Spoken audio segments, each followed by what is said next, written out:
Death came to him by surprise, at a moment when he did not even imagine such. The image of the best friend is popping out in his head, and at the same time, the boss to work. There is a mention of student days, and he still understands that the report has not been made. Even the smiling faces of children from the shelter gave him a piece of happiness. Thanks to them, life was not so bad. So, if he could choose, he would certainly want to stay alive. The guy woke up sharply and pressed his back against the rough tree trunk, convincingly grabbing his hand. Breathing heavily, he tried to calm down, catching his pulse insanely and sparkling unevenly. The young man was convinced that he got to another world, because he clearly remembered how he was knocked down by a truck. But neither the rivers of Styx nor the flowering garden was visible. There are no signs of the last world. It seemed to him that he was terribly hungry. And here he noticed the guy saw the centipede. She seemed not so scary to him. So he took a stone, crushed it, and decided to taste it. The young man decided that even such a find was better than staying hungry and powerless. If only it was possible to fry this strange thing, it may be quite decent. But as soon as he tasted, he realized, it's just an abomination. To get rid of the disgusting taste, he moved to the nearest river, to freshen up with cool water, and to think a little. The guy was glad that at least some food was found, even if she was without taste. He took over the event. He was knocked down by a truck. After such, they are practically not survived. Standing over the river and plunging into heavy reflections, he suddenly noticed something strange in his reflection. The young man stared in his reflection in the water, not recognizing the one who looks at him from there, suddenly shone. He realized that he had died and was born in another body. Now such a story occurs in almost every second manga. So, the guy was in another world, whether he was reborn or intentionally sent here. He wanted to just close his eyes and wake up in the hospital now. Maybe if you are lucky, the truck has only easily affected it. The guy woke up and realized that he had only dreamed of it. Everything is left in place, so now the boy will have to think about how to survive in the new world, especially given his cute appearance. At first, he decided to find out where he was thrown, because he would hardly be able to return to Japan. It's time to go on the road, to look for food and try to find other people. However, when the young man moved further, he realized that a complete void prevailed in this forest. He hoped that he would at least be lucky to find some insects to quench hunger. Suddenly, somewhere nearby, a foreign vowel turned to him. The guy was freezing in place, his heart pounded in his chest. He thought whether it was a man. He finally smiled luck. The young man wanted to explain that he got lost, but the huge griffin, which appeared to meet him, immediately stated, "This is his territory, and foreigners were not a place here." The view of the predator and his formidable posture left doubt.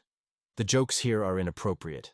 The guy shouted that he should not be eaten at all. There are bones themselves. He ate only one centipede, so there is definitely nothing. It seemed to him that he had just got a second chance of life, and now he did not want to die again.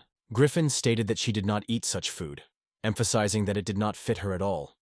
She asked in surprise who she was at all. The young man hurried to assure that he did not want to offend the bird, said goodbye and moved on, thinking what it was for a strange creature. After all, he was sent to the New World hungry, forced to eat centipedic, and even moved into another's body. He barely began to survive, as the griffin came here. The guy himself did not understand what the weird world got into. The young man shouted with despair that it was time to run away from here until there was an opportunity to escape. Griffin roared loudly, warning a stranger. He boldly broke his boundaries, and should immediately leave the territory. In the end, all this jungle belonged to him, so agreed, and as someone else died to look for food in his territory at all. The young man cheered up, confessing that he just got lost and had no idea who was the owner here. Griffin Glayer did not believe any word. He sharply called the guy a pathetic liar. Still, the agreement between him and people has been operating for 200 years. Even babies have been aware of it. The young man modestly acknowledged that the interlocutor is probably right. The Hoths strictly demanded explanations and promised to leave the boy alive only if his words were convinced. The guy was aware. There was no way out, so it was only to be honest to tell the whole truth. Now one will decide one thing. Will these dangerous enemies believe him? He explained that it was not really his own body. The creature did not realize what it was about. The young man added, "So it is, but he knows for sure. Everything is finished for him." After all, this hairy small animal still managed to catch up. The guy again and again assured that he did not know these places at all and did not know how he found himself here. He sincerely asked him to believe in his word. Griffin stared at him carefully, and finally realized, before him, a regular traveler. If that's the case, he really was to apologize. He had no idea about these places, but the beast explained that the case brought the young man so far. The creature said that the interlocutor will have to know everything about this world. She also added that even if he hate his fate, it will change nothing.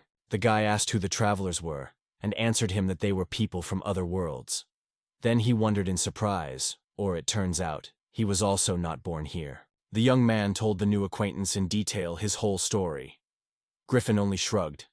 He did not know anything about it. He did not hear about the similar. Although he saw this traveler 500 years ago. But then he was completely different. The beast clarified that the traveler was a translated man, and asked that he was referring to, saying that he became a child. Has he really been an adult? The guy replied that yes, he was once an adult, but now the baby again, and probably not good.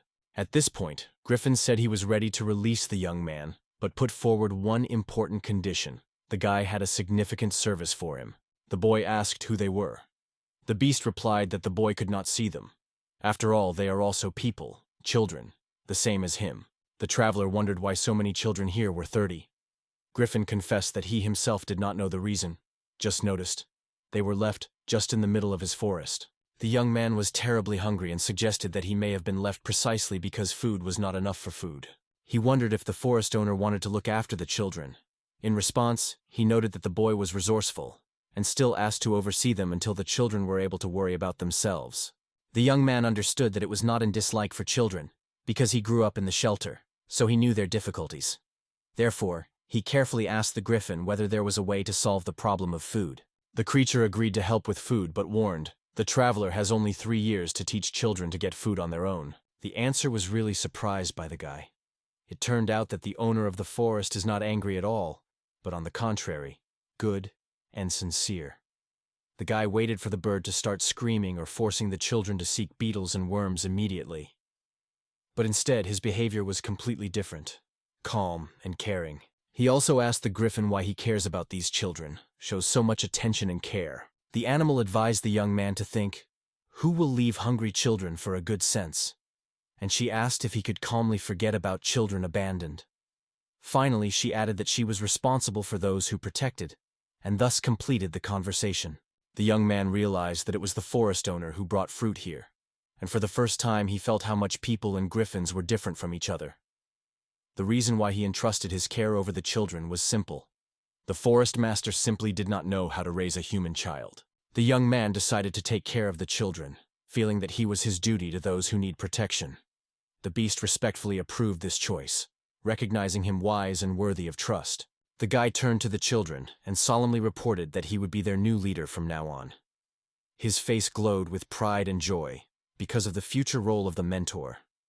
He smiled widely and added that he was glad to get acquainted with everyone personally and is ready to become support and protection for them. In addition, the young man suddenly realized he does not understand what children say. Now everything has become obvious.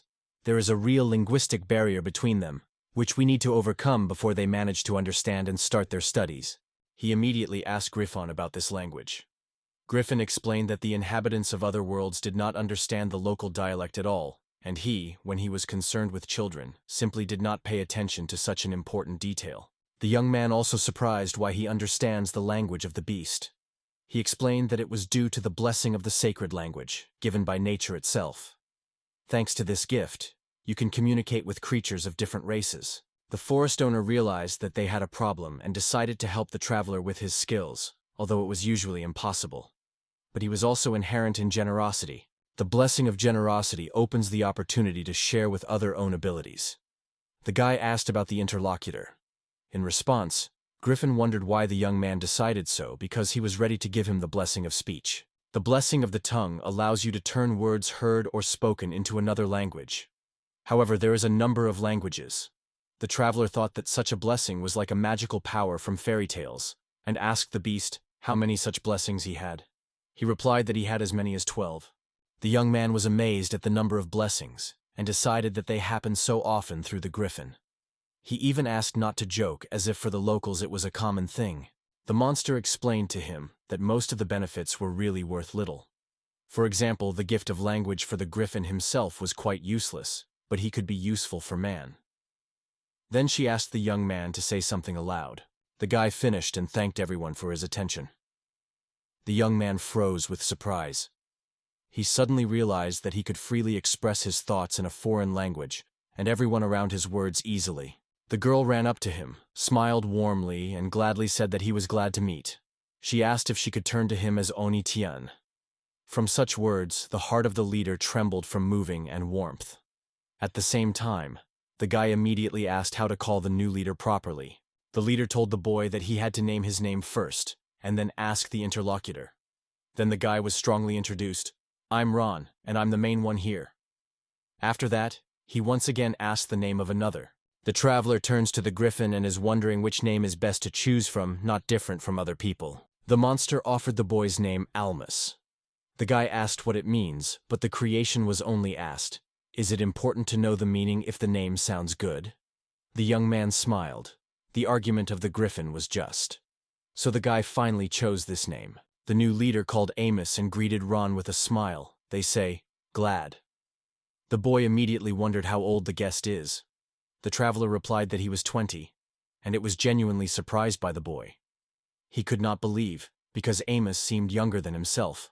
Griffin explained that their new leader really speaks sincerely and does not deceive. The guy nodded to confirm the words of the griffin, agreeing with him, and almost suggested that everyone else introduce himself. The boys began to get acquainted in turn. Ron spoke the first. He reported that he was 12 years old. After him, the word was taken by Zion, a friend of Ron since childhood. The third name her name Wood, which turned 11. Then came the turn of Tetra, Graham and Lulu. All three have cheered that they were 10 years old. Daimos noted that all the children here were over 9. However, Ron insisted. Despite his acquaintance and formalities, he does not recognize him with his leader. The traveler understood what the guy was feeling. Suddenly, a strange boy appears, and he imagines himself the main one, and here he also listened to such words from the younger one. But this situation reminded him of his own childhood in an orphanage. Zion forgave, explaining that her friend did not want to offend, he simply behaves silly. Ron sharply noted that there are no fools here, and the one who calls others himself is the same. The girl with a smile added that this rule applies to Ron himself. He almost made herself, watching the fate of each child. Although they all left them, everyone in the heart lived sincere openness and childhood faith in the best. He understood that children had wounds inside and need protection, so he felt a duty to become a reliable mentor and a faithful defender. Ron inaccessively asked the new leader to share the specific plans and ideas that manage him. Almas calmly replied that the group would be engaged in the development of agriculture to provide themselves with food and create stable living conditions. The guy was indignant when he heard about the offer to do agriculture. But Daimos firmly stated that they have no other way out. You need to learn to work on the ground. Moreover, Griffin warned that they would only help them for 3 years, and then all 31 children will have to provide themselves. Ron believed that farming was not easy, and it was unclear how they would succeed. The leader agreed with the guy. A lot of trials were waiting for them. He also realized that they were far in the forest surrounded by thick trees. Some of these trees will have to be cut down, completely torn with roots. When the trees are removed, the soil will become softer and much more suitable for agriculture. The teacher expressed the opinion that the main problem is the composition of the team, because it was completely composed of children. He was worried about whether many of them are able to work with a sap. Rosie told Tetri about these doubts, emphasizing that the task is really difficult. The teacher wondered if it is not time to give up this idea. Tetris assured that there was no other way out. Zion wondered what agriculture is. Almas explained that the tools were needed first, and then everything would go easier. Ron asked where to get them. The mentor advised to exchange the rest of the values, reminding that, unfortunately, they are not suitable for food. Griffin apologized for late, explaining that it was because of him that everyone had to wait. Instead, the mentor was sincerely delighted that he still got so quickly, thanked from the bottom of the heart and assured the things brought would be needed. Ron only noticed the swords, and Rosie viewed different types of weapons. Almas realized that these were trophies from warriors who at one time tried to overcome the owner of this forest. Griffin explained that these findings were scattered everywhere, prevented him, so he specifically demolished everything here to put in order. He added that he would now bring trophies to completely get rid of this junk. Tetra wondered if the swords could be exchanged for agricultural equipment. The teacher praised the girl for her predictability and asked if it could be stroked on the head. Tetra, with an imprisonment, stretched his weapon. Ron suggested to exchange weapons for food so as not to die of starvation. Lulu wondered if it was better to do the land treatment immediately. Amos replied that first you need to find a good area, otherwise you would have to hire workers. It was dangerous to pay weapons, but Griffin, as if not afraid, promised to resolve all possible problems. The teacher voiced the problem. No one knew where to exchange swords. He wondered if any of the students had experience in such cases. All but Tetra, they immediately replied that no. The girl told that it was Ramalia's forest. To the east, the kingdom of Rosettes lies. To the northwest, Gilbod. And in the northeast, it extends to Dorg. In the north, the great kingdom of Faldarm is spread. Tetra told her that the sticker is weak in metallurgy, and Domartha and Gilbod are already preparing to attack Faldarm. Amos realized that their weapons could be favorably sold, and asked where she learned from. The girl replied, "Adults can just steal this weapon."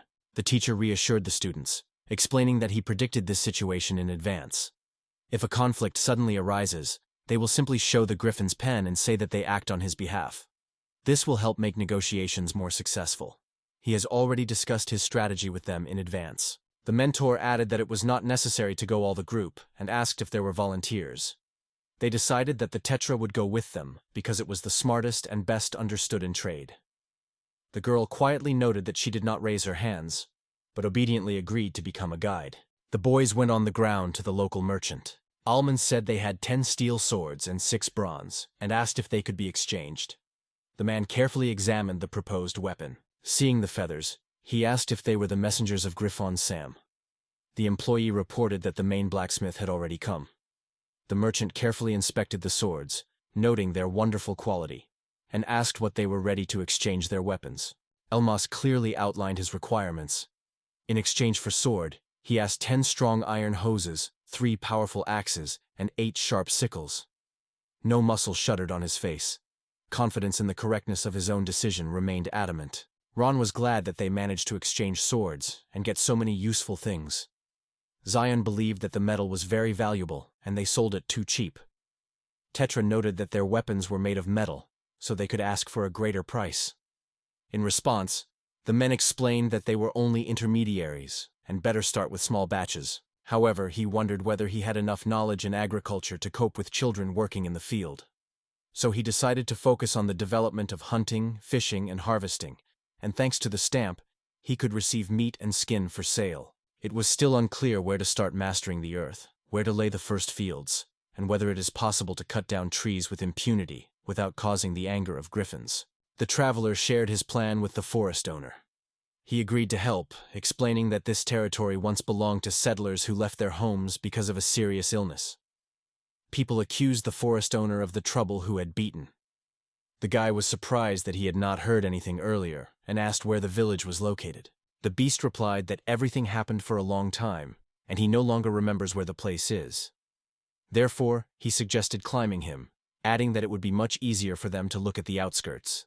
The young man stated that they were not afraid to lose this land. Griffin warned, nothing to touch. The Almo only waved in response. They say, he will do as he is convenient.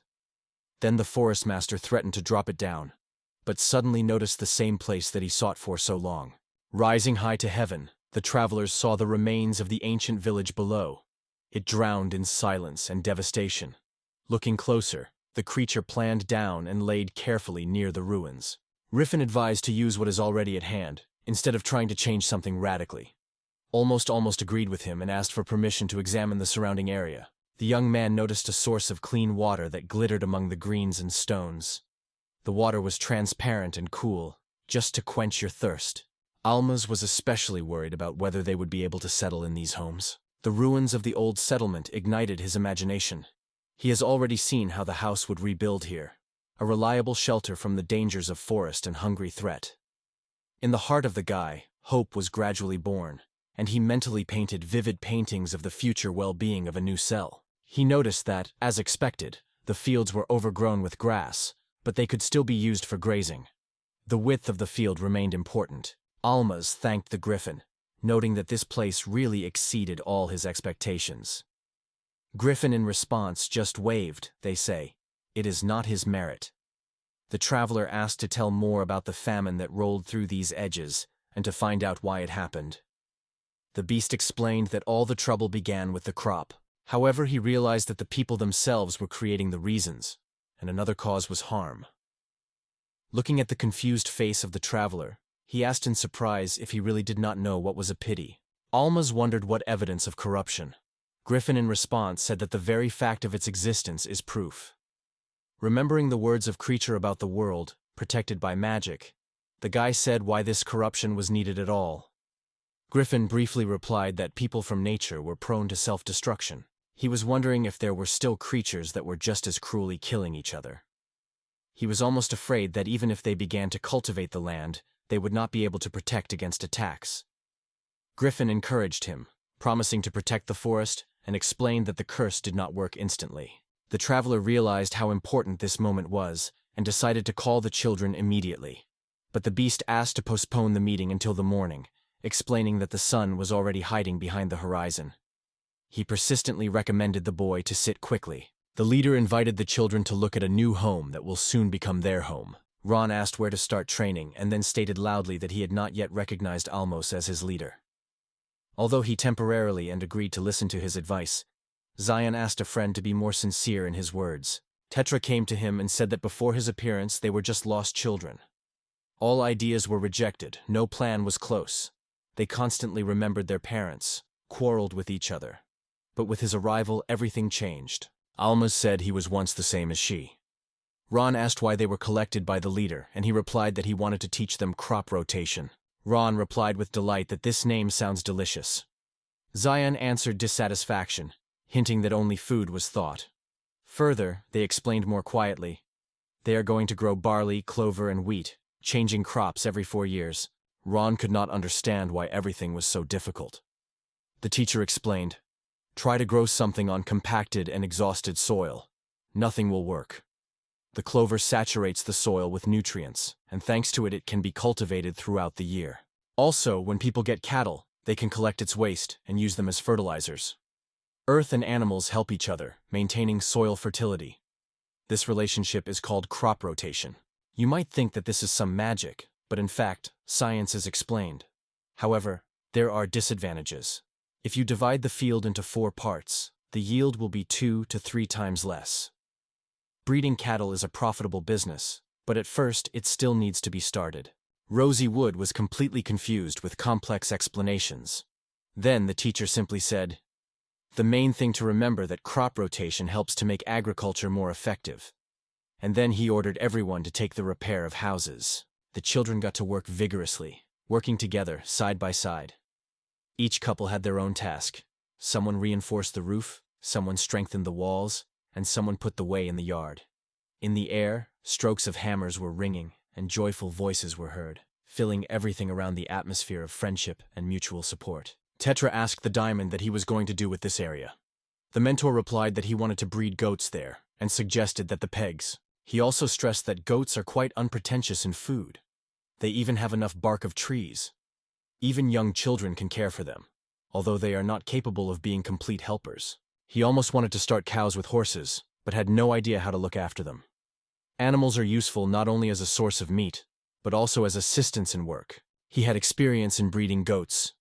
There was a farm at the shelter where he lived, and he helped to care for cattle with guardians. In exchange for help, he was given the products given by these animals.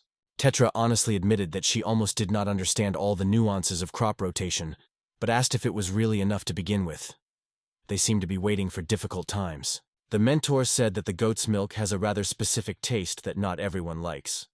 However, this milk is very nutritious and helps to maintain the health and strength of the body. After all, the food given by Griffin lacks the right amount of calcium, and uneven nutrition can cause serious problems in the future. He wondered if the girl was aware of how important it is. Tetra realized that her mentor is really sincerely concerned with the health and well-being of children, carefully noting even the smallest details that can affect their future. Zion doubted that someone would agree to exchange cattle during famine. But Tetra insisted. Royal rosettes is definitely needed weapons, so the agreement is quite possible. almost recalled that the road is far and proposed to attract Griffin-sama. If not, he is ready to deliver the goats himself. The Griffin strictly warned the goats. If they think of fleeing, they are waiting for death. They ordered obediently to obey all orders. Ron noticed that the Griffin was able to speak goats. Then he strictly ordered the animals to enter the cage. Rosie immediately stated that such coercion sounds too cruelly and even rigidly. Almost noted that in addition to the exchange of goats in the village, there were also several bows with arrows that were perfect for their needs.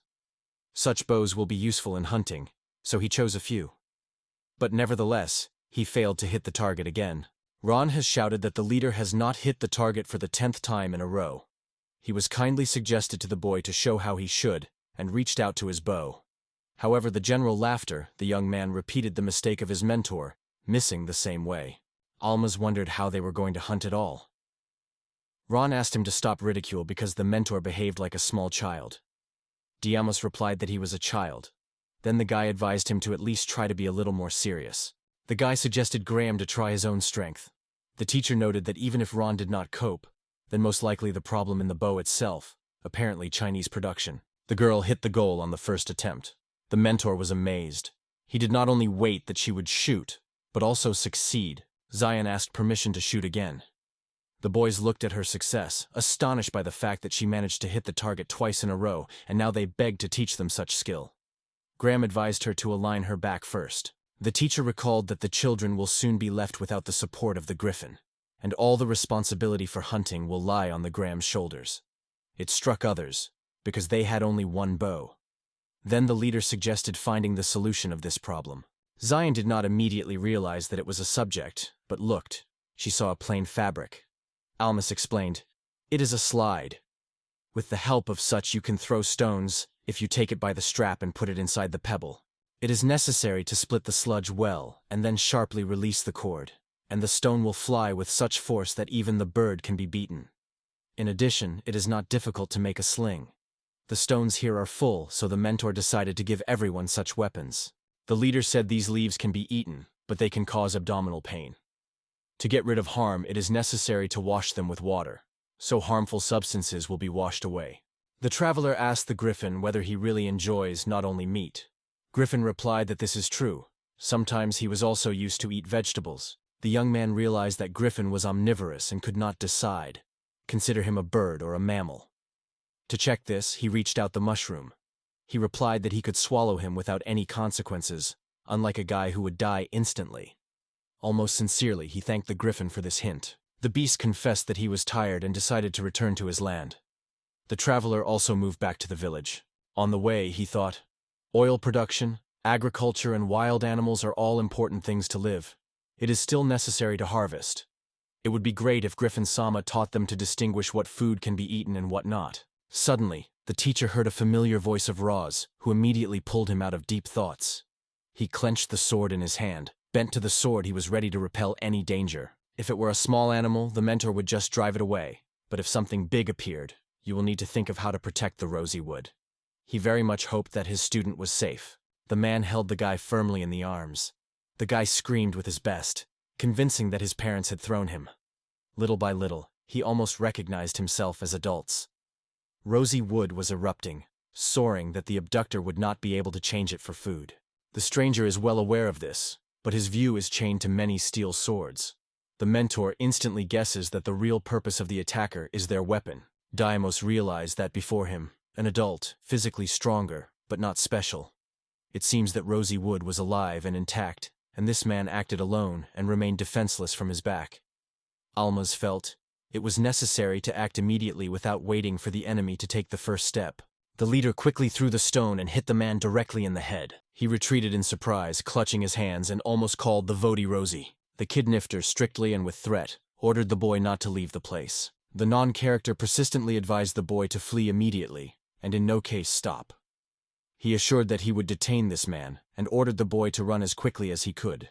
The abductor laughed, seeing his opponent trying to keep him, giving the boy a chance to escape. Then the man lifted the log, turned to the child, and gently asked, "Do not cry." I almost wanted to find out what the abductor really wanted. He confessed. He needed their steel swords. Then the young man asked what would happen if they gave their weapons. He explained that he was about to exchange stolen food because he hated working in the field. The traveler promised that he would free him from this need, but the man just smiled cunningly and immediately rushed, but his wooden stick flew in half. He almost started the attack, but when he was from above, he heard the enemy asked him to stop and wait a little with the following actions. But the young man did not pay attention to the pleas and ruthlessly caught the blade into the body of the enemy, full of thirst once and for all to get rid of the hated opponent. Deimos said there was no third choice. If you give this man today to rob herself, then it will not end once. He will definitely return tomorrow to plunder them again. He stressed that if the locals learned about this story, there would be much more to eat. Therefore, it is better for the offender to die here, so we will end his crimes once and for all. Suddenly, he felt bad, and it was at this moment that his comrades ran up to him, anxiously asking what had happened to their leader. One of the guys carefully picked up the commander and asked if everything was fine with him. The other stood side by side to come to the rescue. He almost told them that he feels great and everything was fine with him. He also sincerely apologized to his friends for making them worry. Rosie confessed that he was very worried, afraid to lose his mentor, and even consider himself guilty if something had happened to the teacher. The teacher thanked him and added that he had no experience in such situations. The leader stroked the young man gently and calmingly, trying to give him a sense of security and support. In this simple Russia, the genuine concern of the mentor was felt about his student, and this is what helped relieve tension and restore peace of mind into his soul. Griffin thought that something unpleasant happened, though it was not easy to put up with it. However, he tried to encourage the traveler, convincingly urging not to worry over the excess and try to let go of the past. The beast explained that not only people destroy themselves, ants do so. He suggested that there is such a big difference when they kill for food, and assured, there is nothing special about that. Griffin almost acknowledged how it is not easy to think about the very essence of the murder. He agreed. It is difficult for a living creature to put up with the death of someone from a kind.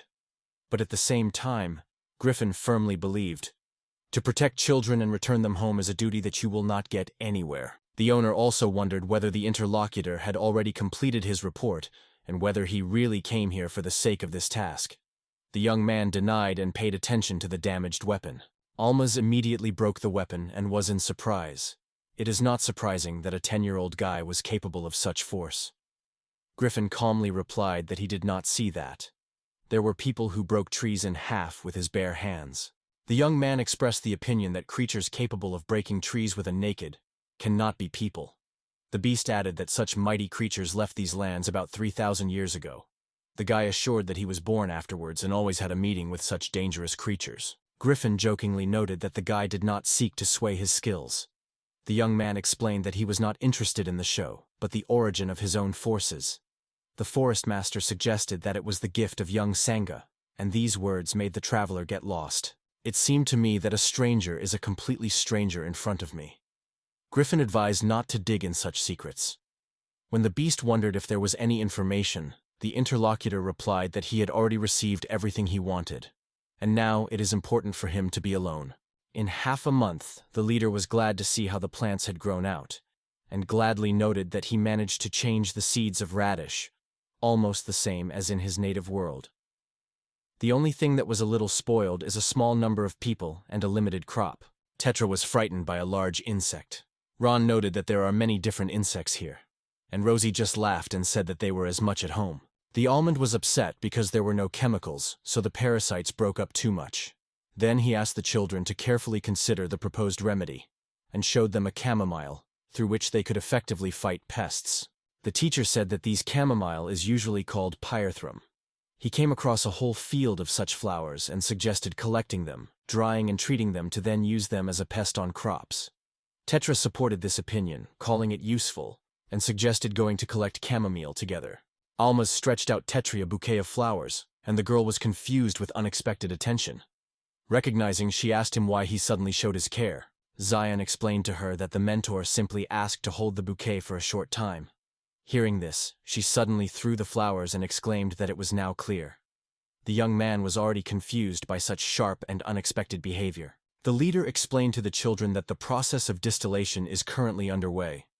The children thought whether such a remedy would be effective. The leader uncertainly suggested that this is quite possible. Then Ron asked why parasites must die because of it, and called all this harm. I will explain that this substance is poisonous, but it will not harm people, so there is no reason. However, if you use too much, the consequences are difficult to predict. After that, he suggested that the field immediately pour it. The mentor announced that the group will now have to constantly monitor the condition of the fields. Now they have everything necessary for life, roof over their heads and food. Now you need to take care of things that are lacking, such as clothing or products that do not grow in the forest. Since the settlement has to leave from time to time, a guard is sure to be a guard. This responsible role will take on Graham.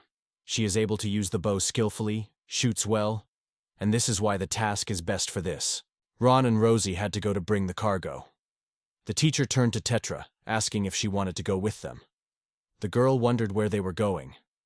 She was explained that everyone was going to Roset's. But the Tetra refused, answering that she would remain in place. When the team finally arrived in the capital of Rishitsa, they were struck by an incredible number of people and a fantastic city atmosphere. Daimos shared his impressions with delight, confessing that he had not seen so many people together for a long time, and the beauty of the city exceeded all his hopes. Ron paid attention to local cuisine and did not hide the joy of his discovery. The teacher gladly inhaled the delicious aromas and winked Rosie Wood, ordered not to pull it behind him. In the meantime, the guy noticed a store with clothes ahead. The leader noticed a man ahead. Ron pointed to a clothing store nearby. The mentor warned both guys. They say, do not rush to rejoice. First you need to keep calm. First of all, they needed to find a place where you could exchange money, because without local currency they could buy anything. He approached the saleswoman and wondered if there was somewhere near the place where you could exchange the teeth of animals and healing herbs for money. The woman replied that such an establishment is a little further down the street. Daimos asked him to allocate more money. The merchant offered a roll of expensive fabric instead. The young man agreed, recognizing that this would be enough. The girl was surprised to see caramel grass. Yuri strongly returned to the stranger and confidently asked to name. The stranger called Almos. The girl asked him to give her the plant, promising a good reward. The young man thought that the store owner always treated her friendly, so it makes sense to agree. The agreement promises to be profitable. He suggested paying 1 gold coin for the grass and asked the girl why she is this plant. Yuri stated that she mixed with marijuana and will receive some incredible substance. The guy was surprised at her parents watching her, and although it could sound like a wish, in fact, she spoke of this strange mixture. The girls noted that they could not be worried about officials, because they are all peers, and wondered who was still here. Ron and Rosie were response, noting that she seems like a real corrupted rich. Yuri learned that Elmas was a native of a neighboring village, and asked her where precious healing grass was being collected. When it came to payment, Elmas suggested discussing cooperation. He had to bring her rare plants every month, and for it he received 1 gold coin from her. The young man agreed to such a condition, and then she said that they would now meet every month for this exchange. Yuri reported that they had already agreed, so it is time to return home. Otherwise the father would start to be angry. Saying goodbye, she said she gave him one useful blessing, and reminded, let her not forget about their arrangement. Almost in passing, he wondered what the essence of this blessing was. Tetra asked the teacher to say hello to the good morning, without the use of the language of divine blessing. The leader gradually mastered the local language, and only the gift of Griffin helped him communicate with children. But every kindness ever needs retaliation. Without true language, the conversation would become almost impossible. So he decided to ask the girl a question. The guy asked the girl that she knew about this world, and asked to tell everything in detail. Tetra explained that they live on the Adelia Peninsula, which is half belonging to the Rosar of Rose, and the peak of the peninsula coming to the ocean is the southern edge of Kurisia. She added that half a chicken, half Adelika herself. Kirozian is fluent in this language. By the way, the Rose is controlled quite poorly. The kingdom of Rositz and Darigol are of the same name, but this fact is of no importance, except for political cooperation between the two states. The teacher wondered if the girl was able to write. When he received the affirmative answer, he asked to teach his writing. Tetra specified that there is no writing in the Adela, so she writes in Kelly. Then the teacher himself asked to teach him to write with Kelone. He almost admitted to himself that this girl had given him much, so he should thank her something important. He asked the Tetra how far it is able to count and can make numbers. It turned out that Tetra is extremely resourceful for her age, so the teacher promised to show her something really interesting tomorrow. The leader has announced that there would be an additional lesson today. Lula wondered if this couple would really need the students. I rejected this question and stressed that students should not only know the basics of agriculture, but also perfectly have arithmetic. Otherwise, they can be easily checked when selling or sharing goods. Ron and Rossi supported me, remembering how once the seller deceived them without returning surrender. The teacher explained that the ability to count opens the path to his own business and gives more chances to gain success in life. He then asked Tetrad to count from 1 to 10. The conductor noticed that the girl missed the number 0, and it was embarrassed. Almas liked that in this world they also used a decimal system, although the concept of 0 did not know here yet. He introduced students to Arabic numerals and showed how convenient it is. Despite all the efforts, only the Tetra was able to write numbers in excess of 10,000, and it annoyed it. The girl got comfortable on his knees and rejoiced that she could answer all the questions. The manager realized that the month has passed since the beginning of additional classes. As a result of the rating, those who achieved the best results were to help lag. Katra took first place, so she had to teach the rest of the students now. The girl said that teaching someone just so, without any benefit, was unfair. The young man also showed her how to count the 3- and 4-digit numbers. Tetra asked the diamond whether all the inhabitants of their home were so skillfully counting. The teacher smiled and replied that even very little children, younger than her, were able to do it.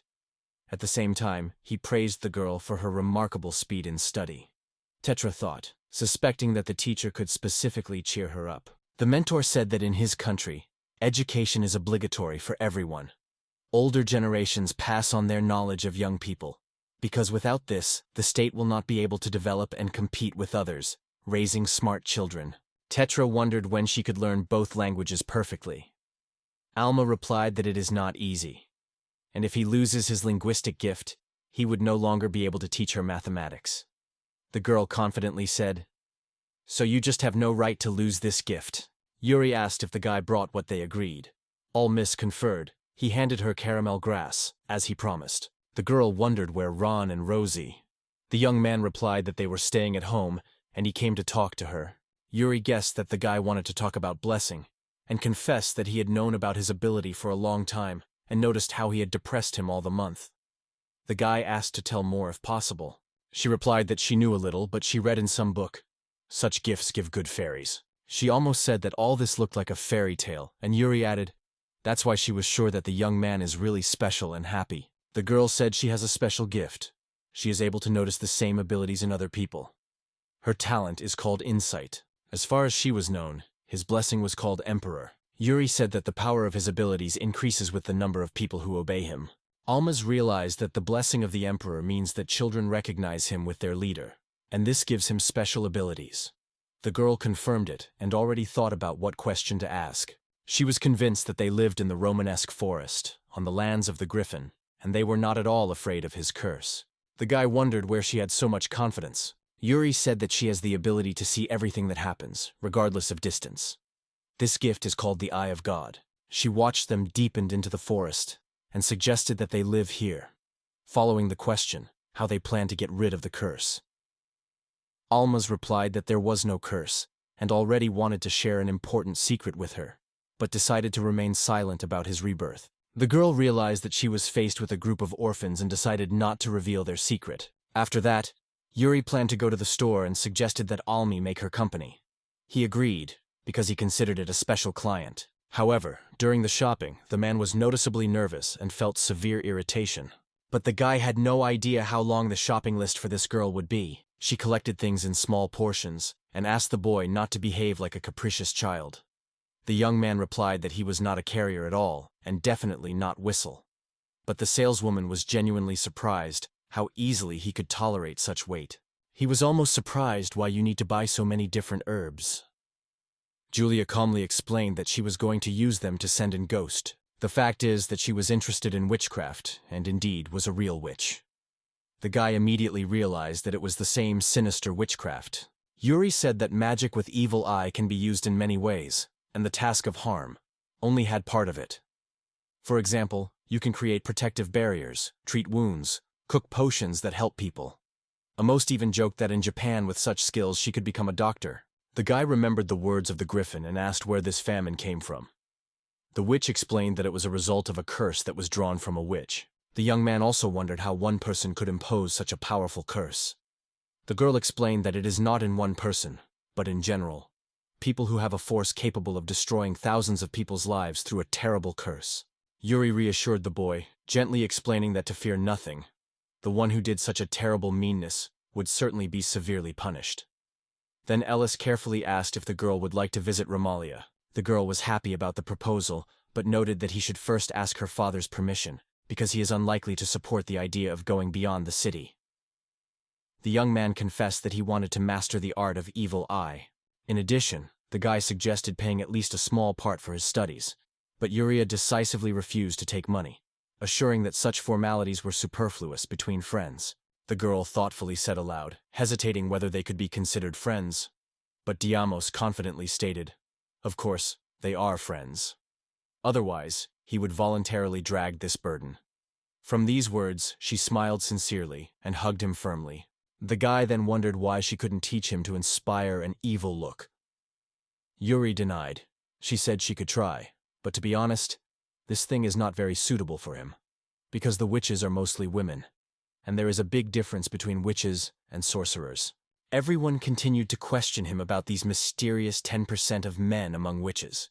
She answered calmly, "Everything is clearly visible. He is definitely not from the chosen."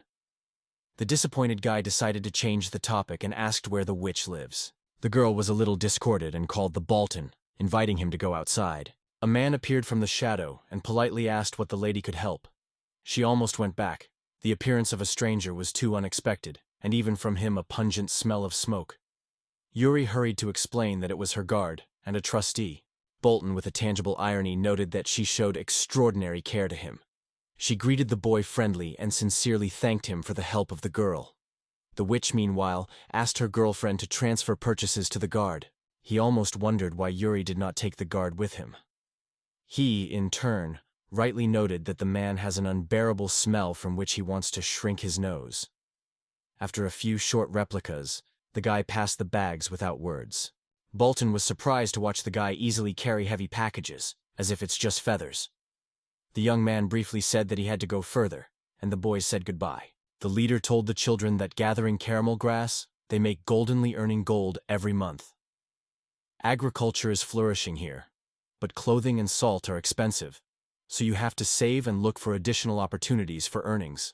Rosie was concerned about whether everyone was aware of what they are now, and most importantly, what they plan to do next. The mentor announced that they decided to do pottery. This would have to build a special stove. The Tetra immediately wondered where to start training. The teacher honestly admitted that he did not have special knowledge about the construction of furnaces, but he assured that they are traditionally erected that way. He suggested taking shovels and pegs. Zion asked where to start construction, and Almas pointed to the closest slope of the mountain. He realized that it is best to build on a slope, because the warm air rises faster than the cold and well warmed the stove. The only problem was hard work. Even the workpiece had to spend all day long.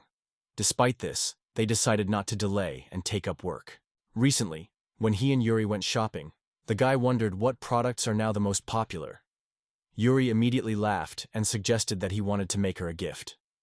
He was not easy to understand all the intricacies of trade, and so he decided to exchange his belongings for clothes and salt. She drew attention to the clay dishes that stood nearby.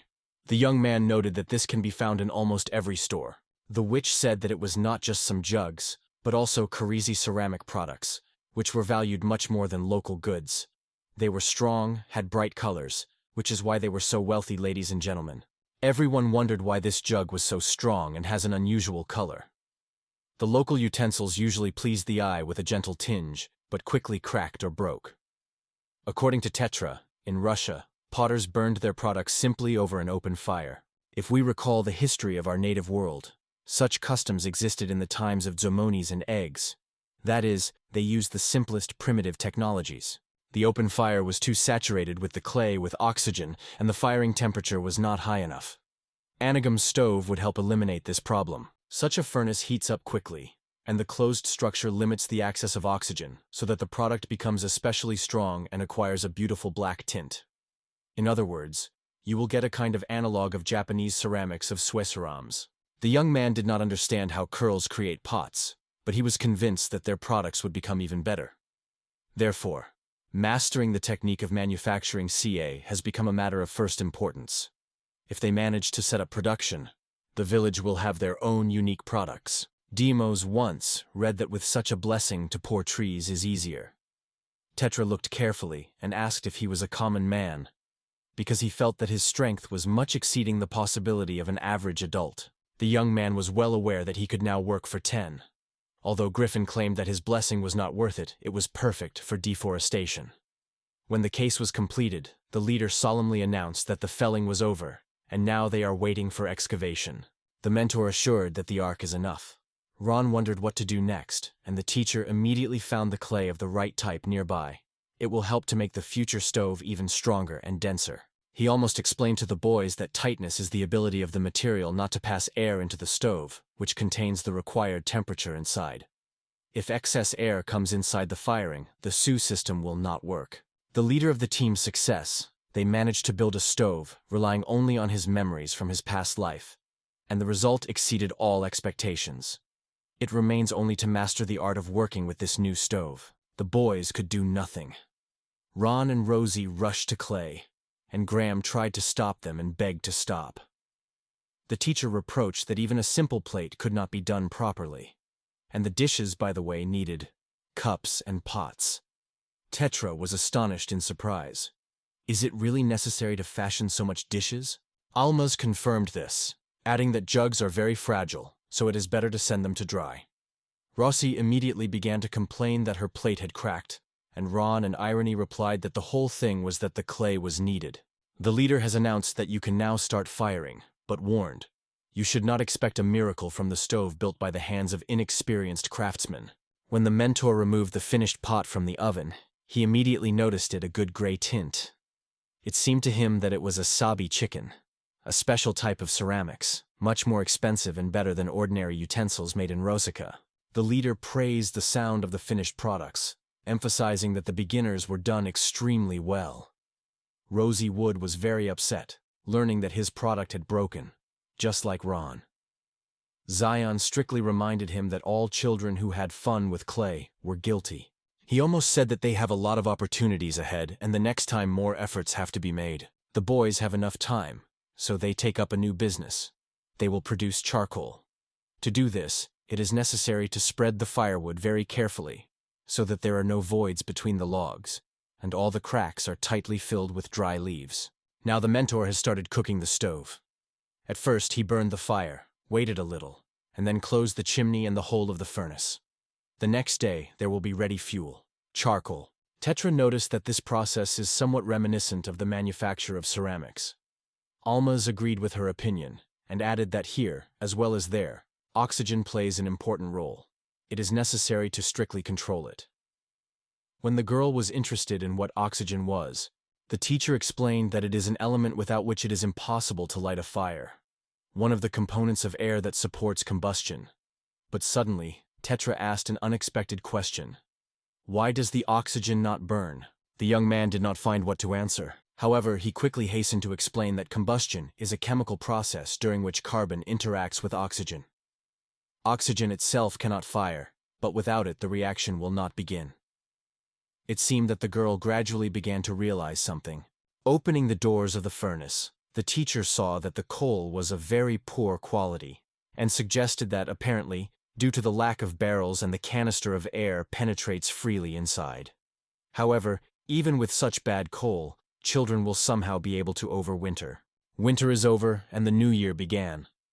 Griffin announced that the children have been in his forest for a long time, so it is time to entrust them to their journey. The teacher noted that the population increases by about 10 people each time, and then asked the girl for taxes.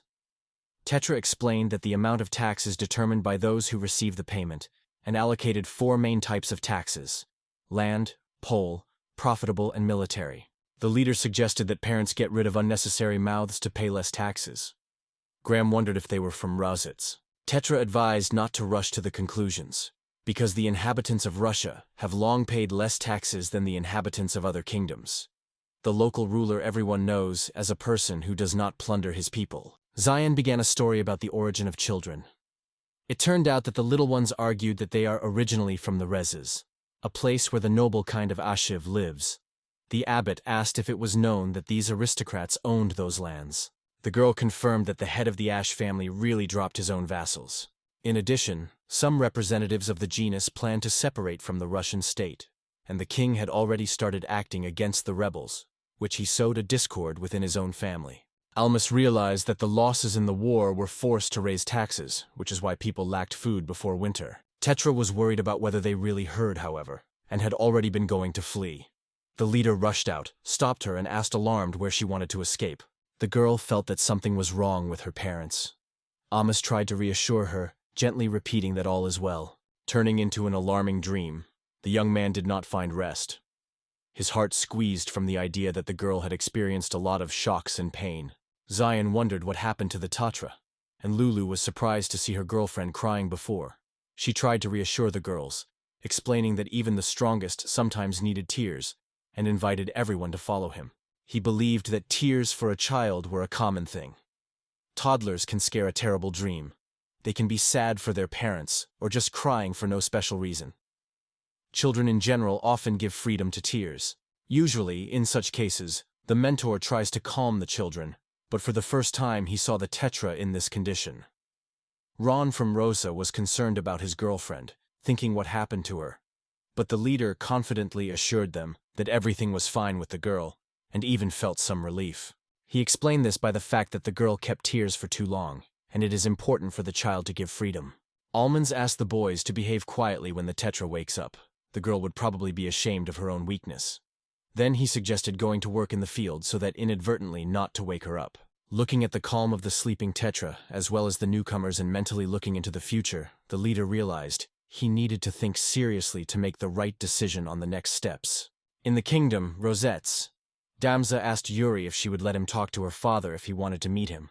The girl replied that her father is always glad to meet her friends, so in her opinion, he would have nothing against. Then she wondered if he really wanted it. The young man explained that, in his opinion, the Romanesque forest borders 4 states at once, and Rositas is the most comprehensive of them, because it is constantly involved in various conflicts. Therefore, he decided that it was better to seek support from someone influential. In addition, the girl's father has enough power to protect them. Taxes will be a serious problem. It is impossible to hope forever for the protection of a mighty griffin. Yuri agreed. The guy looked around with enthusiasm. There were so many gorgeous estates here that he was breathing. They went to the palace, and the young man could not believe his eyes, looking at all the incredible luxury that opened before him. The man was glad to meet him, introduced himself to the girl's father, and asked for permission to personally thank the young man for his friendship with his daughter. The girl laughed and added that she was completely forgotten to say the most important thing. Her father, King Rosic. Her friend was surprised to ask why she hid it, because now he was not ready to be under the close look of the monarch, who watched him carefully. I went about, introduced myself, and said that we were meeting for the first time. It is a great honor for me to meet Mrs. Yuri, and I am endlessly happy to become her friend. The man smiled gently and assured that he should not be too official, inviting the boy to communicate with him freely, as if with his own father. The monarch noted that his daughter became acquainted with his friend for the first time, because she was previously focused only on his studies, and almost no one. The girl asked her father not to talk about it too much. The young man realized that last time, she really told the truth. In addition, the man thought that the guy appeared here not to get acquainted with Yuri's father, but because he saw in him an influential person who could be addressed for support and care. The king reassured his interlocutor, asked not to worry and tell about his business quietly. After all, he is the first friend of his daughter, so the monarch will gladly help if it is in his power. He almost began to tell his story, but still decided to remain silent about his reincarnation.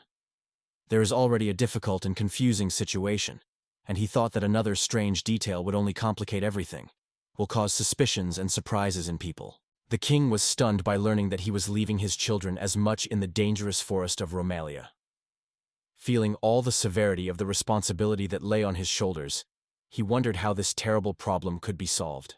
The guy hurried to explain that the case was not in the construction of shelter, and asked the king to consider this option as a way of solving the problem. The man smiled good-naturedly and added that everything was fine, because he was thinking about another now. The king, bowing low to the boy, confirmed his desire to preserve the subjects, and thanked him for his care. The young man froze with surprise, because he did not expect such respect from the ruler himself. Father Airy watched the guest carefully, trying to see the true motives and feelings of the boy.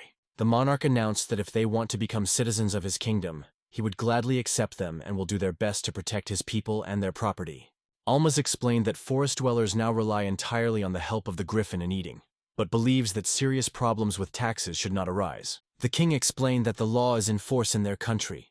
Recently attached lands for 5 years are exempt from taxes. According to the ruler, given the present situation, residents of this region are unlikely to be able to pay all taxes. The leader confidently stated that in 5 years, the younger generation will become quite independent to secure themselves without assistance. Elmasa gladly accepted the proposal to become a citizen to solve and promised to pay taxes honestly. The king warmly told them that from now on they were desirable guests in his country, and the guy sighed with relief. The young man felt great relief, realizing that now children would have a reliable protection and a confident future. For the first time in a long time, he could just afford to exhale and feel the joy of achieved. The king carefully asked if one of the arrivals were one of the noble kind of Yasin. He almost admitted that children of the ash were in fact among children. Perhaps those who suffered from excessive taxes could not stand a heavy burden and was forced to leave their native land. The monarch nodded sympathetically, making it clear that arguments made sense. Yuri's father looked at the young man and in a serious tone. He listened to all his arguments very carefully. But now, they say, it is time for the young man to show patience and focus. The father warned that he has 3 special requirements that need to be given special attention. The young man was secretly surprised, learning that the king put forward 3 important conditions, while he had only one modest request at the beginning. The ruler emphasized that he wanted to go to Amuza's settlement to see what is happening there, and to make sure that the information was received. The young man considered this decision quite fair. It is important that the monarch personally assesses the situation and decides whether a new acquaintance deserves trust, or perhaps hiding evil intentions. The second condition was to continue friendship with Uriah, and the third was very clear and specific. The young man had to take care of the girl's teaching and help her with mathematics. Elmace warmly accepted this request, but immediately noted politely that perhaps for such an important person, it is worth inviting a teacher with more experience and higher qualification to guarantee the best quality of learning. The king confidently denied, emphasizing that he knew perfectly about the remarkable mathematical talents of his daughter's girlfriend. Her knowledge is far outweighed by the skills of most local traders. The man was aware that even the simplest actions with multiplication and division were given by Yuri with difficulties. The girl wanted to be justified, but all her words were misunderstood. He suggested that the girl solve a simple problem. If you divide 100 grains of rice equally between 25 children, how much will everyone get? The girl said without hesitation that 10. At this point, the boys realized how bad it was with the knowledge of arithmetic. The king decided that if a young man really appreciates friendship with his daughter, he would not refuse to support and teach her. Almaz was genuinely surprised when he found out that he would be offered a reward. The Lord personally announced, every first week of the month the guy will receive 1 gold coin. The guy firmly promised to teach the girl everything he knew. But Yuri did not expect this. She screamed, they said. She dreamed of gaining magical knowledge, not spending precious time on some senseless mathematics. The king decided that the diamond made a good impression on him. At that moment, another important court was included in the hall, and, turning to the monarch, wondered with anxiety that he conceived. The ruler immediately answered the question to Raymond, wanting to clarify what the word conceived means. Raymond said he expressed doubts about whether the young man should be able to teach his niece. The king calmly explained that despite all the objections, it is Yuri's friend who most affects its development. If a girl learns with a loved one, her teaching will become more interesting and easier for her, and the material will learn more willing and more successful. Raymond asked to honestly tell what was the real reason for this decision. The king replied that he had no secret intentions. He just lays a solid foundation for future prosperity. In addition, the guy headed a detachment that protected the mighty griffin, which meant only one thing. They were under his reliable care. Raymond wondered if it was about the griffin. Meanwhile, the king continued, saying that in his kingdom, there were often cases where children were raised wild beasts, tigers, or even dragons. It sounds like a fairy tale, but such stories were not uncommon, and the people loved such legends. The father here noted that the young man can be useful in the future, so his stay here will bring more benefits than harm. The brother supported the opinion of the monarch. However, the king confessed that he has no clear plans for the use of Almos. At first, he needed to look at the guy better, because their meetings would now become regular, weekly, when the Almop would teach his daughter. Raymond noted that his brother's behavior was quite expected. He was outraged by the interlocutor to stop him because of ways of government. Although it is difficult to call his rule perfect, he did not consider himself helpless. The man sighed heavily and acknowledged that his inability to maintain the inheritance of Lago Ash became a clear proof of his failure as a leader.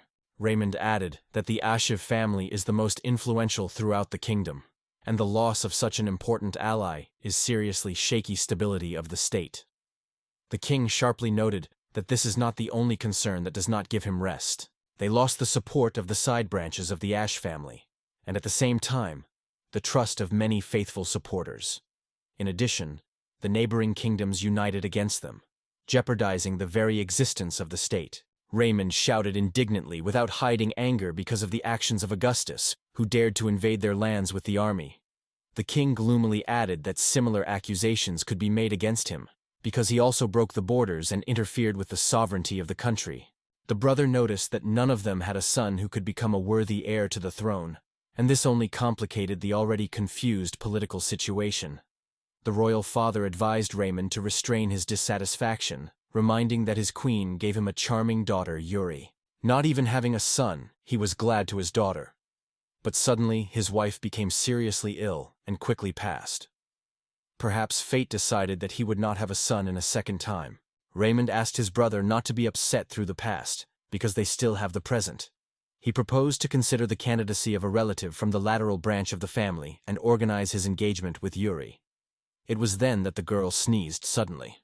She felt that she began to get sick. Unfortunately, he confessed that he sincerely wished his daughter happiness, but felt bitter powerlessness before the avalanche of trials that hit his country. The monarch anticipated that Rausitz could fall during his reign, but despite all the troubles, he firmly decided to find a way out of the crisis, as he was still in power.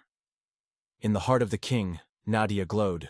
A young man who was raised by Griffin will be able to give their people a bright future. He wanted to see with his own eyes what he would end.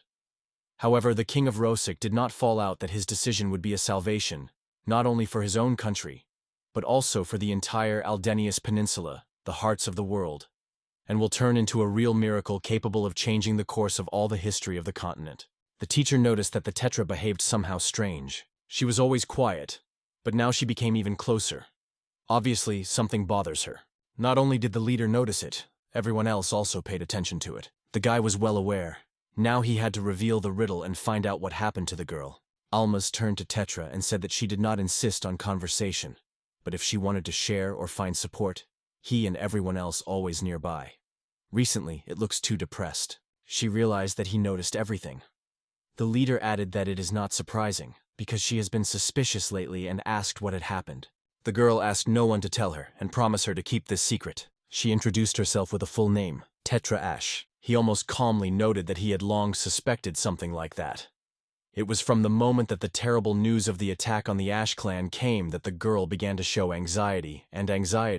He was surprised. The mentor confessed that he was a little amazed, because he did not expect to see a child from such a respected family at all. However, it was not important in reality, because it remained the same Tetra for him. The girl was sincerely happy and thanked the boy for his attitude. Then he asked what was worried about her. The student confessed that she was not sure of everything, but I am convinced that her parents are no longer alive. In her soul, she cherished senseless hope that they could still be in captivity, but forgive Robert Firth. Almas finally realized that Robert Firms were her ally, but it was he who stands for the murder of her parents. Tetris told that she had a very warm relationship with her father, so the simple common man he once helped, thanks to this kindness, managed to climb to the top of the authorities and thanked the good in response. The girl screamed that he would never forgive him. She was almost asked if she wanted revenge, but the interlocutor only shrugged. She did not know the answer herself. Tetra inside dreamed of erasing it on powder, but she did not want to leave this place at all. She is almost unknown to local Ashes, and she has never had her loved ones here. The guy realized that she dreamed of revenge for the death of her family, but at the same time did not want to say goodbye to this place and friends. It was this internal disorder that did not give her rest. He reassured her, promising that they would always stay close and never leave her. The girl sadly replied that her parents also often told her something like that. The mentor advised her to focus on protecting him and everyone else, because she was very intelligent, even smarter than himself. Tetra understood everything and promised to take care of them. He almost joked that if she suddenly wanted to do justice, then let him warn him. He will be happy to help. The guy asked her not to pull everything on her shoulders, because she was extremely important to him. Tetra wondered what the word path means, and the diamond simple, without unnecessary words, told her about her feelings, as far as possible without the help of language. It was strange to him why she was embarrassing, because they always considered themselves almost a brother and sister. The girl was afraid to seem weak and lose such an important point. She confessed loudly that she really fell in love with this young man. Her cheeks were burning from a blush, her heart was crazy, and a passionate shine and true joy appeared in her eyes. Suddenly Zion appeared, cheerfully stated that gardening was a real pleasure. She pulled the newly harvested harvest, demonstrated it with Tetri, and with a joking smile asked everyone what they had just said. Zion said sharply for having interrupted, and hurried to leave, calling the boys outstream that Tetra and Alms were secretly meet. Tetra rushed to explain that Zion was misunderstood. The teacher noted that there was no reason for such a tumultuous reaction. After all, everything is fine with the Tetra, and probably because of Zion itself. Another year has passed. I almost turned 14. Ron asked the leader if Adeln could talk to him. He agreed, and decided that it was time to return the gift of the language. With the help of Tetra, he has almost perfectly mastered reading and writing in the Kirushan language. But not everything goes as smoothly as he would like. The leader came to pay tax for 3 of his people. The employee wondered if he was from Ramalia, and the guy nodded, confirming it.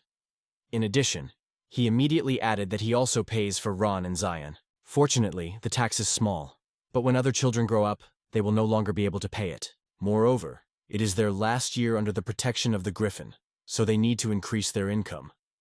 The young man was constantly turning the phrase about the Griffin. When he was asked about taxes, he just waved, they say. It is better to give him a fault. The guy thought of what to do with it. Lulu praised him for a good question, but added that it is better to think about how to grind wheat, and even called Rossi so that she would not stand in one place. The guy just shrugged. They say, in such cases he does not understand. Rose remembered that last year's harvest was very difficult for them.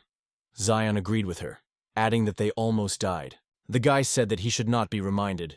He would have to work no less than last year, and he is not ready for such. The leader asked Graham how they were harvesting last year. The girl said that at first they collected each spike of wheat on their own, and then, with the help of wooden boards, the work goes. But it is quite exhausting. I have almost demonstrated to them Senba Kokia, and began to explain how to use it properly. Zion noted that it is easier to work in this way. Tetra added that the top should be made of bamboo or metal, because the tree is much worse for this. She noted that the design is incredibly simple, but it is because of this that the work will become much easier. And jokes, called all the Misogyns. And at that moment, he thought that he had already seen something similar in his past life. Ron told him that the whole world should know about such a thing. The leader in response noted that he has a sea of ideas, and the first thing he wants to start is cleaning. Zion added that it is not easy to clean. Rosie hoped that the leader invented something for this case. Almost was about to mention the stone mortar he bought, and immediately realized it is unlikely to help them noticeably. Ron suggested to take up the business himself. The mentor was glad that there are so many. They would cope much faster. And then, you will need to separate the husk from the grain. The guy asked Tetro's sister why she was a basket. She explained that this basket helps to separate the husk from the garbage. If you pour rice into it, the husk will remain on top, because it is lighter than grains. This is a long process, but if you repeat it several times, the rice can be completely cleaned. She almost asked her to wait because he wanted to try one thing. It was a fan, a device that cleanses the grain of half thanks to the air that create its blades. The guy explained, to clean the grain with a fan, it is enough to pour the grain into the top hole and twist the handle. Graham is happy. So much grain can be cleaned in just one rotation. Lulu felt a light breeze and noted enthusiastically that it was cool. The leader explained that the wind inside is due to the rotation of special blades, and the students immediately understood everything. Now the moment has come to learn from your own mistakes. But suddenly, a crack, and the handle did not stand, broke. Tetris noted that they would now need a new handle. Alma's agreed, and with relief noted that they had already figured out the grain. Yuri wondered what she looks, and the girlfriend assured that she was looking great. The girl noted that there was no point in laying when they were alone. The interlocutor added that it was only in case someone listened. He was also going to talk to her, but was not sure if she wanted to listen to him. She replied that she would not do it because he was too arrogant. The guy changed the tone to a friendly one and asked if she wanted to study mathematics. The witch wondered if he had tired of teaching her, and in response she heard the objection. Yuri grabbed him and screamed with tears that he did not want him to go. Alma also noted that he meant a completely different, and hugged him even stronger. The girl apologized, and the guy added that he had to help her with mathematics, and believed that she had already mastered everything. I am sad that now they can pay him anything, and her training cannot last eternity. Yuri reminded that it was not to decide her, and it would be better to discuss everything with her father. The king wondered if the guy really did not want to teach Urius, whether they quarreled, and whether she will remain again. The guy asked how much he would have to be her mentor. The king said that it is not necessary to restrict training in time. Let the guy give her everything he can, and then can just come to visit. Because with whom he then play in the second, if he does not come? The young man laughed quietly. After all, he made this board for the 7 himself. The guy realized that Adelny had difficulty with entertainment, and if you create a game based on the art of war, it could make considerable profit. So he invented something. But Tetra explained to him that the game is easy to copy, so it would not be very profitable to sell it. Deimos realized that the girl was right. Here no one even heard about patents. If someone starts making money on his game, it will be impossible to stop the offender without their own production or unique materials. Otherwise, the monopoly will be easily intercepted. In addition, many will seem too complicated, and they will simply not be able to play it. So he presented the game to King Rositza, hoping that she would like the local nobility. Surprisingly, the game itself was very interested in the king himself. He may have even a chance to get to the royal guard, but he decided to think later when the children would grow up. The young man suddenly realized that all this learning was long for Yuri. In addition to him, she seems to have no friends at all, not because she did not want, but just in her life did not have the opportunity to get acquainted with someone. The father thoughtfully considered these words. The man said that his daughter quarreled with all the relatives with whom she was close, although he did not remember the details. Olnschi wondered if she could only be friends with the benefit. The monarch explained that because of their noble origin, ordinary people tried to stay away from it. The guy understood that his girl had never swayed with his origin. Her father thought differently, and this could be a threat. However, the girl had a unique wickedness to magic, such that rarely happens even once a million. When she grows up, she will be honored with the supreme priestess. The young man wondered if it was secret information. In response, the gentleman just smiled and said that in all the recitizer, everyone has been aware of her talent for a long time, and this situation is quite suitable. It's not a problem. The main thing is that she is his only daughter. My father told her that Yuri was constantly spinning with people who want to marry her only for the sake of power. She sincerely hated them. Alma suggested hiding her origin, but his father only sighed. It was almost impossible. Everyone in these parts know her, so it was not even considered to go outside the capital. In addition, despite external confidence, the girl is terribly shy. Such a case with a guy is a real rarity. The desire to buy a healing plant has won its shyness. In the meantime, the guy thought with whom to introduce her and become friends. Alma suggested that Yuri make her children out of her village. The king called this idea wonderful. Raymond asked his brother whether he was sure to let his daughter go to the Griffon forest. In response, his brother asked once again. He did not agree before, and received confirmation of consent. The relative was safe because he sent a magician to the owl for intelligence. The king asked if the technique of conquering the soul was threatened, noting that it was too risky, and wondered what the results of intelligence. Raymond recalled the danger that can be hidden in technology. But the sorcerer returned alive, so everything in the forest is calm. Moreover, the guy really has a connection with the griffin and does not deceive, so it is safe. So the man wondered, what is the problem then? The brother was indignant. It was a wild, lawless forest thicket. Is Yuri so much needed here? But the king reassured him. explaining that his idea was to send his daughter to make friends with the griffin. Quite logical, because nothing wrong would happen if you try. Raymond realized that he was too naive. The monarch asked him not to forget about Almos, because this guy fell to his liking. The king also noted that if he wanted, he would appoint a boy with his vassal. Raymond agreed. The young man really impressed. At that age, he not only was well aware of mathematics, but also spoke in Christian. There was no smarter child in the whole kingdom. And when he was offered to become a landowner, he answered in a joke. They say, "Then someone will have to become a son." The man laughed, discussing which of the attendees could become his test. Yuri introduced herself to the boys and told that Almus was constantly taking care of her.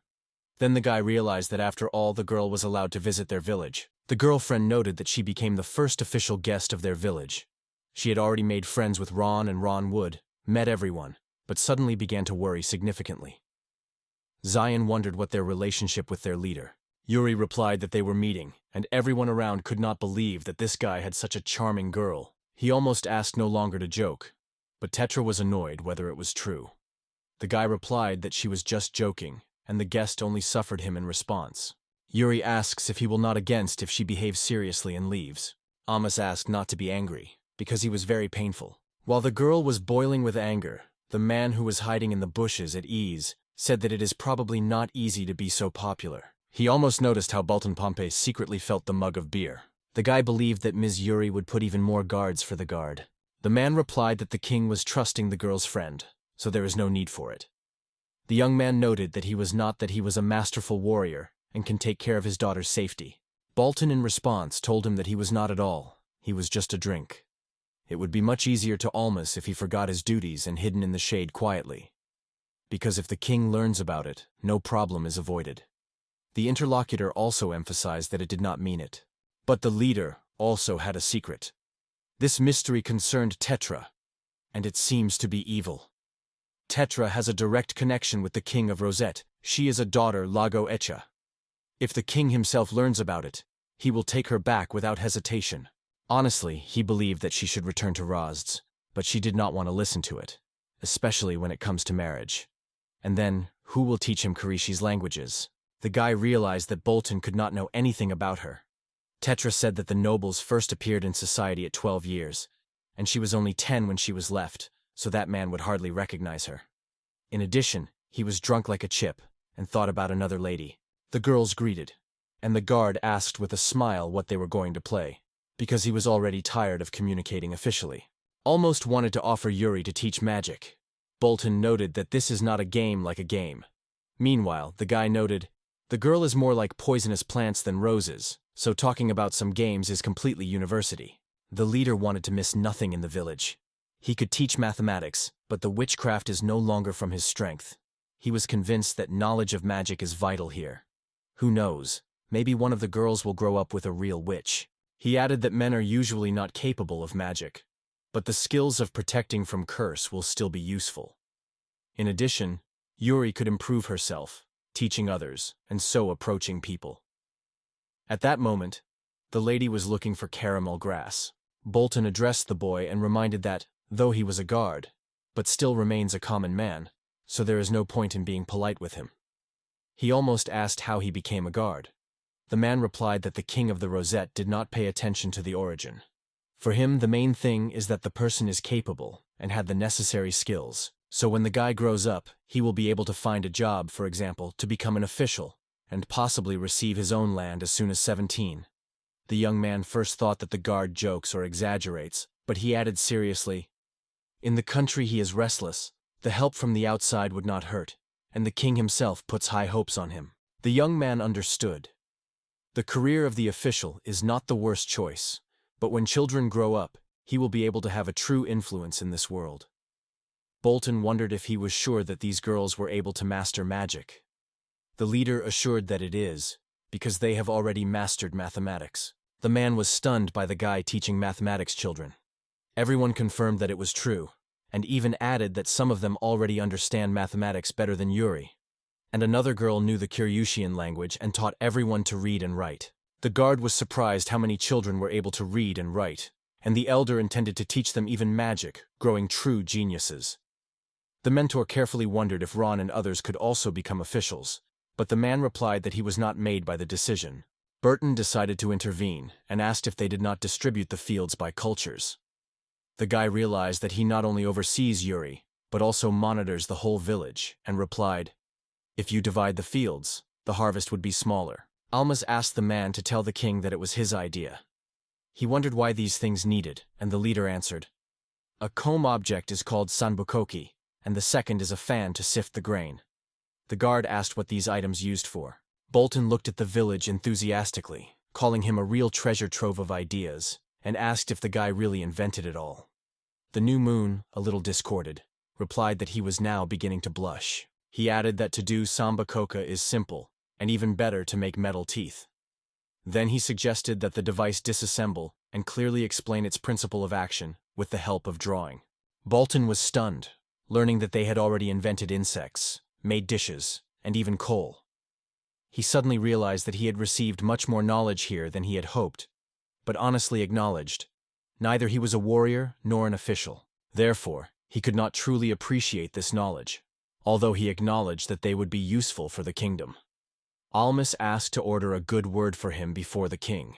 Yuri asked him to leave drunk and go to them. The guy did, left his friend and headed for the princess. The lady exclaimed that he would drown in his own glass, and he caught himself thinking that perhaps the best way to die and not find.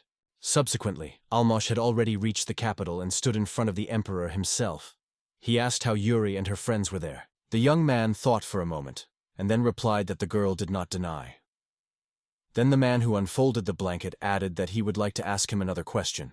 The emperor asked if the crop rotation, which Balan told, was a proven method.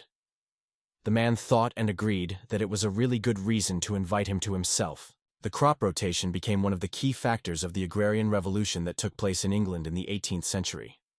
That is why this method was extremely effective. However, it would be extremely difficult to explain this to the king, because he did not want to hear anything about reincarnation. So the young man just said that he was only theoretically thinking about it. However, since the Almos fields have not yet passed the full turnover of crops, it is probably difficult to assert something. This is exactly how he explained to the man. The king, crossing his arms behind his back, replied that he was then asked to record and pass to him the total volume of the crop. When the diamond agreed, the ruler added that he should discuss something else. He asked if it would work in his country. The guy wondered. Crop rotation is ineffective in small areas, because it requires large fields and many working hands. To do this, you need to eliminate common lands and grant the right of private ownership of land. This rule should relate to all influential families and their peasants. However, in political conditions, it is extremely difficult to make such changes. The king agreed with these words and replied that he knew well how the political system of his country was arranged. In fact, in England, a lands concentration campaign, known as the Second Enclosure, was once held, and it was thanks to this campaign that crop rotation has become more efficient. However, the family has too many their own worries, so it could only have new difficulties for them. The young man wondered if almost all warriors have now moved to independent agriculture. The king confirmed and explained that the decline of independent farming immediately affects the strength and number of their guards. In the kingdom, Rosette every warrior care about his weapon. Because of this wealth, it affects the power and type of soldier. The rich ones buy horses and serve in the cavalry. Those who can afford the shield and spear become lists, and the poor go into simple infantry. Even if you did not buy weapons but had the necessary skills, you were valued high. Wealthy families were even more rich after the war. In the end, it turned out that each of them was a little soldier and a farmer. The king noted that it is not necessary to capture the earth with force. This also applies to the clans of retails. Wealthy people and large landowners already have their slaves. The man assured them that it was necessary to gradually master the crop rotation, so the young man had nothing left to agree. After all, it is not England, and such things are possible only through reforms from above. Even gradual changes would already give the result. His village, for example, gradually introduces a new one. But if there were cows and horses here, everything would go much faster. The king of the young man from thought and stated that the changes should be started with the most important. He very much wants to introduce in his kingdom senbakochi and the technology of grain trends. And for that it is ready to give almost everything he wants. Without hesitation, the guy asked the horses, To which the man replied that he could give him 2 horses and food a year for them. The young man was pleasantly surprised and sincerely thanked the king. Horses are very expensive, and not every village can afford even one. In addition, these animals consume a lot of feed. If there is a risk that the owner does not feed the horse, the annual stock of food becomes an extremely valuable gift. Such a gift can be compared with 2 cars and a fuel supply. The king acknowledged that he seriously underestimated both the boy's abilities and his ingenuity. The guy himself was impressed with such words. The king noticed that Almas teaches his daughter and came up with exciting games. A true genius given by a griffin. The guy said awkward, that the king was exaggerated. The man asked him not to be ashamed, because he has a lot to say, and the guy's opinion is important to him. The king asked if the presence of Raymond would not hurt, and the young man did not deny. The brother of the king with pleasure shook his boy's hand and noted that it took a long time, but he would be glad to make again. Almas was a little embarrassed to release his hand. Raymond suggested that the boy play with him in Sug. He replied that he would agree if he found a free minute. They sat down at the table, and the king, wanting to make sure that the guest understands how everything was arranged in the country, he asked his opinion about the local political system. Almas boldly stated that all this seems to him a full nonsense. The emperor was surprised to answer and asked to explain. The new moon began to say that the whole state was built on blood and conquered lands. When there was only the first generation of these families, everything was different. But in the second and third generations, the blood mixed very much. So over time, devotion to the motherland inevitably began to fade. Their land was not donated by the king of Rosette. All they have is a heritage from ancestors. Because aristocrats governing their possessions themselves, there will be a serious problem. The king's military and financial power is scattered throughout the country, and these lands are already managed by influential families. Therefore, when the war begins, it is not easy to get used to it. But most importantly, if some of the influential families betray the king, their power will sharply decrease and the army will become much weaker. For example, the problem is clearly visible in the example of a project to protect against floods. It is very important that residents of the surrounding villages and cities are really interested in this issue. It will not be easy to do, because with the current system, any unpopular solution can cause dissatisfaction and even lead to the overthrow of the king. And if local nobility has family ties with other peoples, it can greatly affect the war. The king with his brother listened carefully to the Almas, silent, only from time to time exchanging his eyes. The king reassured everyone, saying that there was no reason to worry, because it is subject to marrying other peoples. Then the young man added that the same rule should also be extended to influential aristocratic families. The guy warned, if not, riots can cover the whole country. The king, together with his brother, agreed with such an opinion and acknowledged that they had not previously thought about it. Even if marriage between 2 influential families seems perfect, it's not so easy. If one family raises a rebellion, it can instantly spread throughout the country, as family ties are able to quickly convey anxiety further. The king said that, in this case, he willingly listens to any guy's ideas about how to improve their political system. Almas thought, when you communicate with the nobility, without controversy about the politics never go. If it were in his world, he would have already been invited to some expensive restaurant hall. Without hesitation, the young man expressed his opinion to the king. He proposed to introduce centralization of power. In the previous life of Japan, it all started with ties reforms that changed the aristocratic rule to a new order.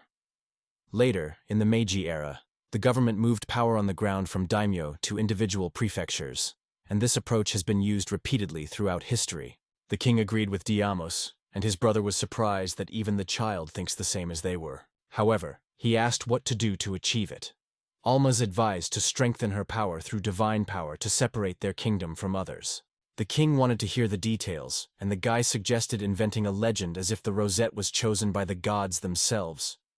Although the guy did not know local divine myths, such a story should work. The man asked if he had any ideas.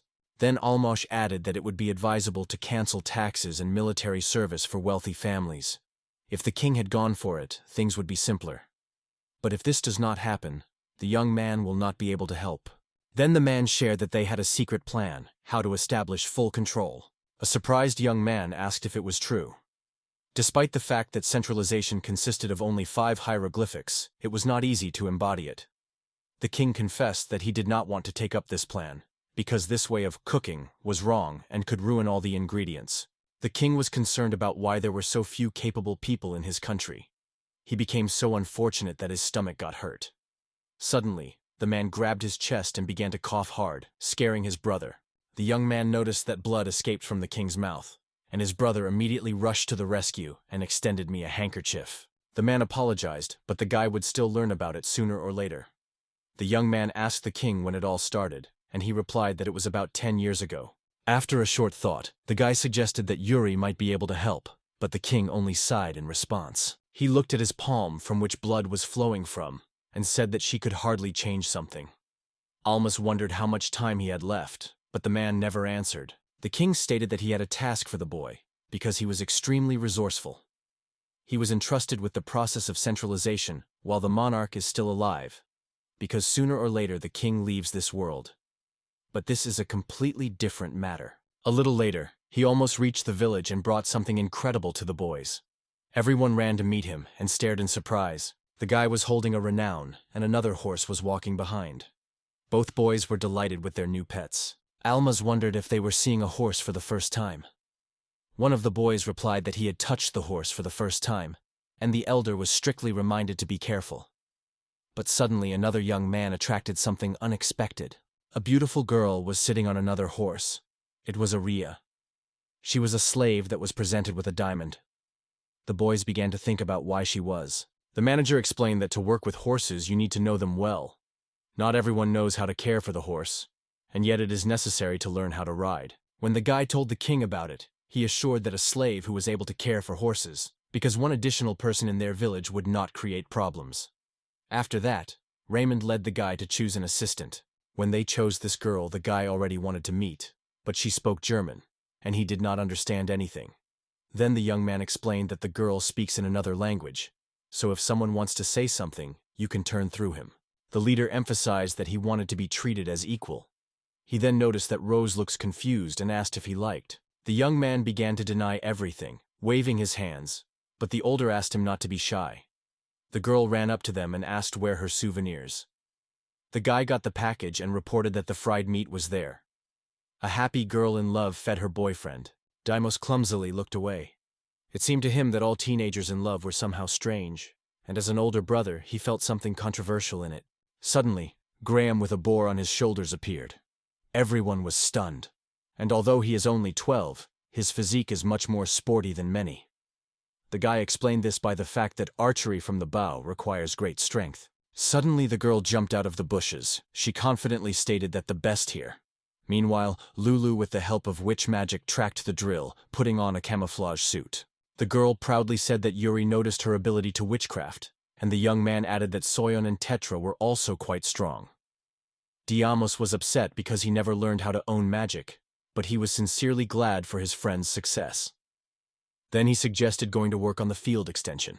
When the boys returned to the city together, everyone was happy, seeing their horses.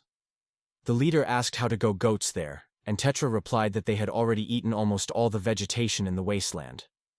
Almos returned and calmly stated that he leaves the horses of Ray and Rusad. Tetra watched with delight, and then wondered what the horses were pulling. It turned out to be a plow and a real hero, whom the king gave with the horses.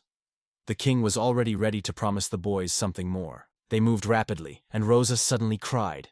Keeping the plow was much harder than she thought. The conductor immediately stated that, as they guessed earlier, the horse was not suitable for this work, and only in vain took so much strength. The guy said that the plow was prepared by the next meeting. Suddenly the girl remembered that he was saying something about a new invention. But even when the guy explained what he meant, the girl did not understand anything. This herb can have a detrimental effect, but Urine knows that it is often used in witch rituals as analgesic. Since it is forbidden to grow this plant almost everywhere, no problems with dependence do not arise. The guy explained that he was talking about seeds because it is very good for health. It is an annual plant that grows rapidly and can be sown again and again. The interlocutor added that clothing can also be made of her. Deimos said that he grows this plant not for fabric, but for ropes, just as he did in his past life. He confessed that most of the crop will go to the equipment, as Griffin's support will end this summer and taxes are only growing. That is why they need to produce certain products, and this herb is one of the most important. He called the girls to go with him, because he already had a candidate for a special product. He spread various plates on the table and explained that the peninsula was retained in 3 ways: on papyrus, lambs, and wooden plates. The papyrus is too fragile, it breaks easily, and leather records quickly eat insects. The board is so small that it is difficult to write long sentences. But Diamond knows another, much more convenient source for records: paper. True, he seemed to have not seen him for a long time. Tetra wondered if there was a meaning, because most of the locals could not write. The leader replied that the paper can always be sold to where he really was needed. For example, the king himself. He added that unlike ordinary people, kings should record history. But for these records to be stored longer, the paper is required. Subsequently, the paper can be necessary for many other professions, and maybe even a master of paper will appear. Then the guy led the girls to look for the right materials. They went far enough from the village because they needed water. If you dig a pit on the shore of this river, a small pool will be obtained, where you can dip the collected things for further work. This is done so that the material becomes softer, because without this, it will not be possible to get rid of the residual black bark. After this treatment, vegetable fiber appears. This time, they will just try. But the more work they will work, the more beautiful they will get the paper. Next, pour the ashes and top up. Then the liquid will become white. The transparent upper part of this white light is a delusion. You will need a meadow, but here you will agree and simple. In any case, the meadow itself can damage the body. Next, mix the bark of trees, straw, and alkali, and then start boiling together. The girls noticed that the dish was reminiscent of stew, and one of the boys came to the aroma immediately, asking him to have something to have a snack. However, she almost explained that if you eat it, the stomach may crack. You have to wait for everything to cool down, then wash well and leave in the pool overnight. While this process lasted, Almas praised the boys for good work in the field and treated them with dinner. By that time, it was already dark. The leader explained that while the mass is still moist, it should be ground. Ron immediately suggested that the man in response allowed him to try to make starch from wheat flour. In his past life, Ron would just cook this flour in the water. Next, it was necessary to mix the starch glue with the liquid carefully, so the basis for future material was created. The guy explained that it was not a paper, only his workpiece, and it was only necessary to give it a shape. He pulled out some strange device that was to absorb the water and called it a paper tray. It poured the mixture on the girl and shook the device to distribute it evenly. Tetra froze with surprise, contemplating such beauty. The leader explained that this process should be repeated several more times. Only then the upper part of the form can be removed and sent to drying. Subsequently, the girl wondered if everything was fine. Almas replied that things were going well. Now they would be able to make high-quality, very smooth paper, though he was thinner than the guy hoped. When the leader put a piece of paper in front of the children, they began to consider it in surprise. They were delighted with such fiction. After all, the paper was much softer than papyrus, lighter than sheep's skin, and more comfortable than wooden boards. And if it was still to establish its mass production, then it would really be a valuable product. In his thoughts, the hero thanked the Chinese for their invention, and then suggested that you sell it right away. Almonds approached the king and stretched out his invention, what he called paper. King Rositz took a novelty in his hands, looked, and then praised the boy sincerely for such a wonderful idea. The leader said that their village could produce it, so they decided to give the king some samples. He immediately became interested and promised to buy the whole product. However, he immediately asked about the method of manufacture, but Almas did not want to reveal the secret. The man sighed and confessed with a smile that he only joked. He stated that he was ready to buy paper for 3 years and also asked to try to make the products better, explaining, the requirement was put forward by the king himself. He added that when the quality of the paper increases, they will be ready to buy it in a group. The king explained that he seeks to establish paper production in his country, but now his quality leaves much to be desired. Until the situation is improving, production will remain in the village of Almus. But the man stressed that he would not allow to sell this paper elsewhere. The young man agreed because he believed that the King Rozos did not wait. He even thought that this thing could be sold to someone else. And although he did not like the homework or balm report, suspicions only added benefits for everyone. That's how another year passed, and Almas was carelessly stepping in the forest. The time of the Griffin's intercession has passed. That day has long come. However, it was then that paper, cattle, ceramics, crop rotation, and even profit from training appeared in the village. Yes, there were some difficulties, but the community was confident. The guy wondered, what would happen to him if he did not meet the griffin in the forest? At least, he would not have this heavenly gift, the ability to understand the language. Meanwhile, the young man was already approaching the destination, to the griffin himself. The giant bird gladly greeted the guy and praised him sincerely for achievement. Deimos did a great manner, was able to teach everyone and avoid victims. The young man remembered how the peasants worked hard, and said with modesty that he did almost nothing. However, Griffin was convinced of the opposite. After all, this young man was supported by King Rositz and Griffon himself. He took care of the village and all its inhabitants. The bird asked if the boy still needed the divine gift of the language. The leader replied that yes, he still needed it to communicate with Ray, although this gift is no longer important for the contract with the griffin. And Raya is gradually beginning to understand what Adelia is saying, and Rusadudu took up the study of German, which was a lot of surprise. It seems that he really wants to communicate with River. That's where love makes miracles. Griffin promised that then he would turn it to himself, and he pushed the boy with his beak in his forehead. The young man felt that something important suddenly disappeared from his soul. The bird asked the boy to come regularly, and if he was easier for him, he can sometimes bring her alcohol. He almost smiled and nodded. The leader returned to the village and, stopping on the hill, cast his gaze down.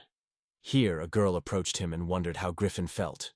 The young man gave her words greetings from birds and a request to capture the next time a fruit wine. And once this place was abandoned at all, and now here, it is probably better than many other corners of the world. Before his eyes, the memory of what place was before. He remembered all his new friends and noticed that each of them works hard. Convinced in all the shades of the word, he confidently assured that the work was done perfectly. After that, he returned to his interlocutor. He asked Tetra to gather all the inhabitants, because he had to make an important announcement. The head asked him to listen carefully and began the story. He noted that this year's harvest in the kingdom of Rosettes was much larger than ever. He was convinced of this, and Yuri confirmed his words. Then Rose wondered what their leader meant. After that, Almas asked if the boy was born in the kingdom of Rosettes, and having received an affirmative answer, he said that now the guy could return home to his parents. The village's elder announced that everyone who was born in the kingdom of Rosette could return home. After all, there are many children here who, except Rusadude, are also a native of Rosette. If they lose their children along with Ruswell, it can lead to a serious shortage of labor in the village. But even if it is true, it doesn't matter because children should grow next to their parents. Now that the agreement with Griffon is completed, those who can return home have to do so. Almost never knew his parents, but because these children are different. The man continued and said that now in the kingdom it has become much better, so everyone who wants to return can do it freely. No one will restrain or stop them. Then the first responded with Rusadude. He attracted attention and immediately asked if their leader was crazy. The young man could not tread this. Is it all because he has lost the blessing of the Griffin, now cannot express his thoughts clearly? Rose made it clear that no matter how much they loved their parents, they left them once. And no matter how painful it was, it remained difficult. Others also began to support the guy, they say. Even if they have enough food now, no one will meet them at home. It will be worse if they are expelled for the second time, or, God forbid, will be given slavery. But none of them even thought about going back. Hearing their words, Alma has finally realized something important. Returning to parents who once abandoned you, there is always a risk that it will happen again. The guy wondered why he hadn't thought about it before. Probably, for the orphan, the image of parents in the head has always seemed better than reality. The leader realized that it was his own pain, and he inadvertently shared his ideals with others. Seeing that the leader fell silent and did not find words, Rusus smiled and said that they would just look like they would not remember anything.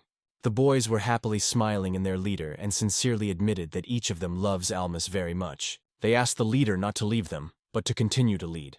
After all, who, not he, has such a strong connection with this guy? Everyone is very respectful and genuinely loved by Diamonds. Then Ron decided to ask if there were those who wanted to return to their parents. Nobody answered this question. Silence reigned in the hall. Then he lifted his fist and exclaimed who was ready to follow the leader. They surrounded a man from all sides. He only wondered if there were those who wanted to return to their parents. But it was only a warm up, No one wanted to listen to a return. I remember well how each of them shouted and begged to return to their parents. So why don't they think now? At that time, Tetra explained that everyone here sincerely loved their leader. This is the main thing. From these simple words, a young man shouted, tears in his eyes. He turned away and quickly wiped his tears, assuring everyone that he does not cry at all.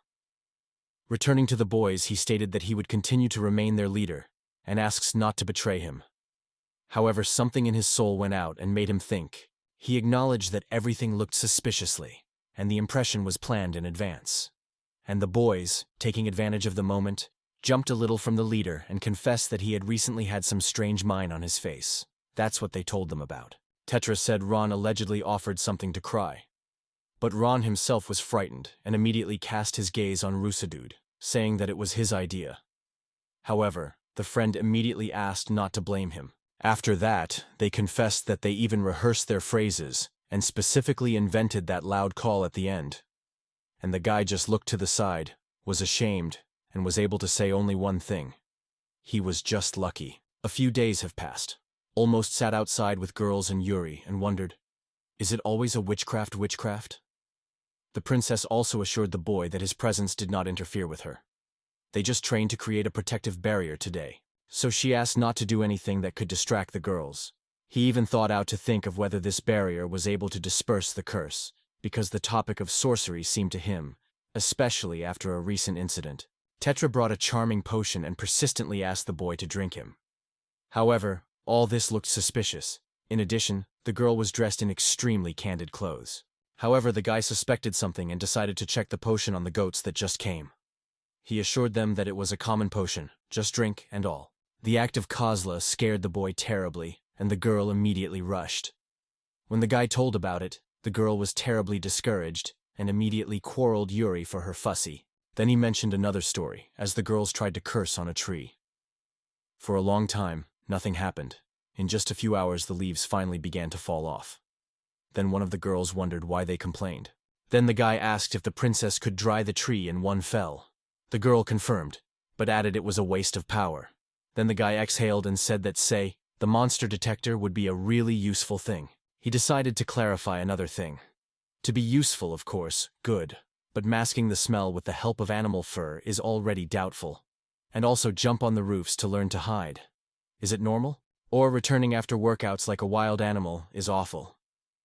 The guy thought the reason in poor preparation before. The princess assured that it is not necessary to blame all the guilt on her, because that's how everything was from Lulu from the beginning.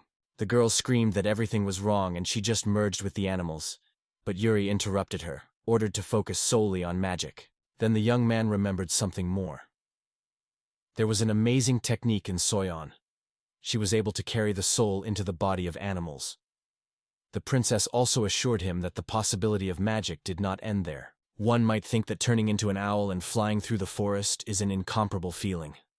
Only then did he think, that's the true advantage of magic. But when she returned to her body, she tried to twist her head like an owl. When Ron called her, everything ended in a real tragedy. So she explained on the screen that Ron did it deliberately to show her up. But the princess stopped her attempt to do something else and asked to calm down. The guy thought that all these magical tricks of the witch looked quite suspicious. But Yuri seems to have a response, and decided to show somewhat. The girl wondered, what about the creation of fire? She quickly showed that she could light it, but explained, it usually takes a long time, and since she prefers to use the fortress, spending on such magical energy is a futile affair. The princess wondered the opinion of the leader, and he replied that it was really impressive, although a little waste about strength. But it seems that the Tetra had some plan, so she asked to repeat it again. Yuri demonstrated it, but noted that this magic would still be useful. But in response, the girl confidently said that she already guessed how to use such magic. For a while, the guy finally got out of bed, thinking how difficult it is to wake up in the middle of the night. He reached and thought, why did Yuri need to come so late? The girl warned in the afternoon that it would appear night, and the king allowed her. The guy, staring at the sky, noted that the moon of Adelia was just impressively beautiful. However, he remembered that because of the lack of alarm clocks, he had to wake everyone alone every morning, and it makes him feel a real mother. The guy noticed that Tetra was very difficult to wake up. It is necessary to make a lot of effort, and if you do it too late, it is also angry. The leader headed to the river, deciding that he would wake everyone only after he was reflected in the water. But when he came, he saw a tetra, which bathed in the river. The young man, staring in a hurry and without restraining, exclaimed from surprise. The girl reacted instantly. She heard his voice, and noticing the boy's gaze, was in a hurry to the water. She trembled back to him and asked him quietly that he saw. But a guy scared not less than her, shouted that he saw only her back. The girl asked if she was deceiving her diamond, but the guy assured that he saw nothing. There was a birthmark on the right side of the girl. When Tetra realized what the guy meant, she smiled cunningly and asked if he wanted to see her closer. The guy approached her carefully, looked carefully, and asked if she had a tattoo. The girl explained that this is their family coat of arms. Every member of the influential family has the following sign. It may even have Yuri. The guy mentioned that in Japan, where he comes from, dad is nothing special. But in the Western countries, they became part of fashion and style. In the Idilia, everything is quite different. Tattoos indicate social status, and they can often be seen in those who have magic. The girl timidly asked the boy to turn her clothes. The young man agreed, and when he reached for things, suddenly he caught himself in thought. He still perceived her only as a younger sister or daughter, but now he felt that he was watching his old childhood girlfriend. If he also mentioned that she was 13, there would be many options for developing events. But he deliberately drove these thoughts. It was not even necessary to think about it. And the girl, dressing quickly, cheerfully told that she did something incredible, and now you can rely on it. The guy stood on the river bank under the starry sky. His company gathered around. The leader addressed Yuri. Does she want to show something related to the invention of Tetris? The girl nodded and added mysteriously. They say, now the guy is definitely surprised. But the young man replied that he had seen it earlier when he saw Bolton, who lay on the ground and hugged the barrel firmly while working. And it was at that moment that the tetra appeared, holding a sheet in her hands. The girl posted on the table what she wanted to show. It was a red symbol of a geometric shape drawn on a sheet. When someone wanted to ask where such a bright red paint came from, the girl immediately explained. That was her own blood. She calmly raised her hand and assured everyone that there was no need to worry. She was already washed and treated with alcohol. After that, Tetra asked Ron to turn off the light and began to prepare for the next step. She put her hand on a magical circle, and the leaf broke out with bright light. The boys did not hide their surprise. Then the girl suggested that Alma tried, but he refused because he did not possess witch magic. However, under persistent exhortations of girls, he still agreed to try, and the result was exactly the same. The guy asked as possible. And then the princess began to explain. In order to use magic, only two things are required. The first is the power of the soul, that everyone is different. Girls are usually more powerful. But even so, not everyone can master magic. When she was convinced that the boys understood everything, she added that this shortage could be easily filled by adding external magical power. This can be done by sacrificing someone using the blood of a witch or magic stone. Magic stone is a special mineral that is extracted from the bowels of the earth. And from others it differs in that it is filled with blue magical energy. However, the second important factor is the experience and skill of the magician himself. It may seem strange, but in fact, magic is more like instinct. Some people, having a wise, have been able to create different magical miracles since childhood, without even realizing it. If you draw an analogy, it happens as naturally as breathing. Even if you ask someone to teach you to breathe, there are few who can really explain it. But even then, magic can be called through dance. When you reach the first level of magic, you can only judge with the power of thought. The guy understood all this, but he never tired of how he used his abilities. Then Yuri said that the magic of Tetra is laid in the blood, and this symbol is its source. The guy wondered if she drew a sign that symbolized the whole process of calling the magic of light. The girl agreed and said that this symbol can be drawn on the sheet and transferred anywhere. The call process has already been completed, so anyone can activate it. Everyone began to ask how she thought to create this sign, but she replied that she had come to it through attempts and mistakes. But arithmetic came in handy, because it is at the heart of the world. Then Tetra said she decided to call her invention a magical formula. The guy asked Yuri in surprise if that means that the girl had just invented something new, and the princess confirmed it. Throughout the history of witchcraft, various dances, songs, spells, and more have appeared. But Tetra added a truly important and useful thing. Then the question was quite naturally, if all people will not become sorcerers and sorcerers. But Yuri denied. There are magic, which arithmetic is not subject to. Tetra explained that there are things that arithmetic is not able to reveal. For example, a square root, the relationship between the circle and its diameter, as well as feelings. Although the number of pi or the concept of square root was not yet opened, the Tetra was able to make a real breakthrough. All the girls rejoiced and did not hold back emotions. Now the magic of witches can be combined with formula magic. This opened the opportunity to spell even those who have no magical gift. But when Yuri wondered if the boys understood something, Ron honestly replied that he had not stopped anything, but he understood one thing. It was really cool. But this means that some spells that cannot be explained by formulas have nothing to do with witchcraft, right? The princess replied that the most important thing in this magical formula is the ability to count, and this can be considered a true discovery. However, Tetris still decided to leave the right to choose by Demos, and was quite surprised by such an unexpected proposal. Then the guy asked, "What about witchcraft?" He first wanted to call it magic, but the magic was already in the witches, so witchcraft suffered more. She solemnly announced this. From today, she is a real witch. The girl was incredibly happy, because she became the first witch in this world, which means that her second name was to be the title of ancestor. But despite her young age and character, she could not but worry because of it. A year later, everything was fine in the village, and things went to lift. At that time, the NHI had already lived 70 people. So many people filled this place with a real life. Il sadly noted that 70 people are a considerable number. Tetra explained, they were found unconscious in the forest and taken to themselves. And later, during the year, 30 people joined them. Meanwhile, Graham approached and reported that the roof repair was completed. The senior thanked them for their well-done work and sent to rest. After looking at them, he carefully asked how the things they accepted were there, whether they would quarrel with Ron. Among all whom they took, only 6 were adults. Now there is a good relationship between them and Ron. They can even be said to have attached him. The leader added that they are not only extremely strong, but also very wise. Tetra agreed that they taught it to cook. When horses appeared for land cultivation, new fields began to appear immediately, and adults helped a lot in this matter. At the moment, in this village there are enough stocks for all residents, and they produce even more than they consume.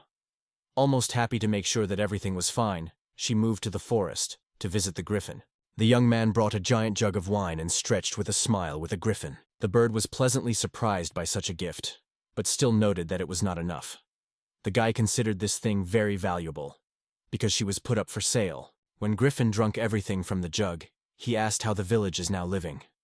The leader replied that thanks to this bird, all are well. The bird bowed a slightly jug and said that though there is little drink here, it was a valuable thing, so there was a good harvest in the village. However, Griffin decided to note that although they were almost independent of him, but if suddenly everyone disappeared because of misery, he would continue to torment the horror in dreams. And then he suddenly remembered that he should say something more important. Griffin promised that if once an Almus or his descendants would be in a difficult way, he would be able to help. The young man was genuinely surprised. He thanked the bird and expressed his hope that he would not come to. Griffin, agreeing that it would not happen better, he straightened his wings and flew into the distance. The leader returned to the village, carried the same giant jar on his head. Elmas did not expect such a warm technique himself. It was genuinely surprised. But his girlfriend did not give him time for reflection. He firmly grabbed the boy by the hand and pulled behind. He did not know why to wonder more, such behavior or because something was happening at all. When they came closer, Ron met them and suggested that her husband look into the room. A whole crowd of people gathered inside, from babies to gray-haired elders. Immediately after the head of the village left, there were 30 people gathered here. Everyone obeyed orders and left. Suddenly, one of the men stood up and asked if he was now a village representative. When the guy heard the affirmative answer, he immediately explained that they were all from one village, which is in the Farmer Kingdom.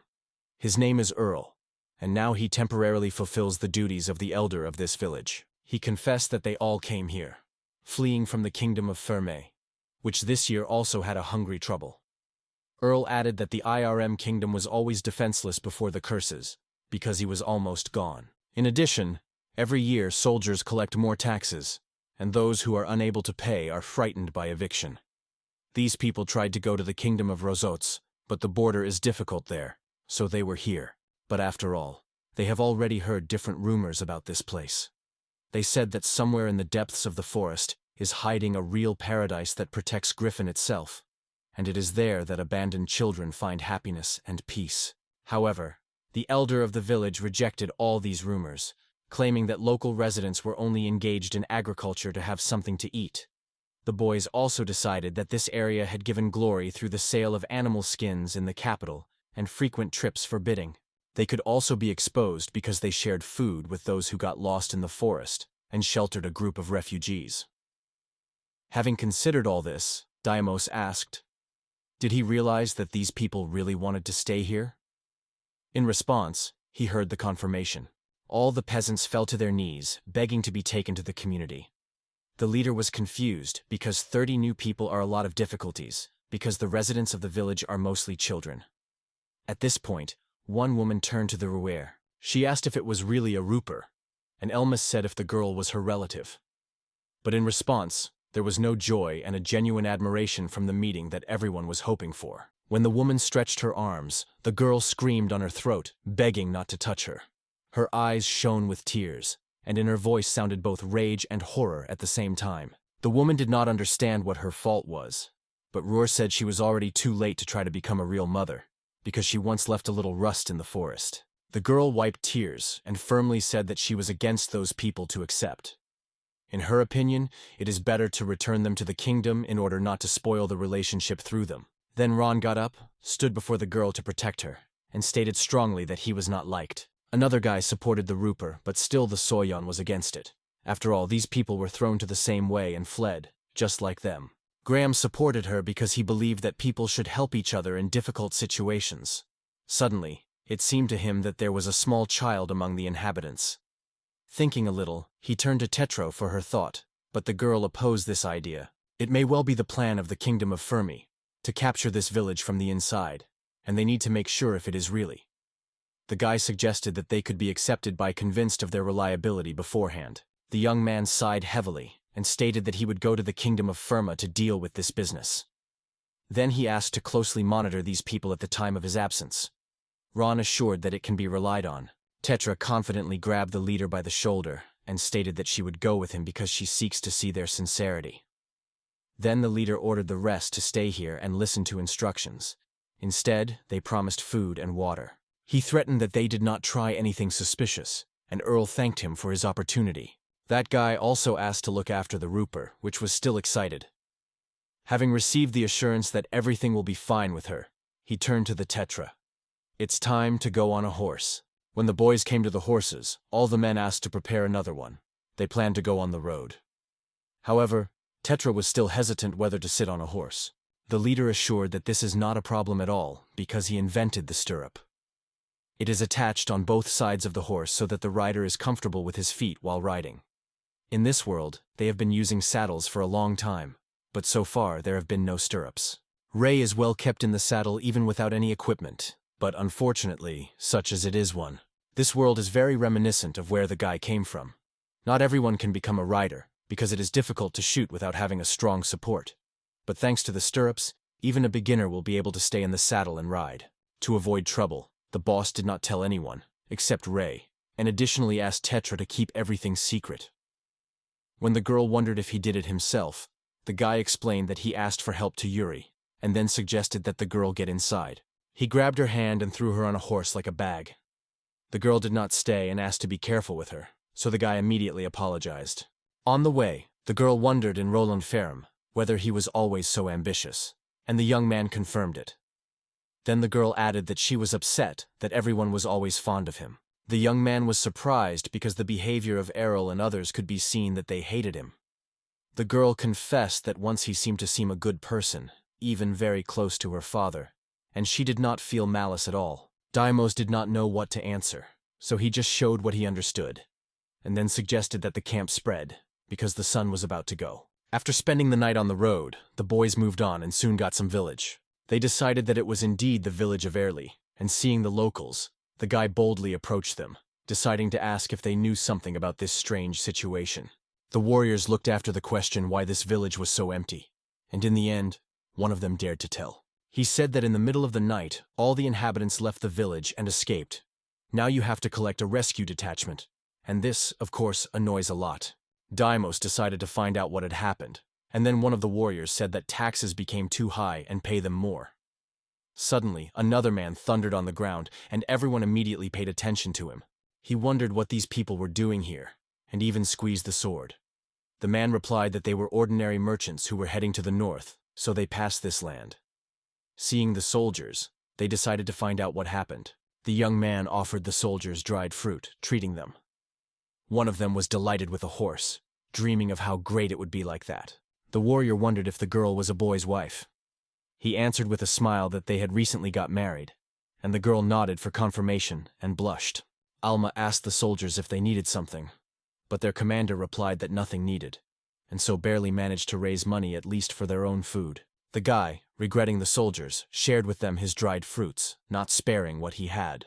He then asked how they were going to return the residents and where they could escape. Then the warriors decided that, apparently, people fled into the forest, to the same paradise that belonged to the griffin.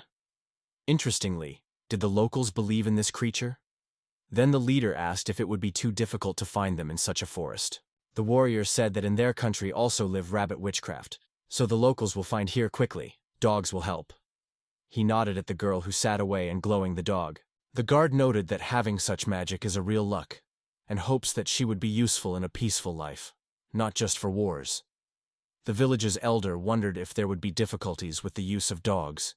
The warriors admitted that they were scared by the very presence of the griffin. But the king does not care. From his point of view, there is no point in being afraid of the anger of the griffin. The main thing is to return the fugitives, but how exactly to do it? Already the care of the warriors. They had to go in search of the next day, although they did not want to. The young man apologized for his sharpness, but explained that if nothing to sell here, he would have to move on. He thanked the soldiers for the important information, treated them with dangai, and went on. Tetra was worried. It was a bad sign, because soon they would go to their village, and the troubles had already looked at the horizon. In the end, they managed to find out everything, so they hurried to the village. When they passed for a while and everyone had already arrived, Ron came out to meet them how all had passed. Then the elder reported that Earl and peasants were in no way guilty. Dipping the tetra on the ground from a horse, he wondered if there were no problems and then asked to gather everyone together. I wanted to tell the company about everything he learned during their journey. They gathered all together to discuss the situation. Everyone knew. Tomorrow we'll come here for soldiers of the farmer. There was a proposal to give them out. But the soldiers wanted these people to punish and scare other residents if they suddenly intend to flee. The village's elder said that if they were surrendered, the king of Ferme himself expelled each of them from this village. After these words, the guy asked him to give him a word because he wanted to express his opinion. He said that they could not just leave these people, because if the king attacks their village, they will need those who can repel. Initially, there was no trail to this place. The thick forest hid the village securely, and it was almost impossible to find it. But since Earl with other settlers settled here, it is not so difficult to find the road. If you take one of the peasants, they will immediately show the way. When they find out that they are only 70, they will decide that they will easily cope with them. But if you attach people to the graph, then they will become 100. With such force, you can even catch fear. When the leader asked the opinion of others, Ron still supported the idea after hesitation, and agreed. Everyone else also agreed, because if everything happened, it is better for them to stay together. It would be too cruel to give friends. But despite this, the guys were still worried as the rupee reacts. The girl hesitantly said that if she leaves her parents, she would become the same as they. The leader asked if there were those who still denied, but there was only silence in response. Then he ordered everyone to move to the count. They approached the refugees and reported. They would take everyone so far. The Earl expressed his sincere gratitude for this decision, and the elder only stressed, "It is temporary." He warned that everything would now depend on their behavior. In response, Earl tilted his head and gave the word not to forget about it. But whether they should talk about the rapid arrival of soldiers, the head still doubted. He was barely going to report how suddenly the Ruhr and Ron rushed with the news. The soldiers of the King Fermi had already gone here. The boys reported that the soldiers are still in the depths of the forest. At all, so there is no doubt. They go straight to them. Ruhr added that she clearly feels them with his magic, and the Earl wondered what that means. The leader warned, "King Ferme is already in their footsteps and will soon get to them. Most likely, he wants to destroy everyone to show an example for others." People have already started panic, but Earl quickly returned to them peace. He bowed his head and apologized for all the inconveniences they caused.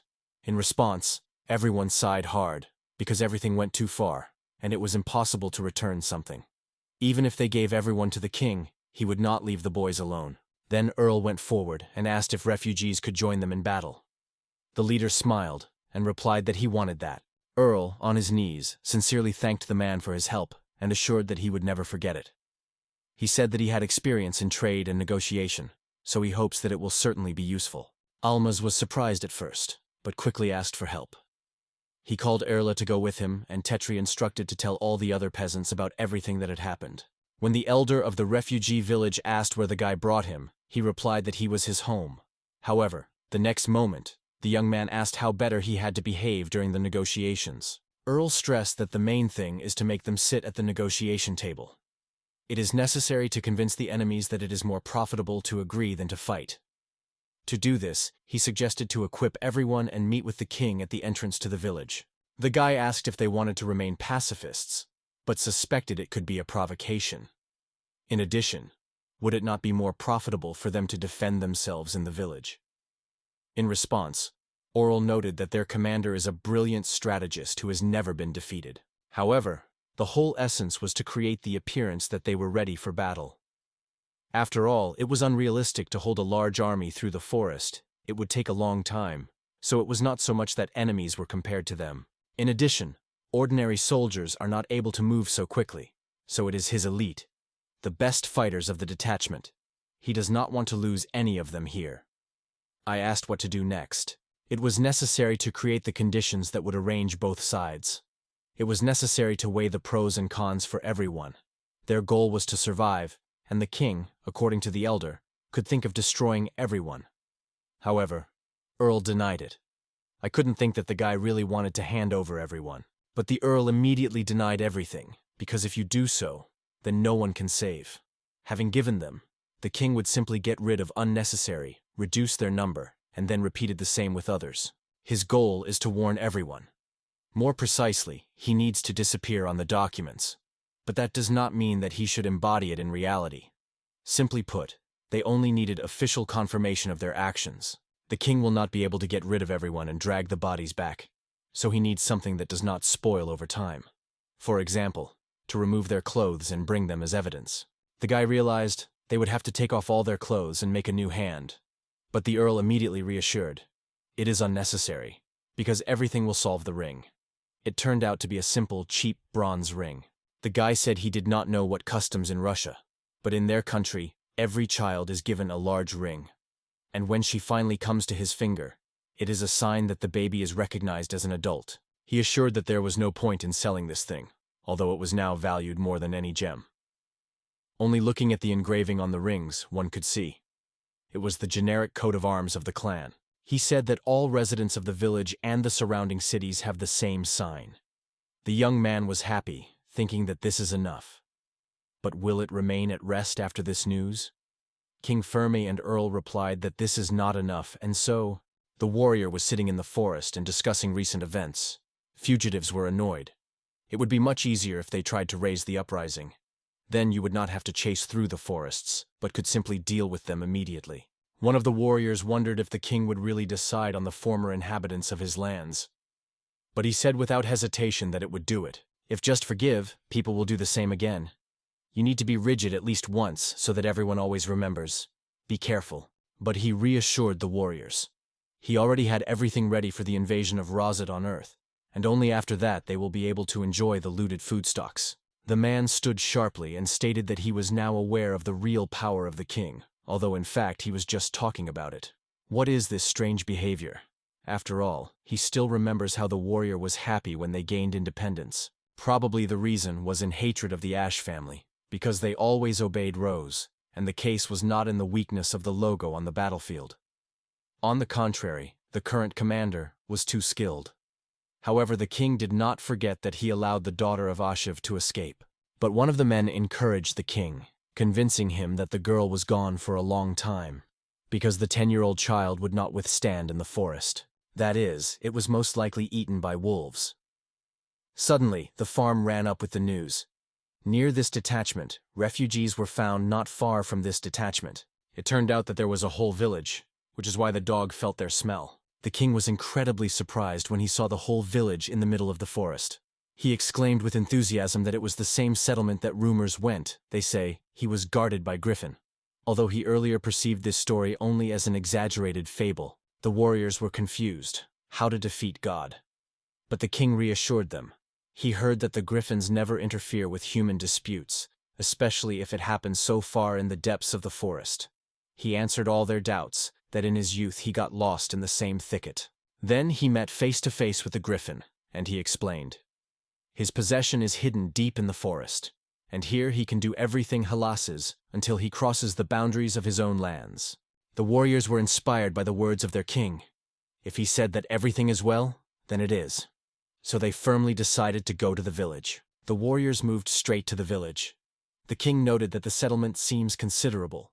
Judging by the number of homes and space of fields, there were about 100 people. However, the protection of the village was limited only by simple ditches and fences. Such fences could scare away except that wolves, but not a hostile army. However, they suddenly noticed that they were approaching an armed crowd. People strongly moved directly to the soldiers. The king stopped his people and ordered them to stay still, to watch what would happen next. At this point, a young man came out of the crowd. He confidently approached the warriors and asked loudly what brought King Fermi here. The young man confessed that he was managing this village, and called his name, Demos. Firm stated that he had come here to punish his people who had escaped from his country, and therefore demanded that they give them to him. However, the village's elder replied that he could not allow these people to be given simply in their eyes, and refused to fulfill this requirement. The king suggested discussing everything, but asked the boy to come closer, and he confidently moved to him. The warriors were surprised to see that this guy was approaching them. But he walked confidently, almost without paying attention to everyone, and went to the king, hoping that everyone would keep peace. The boys froze with horror. They were not sure whether it was necessary to approach, but Ron calmly assured that everything would be fine. The main thing is to believe. But Graham said that he could be relied upon, because he knows what to do if something goes wrong. Tetra put her hands in prayer, sincerely begging for everything to be fine with their leader. Going closer, the guy congratulated King on behalf of May and asked if he could come. However, King himself abruptly refused. He said he was now ready to hear why he could not agree on his demand. Meanwhile, the village elder was glad that the king at least listened to his arguments. He said that few people live in his village, so if this company wants to get rid of, he would gladly accept them. However, the king could not leave the fugitives without punishment. However, the leader predicted it, and was not surprised at all. He took the ring and suggested that the perpetrators were already punished, and to prove it, he suggested taking away all their rings. Overlooking his people's gaze, he thought for a moment, and then suggested that all the rings that remained in the village would bring. He promised to leave them life and clothes, so it seemed like a good deal. The man really noted that everything happens exactly as the count reported. If they were given everything, they would not be hungry, so he offered only half and then gave a sign with his hand. The young man explained that if they refuse, everything here would just burn. The king noted that even in this case they would not be able to overcome the famine, and the guy agreed with it, asking him to declare his decision correct. The man thought for a moment and said that he was not sure whether they were really ready to burn the village, but he agrees to take 70% of everything they have and then retreat. Everyone was waiting for the leaders to make silently, and I had to believe. Although it was a lot, it is probably better. He bowed his head and said that they were ready to give 70% of his property with the ring. After that, the farm said that their negotiations were completed. Subsequently, Diamo sighed with relief. It is good that everything was without a fight. Peter was upset about what to do now, and the guy replied that he needed to meet with the King Rosette and tell him about everything that happened. The boys hesitated whether the king could help them, but the leader assured even the slightest support would not hurt, because they did not want to be unnecessary problems. He was already going to go on the road when he suddenly approached Earl and suddenly asked him to take with him. However, the man still refused to comply with the boy's request and asked him to stay here. But again, someone did not allow the boy to leave. It was Tetra who had to accompany the leader. She confessed that she was thinking about it for a long time but almost did not give up her stubbornness. Like, now they can go together, and the village will remain on Ron. The girl was worried because the darkness still prevailed, But the guy reassured her the sun would soon come. Then they went on the road, and Tetra confessed she always ran because she did not want to spoil the life of neither herself nor others, and still afraid of King Firma. But there are those who suffer because of this king, and now she is the last of the kind of Ashiv, so it should take this responsibility. The young man thought a little and replied that her life belongs only to her. There is nothing to do with a Graf or someone else. No influential family should impose a sense of obligation. He said that if she does not want to, there is no point in force. But the girl explained that being a member of the influential family is also part of her life. She did not want to spend her entire life running away from King Firme. To live the way she wants herself, it was necessary to finally deal with this issue with the king. And the young man only shrugged his shoulders. He did not find the words. The boys finally met Dawn. And yet, when it was decided with King Firme, the girl dared to say important. She made the boy a proposal to marry. The discolored girl closed her eyes, began to dream and loudly demanding that she would be married immediately. When she calmed down a little, he confessed that he did not expect such developments at all. Although he said that he wanted her, now everything was felt completely different. The guy suggested getting off his horse, exhale and calmly discuss everything. The girl repeated her request again. She again offered him to marry. But the guy was just surprised to look at her. For him, she was rather a sister, and it is not just about it. He always thought of other children, and about everyone in the village. He has never seen their lovers. If all this is in doubt, then, he warns the girl, if they get caught, she will have to stay with him forever and turn everything back. He, a little embarrassed, added that marriage also means the appearance of children, but the Tetra willingly agreed to it. The girl asks the boy to answer only yes or no. She asked him if he loved her, and the guy replied that so. She did not stop asking the question and then asked if he got married with her, but the guy refused again. The girl was already upset, but the guy explained that as a man could not agree to it, so he had to say everything in person. Almas dropped to his knees and made a proposal to his companion, and the girl gladly agreed, briskly overthrown the boy on the ground. Then the guy offered to go to the kingdom immediately, because the danger of famine was not yet.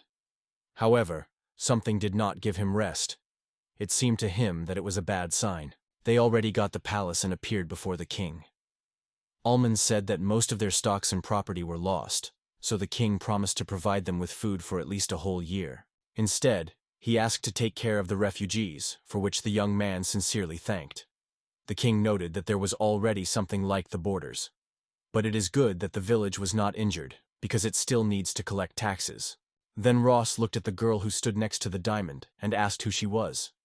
In response, Tetra said with a smile that this story began a long time ago, but the king still insisted that he did not remember her at all.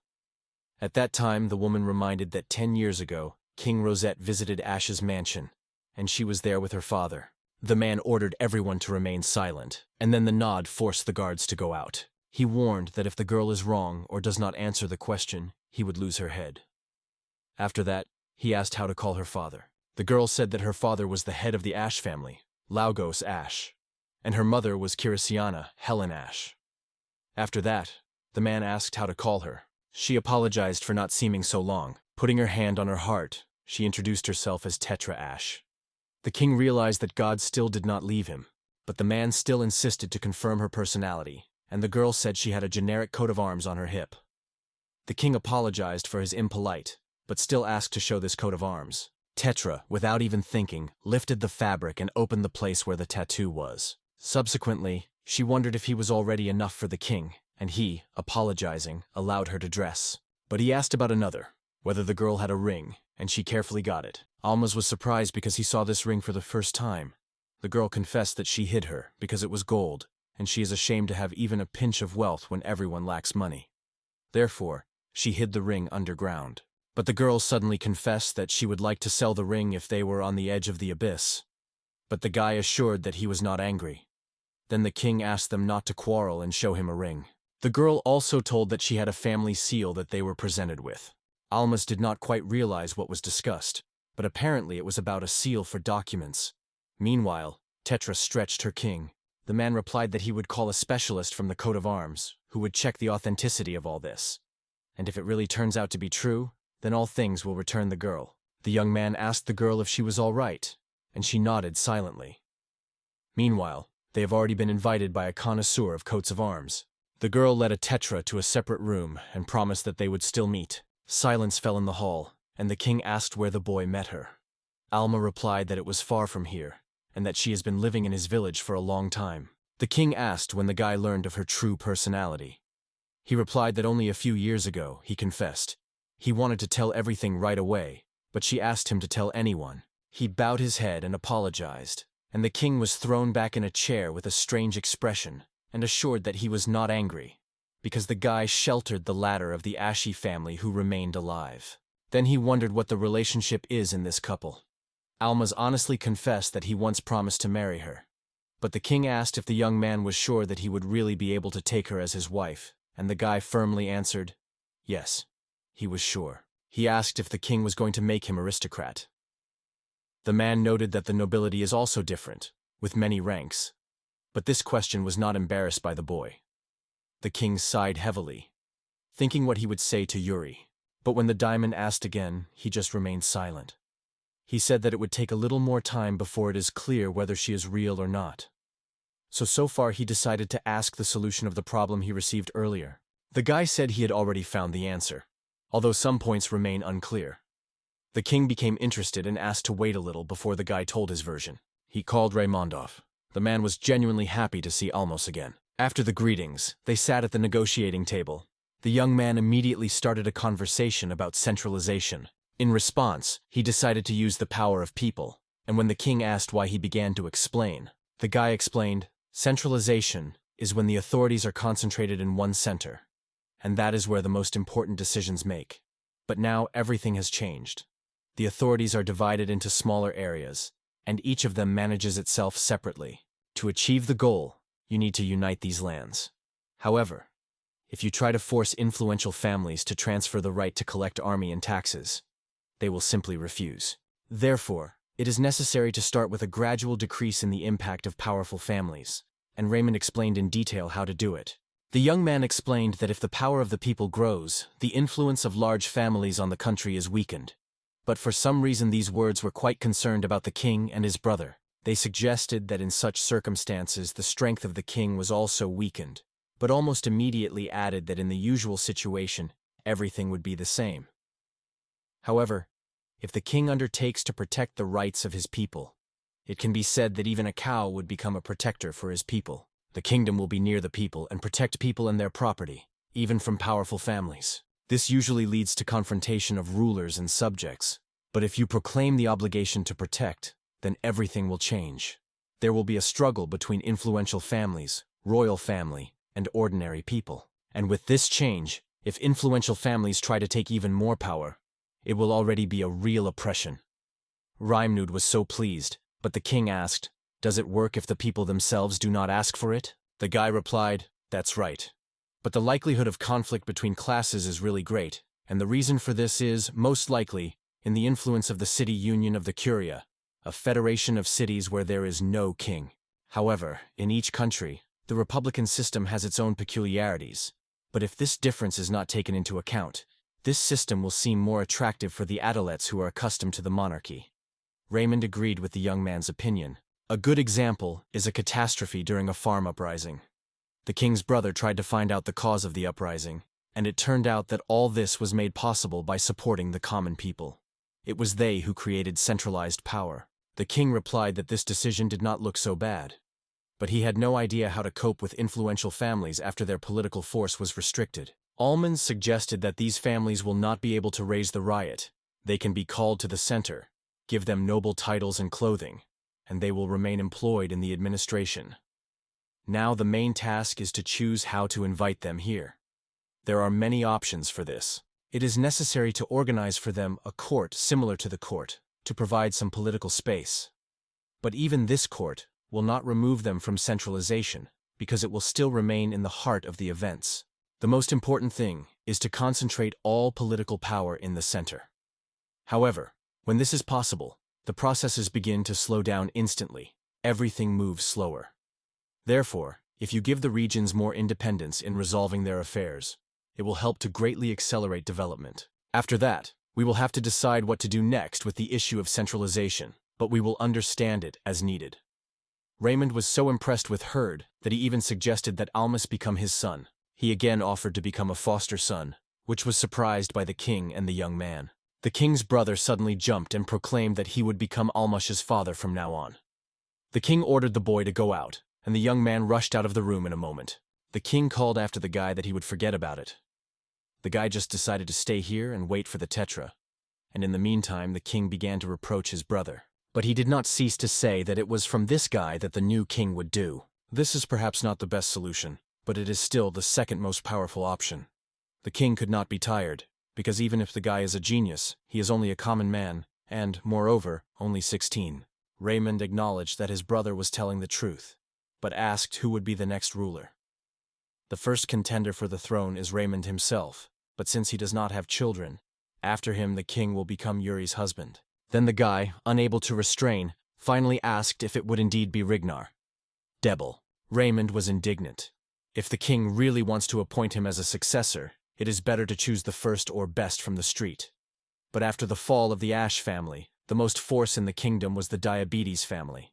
Even if it is true, servants and family members say that he is indifferent and cruel, who cares only for drinking, women and money. The brother of the king stated that he would not serve this man, but he asked if he realized, if you crown someone else, the state would just break up. This man was convinced that the main thing is to win, and then this family can simply be wiped from the face of the earth. But how did he generally give his daughter into the hands of such a person? After all, he already got rid of both of his wives. The king confessed that he did not like Rignar. Dibble also did not want to give his daughter in the hands of such a person. However, if their marriage is successful, it will allow you to bring together two large families. And then, centralization could work. But Raymond interrupted the king and wondered if he really believes that this person would agree to cooperate. The king froze, and then recognized that he was not really suitable for this role. But why did you need to raise this issue at all? Then the brother said that this guy was one who needed them. First, it has a special spiritual strength, because he is the son of Griffon himself. This is enough to calm any dissatisfaction. He is also good in nature, and there is no pedigree, so all political privileges remain quite for you. Third, he has a deep knowledge, well-developed creative thinking, and is also a very educated person. Although he is young, he is able to become a prominent king. After that, Raymond wondered if his brother had any doubt. The king raised only one question: what to do with the unification with the Bible family? He replied that it was impossible to join them, so it is worth following the original plan and moving on with the Ash family. Unfortunately, Tetra and Almaz are passionate about each other, so they just have to get. Although the family has spent their political power, but anyone who became part of this family automatically gained the status of a king's foster son. Such a person could become his successor, and also, to be the son of the Griffin. So, it was the perfect solution for everyone, and everyone would be glad. And after that, the diamond marries Yuri. So the unification of the Ashenrosith's families finally had to end. And thinking a little, the king agreed to appoint this young man with his heir. However, he warned that he had not yet chosen the heir to the throne. He will choose between them, so it is pointless to tell something so far. Raymond thanked the king and suggested listening to the young man's opinion. At the behest of the servant of the boy immediately brought back, the guy apologized, and the king's brother suggested that he join and sit down. They met and froze in silence for a moment, and then Raymond suggested that the conversation continue. He again suggested that the young man become his successor. He clarified what was meant, and whether he understood everything correctly. When he was confirmed that he understood everything correctly, he was asked what he thought about it. He wondered, and then asked why he was made such a proposal. The man replied that when he listened to him, he decided, before him, a decent person. He added that the main reason is the son of Griffin. This fact deserves much more attention than the young man imagines himself, especially since he was sheltered Tetra Ash. So the guy invites to marry her and gradually return her family to power, although she does not promise it immediately. Raymond added, "People are always fond of legends and fairy tales. And this is the truth. A young princess who lost his father's lands through the uprising saved the son of Griffon, and later they married." The man again addressed the young man with the same question, but he asked him to give him some time for reflection. Suddenly, Tetra came to Almosin King. The king confirmed that this girl is really the daughter of the head of the family, so her belongings are returned to the owner.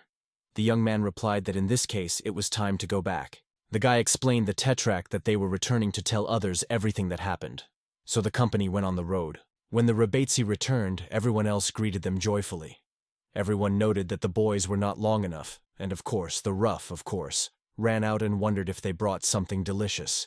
He almost explained that in exchange for food for the whole year, they will have to take care of refugees, and from now on to work and help everyone else. In addition, the guy had another important issue for discussion, so Ron asked Ron to call everyone how they usually do.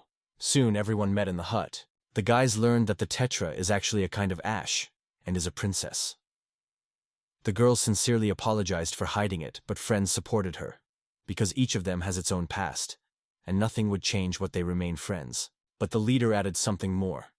He shared that he received a proposal from King Rosette's brother to become his family foster. Initially, the boys were stunned, because their leader had to become part of the royal family. However, this news later inspired them. Ruhr thought it would do them royal servants, so she would have more opportunities to study the magic of Vidu. But suddenly she was illuminated. If the diamond is actually from the royal family, then the Tetra, no doubt, princess. Suddenly, everyone around began to shout joyfully, but the guy felt that he did not want it. Earlier, when his friends left the shelter, he remained alone. He asked them if they would stop him, but the boys did not even know that he did not really need it. The young man confessed that he feels happy and does not bother him. But if he becomes part of the royal family, he would have to live far from the village, and they will no longer be able to be nearby. But the boys just laughed. Maybe less likely to meet, but that does not mean that they will never see again. Everyone supported the boy, saying that he should not stay here forever, and so they sincerely wish him success. The young man sighed and thanked them. He said that this night would remain here, and tomorrow they will go on. It is the village that he leaves under their care. In the event of problems, you can contact Herla, but all important issues should be discussed with others. Ron nodded, agreeing. The boys spent a good time together, sat a little, then left the house of Almos. On the way, they were enthusiastically discussed what a wonderful leader they had, and even began to dream that they may have ever been lucky to meet the king. The boys looked at, realizing that they definitely need to know the rules of conduct.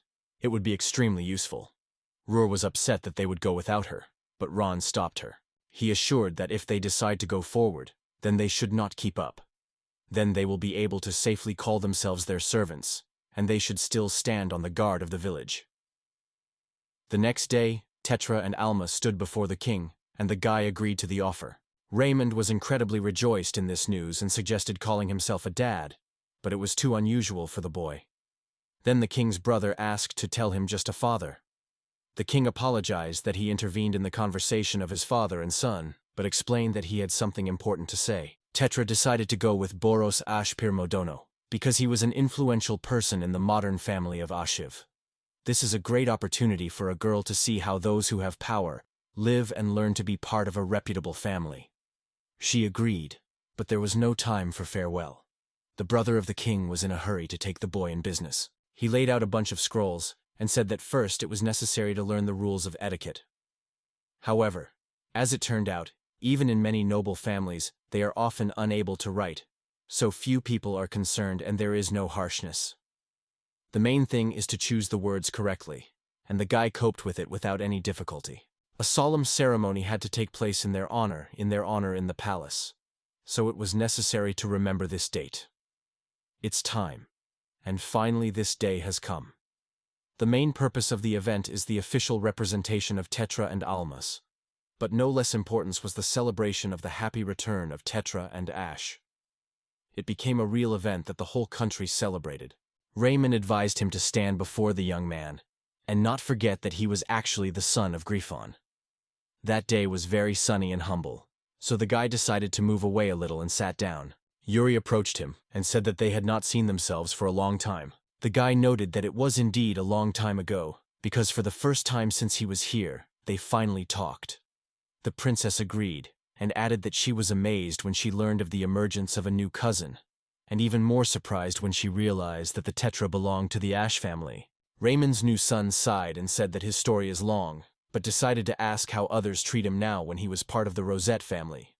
Yuri reassured the boy, saying that everything was fine and everyone was glad that he was here, and sincerely accepted him in the family. But some thought differently. These were people from the family give bowl. They did not like that Diamos became part of the Rosette family, because he was born a common people.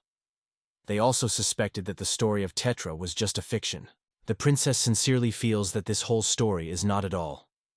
After all, Rosette genus is increasing now, especially after the griffin and the return of Tetra Ash. That is why the leader recalled that the future bridegroom is a diabology. The girl looked at her cousin and asked coldly what he wanted. The guy asked uncertainly what she was thinking about it. Then the girl frankly confessed that she could not tolerate him, and she added a little more quietly that she would like to be in his place. The guy did not feel and decided to ask again what the girl said at the end, but she only shyly looked to the side. Suddenly they came to the Tetra. Almaz met the current head of the Ash, Boros Ash Pim.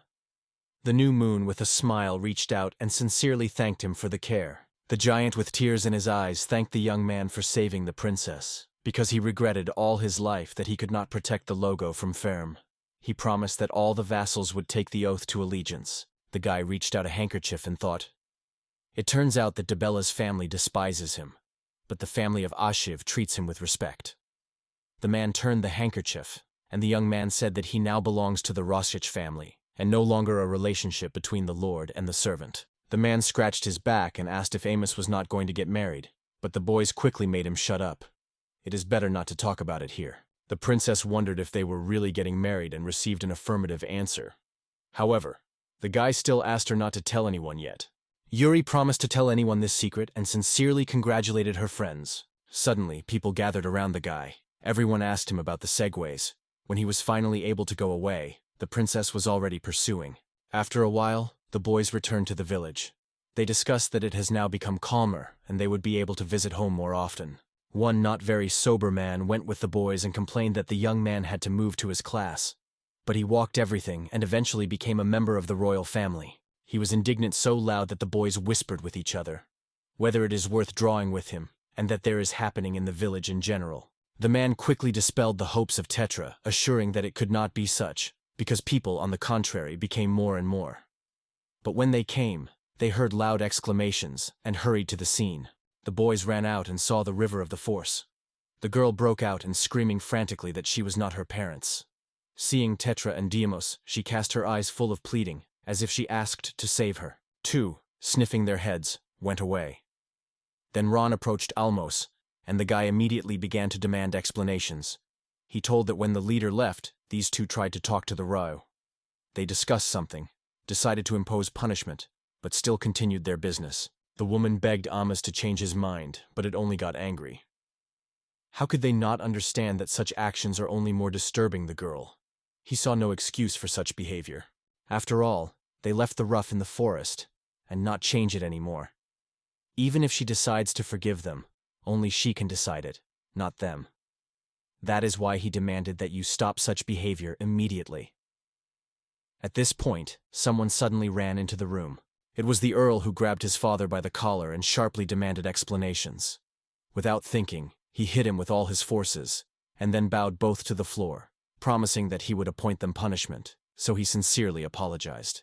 Deimos sighed heavily and warned that if this happens again, they would be excluded.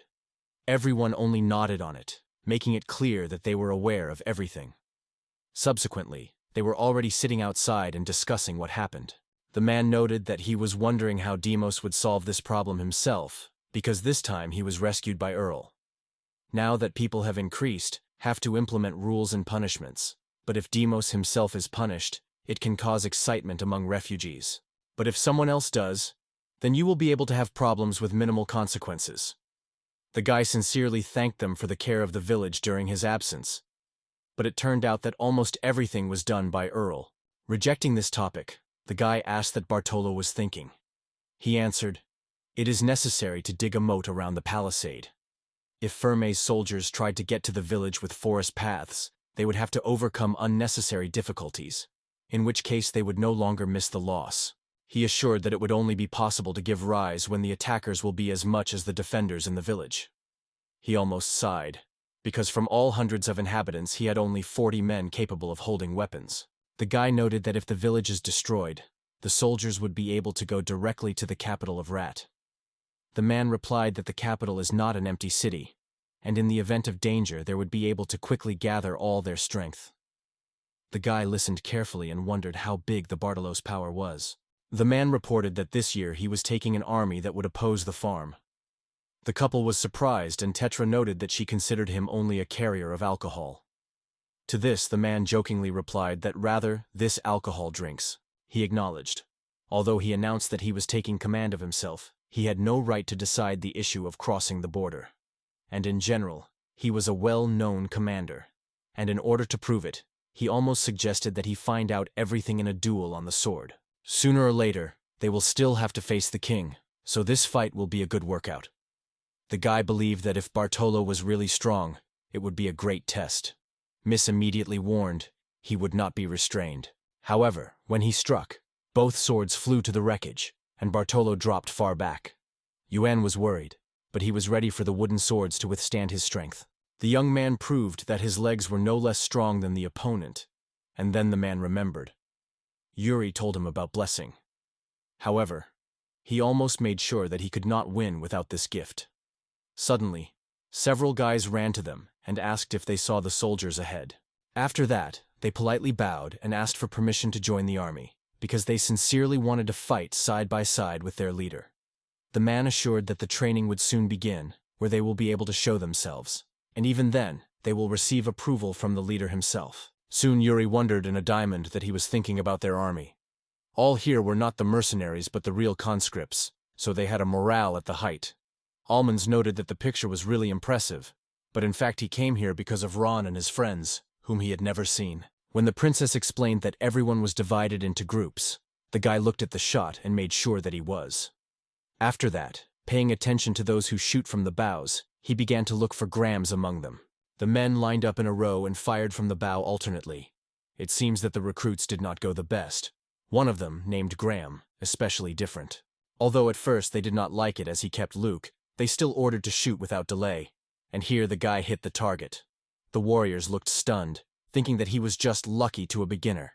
But when he was asked to repeat it several more times, he unmistakably hit the target for 4 times in a row, for which he received approval. However, for Boston it was not a surprise. He did not expect anything else from this guy. The princess pointed to the boy on the part of the square where the elite warriors trained. Among them were Ron from Rose. They fiercely fought on a training duel, but still their rivals were only for each other. The princess noted that the boys are moving differently, not like everyone else. The leader confirmed her observation and thought, because in his past life, the director of the asylum where he once lived taught him kendo. So now he passes this knowledge to the boys. Bartolo came to greet Almus, and then the leader noted that his people were doing well in battle and have considerable power. Now, the man said, it is time to check these skills in sparring. Ron Bodis strictly greeted and called his opponent. Seeing a newcomer, the man with dissatisfaction said he had lost interest and would be more condescending. But when the young man attacked, the opponent decided to show that he had to act more decisively and eventually lost. The princess exclaimed happily, learning about the victory of Ron, and the warriors froze from surprise. One of the men decided to intercede for him, and annoyingly asked a newcomer why he did so during a regular warm-up. His emotions did not subside. He promised to study the offender immediately. However, he was reminded of waiting for his turn, and it was then that his opponent, Rusaduda, came before the battle. The battle began on their initiative, but it did not last long. The man quickly was defeated. People around the stunned followed by this spectacle. And suddenly, another fighter ran into the arena. He mockingly noted that the guy's movements looked meaningless, but despite this challenge, whoever did not try to overcome this couple was simply unrealistic, and it struck not only Bartolo with his people, but even the Almas themselves, he thought, because his people had to fight strong warriors. After the young man's words that ordinary fighters are too weak for them, he did not understand why they won them so simple. And Yuri, who was sitting nearby, only quietly wondered.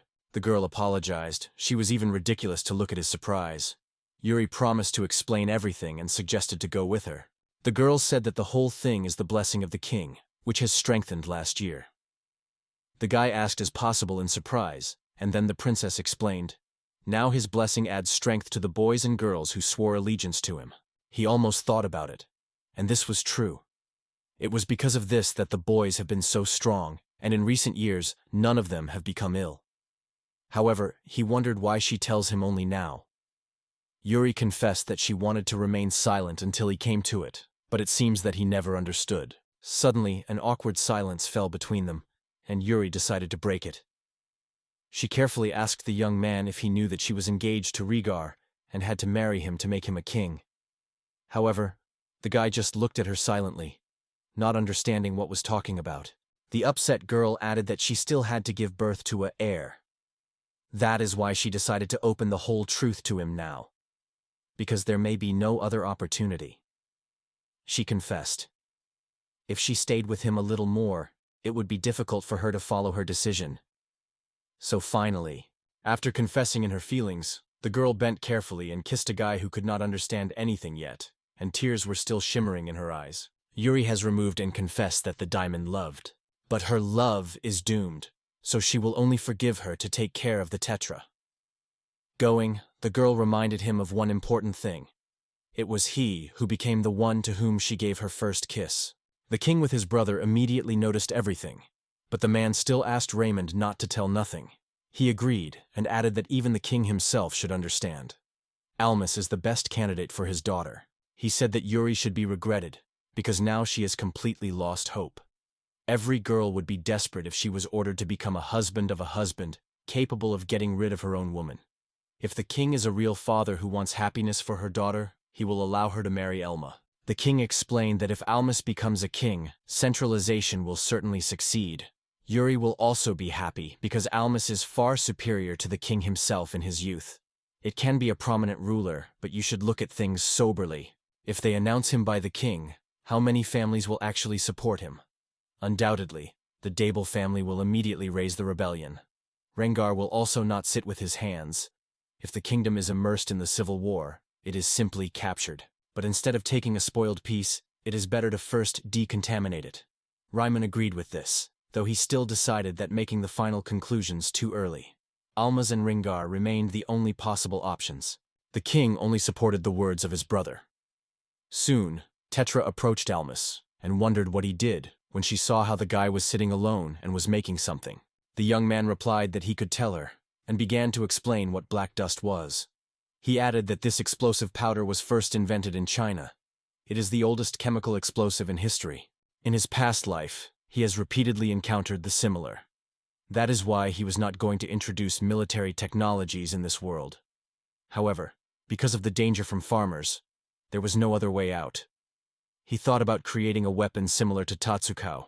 Almas said that he made the coal on his own. It remains only to collect the highest quality pieces, but the yellow crystal is sulfur. The potassium nitrate can be obtained from the ground. It is necessary to collect the soil, dilute it with water, boil it with coal, and leave to dry after straining. Tetra asked if she could look at the weapon. But the young man removed her, explaining that she was not ready. To show the girl how it works, he asked her to stay on the spot. Tetra closed her ears with her hands, preparing for what was next. A small explosion came, and the guy explained, "If you fill something, it can even injure a person. And if you just set fire, everything will explode. All you have to do is add a few stones and various debris. All you have to do is find out the arson." Then the guy asked if the Tetra was able to draw a magical circle that creates a fire. The girl replied that if you only need a spark, then it is not a problem for her. The guy asked to make a few such circles. The month passed, and he finally almost dared to visit Bartolo. He asked what he did, and heard in response, "What just thinks how to defeat King Pharma." Then the young man wondered if he knew about failures, and Bartolo said confidently that he knew about them. He almost decided to explain everything as he is. He said it was a tactic when warriors rush to the enemy with a spear and a shield. The left hand is needed to protect yourself and your friend to the left, so the right side remains unprotected. It is where experienced fighters are placed.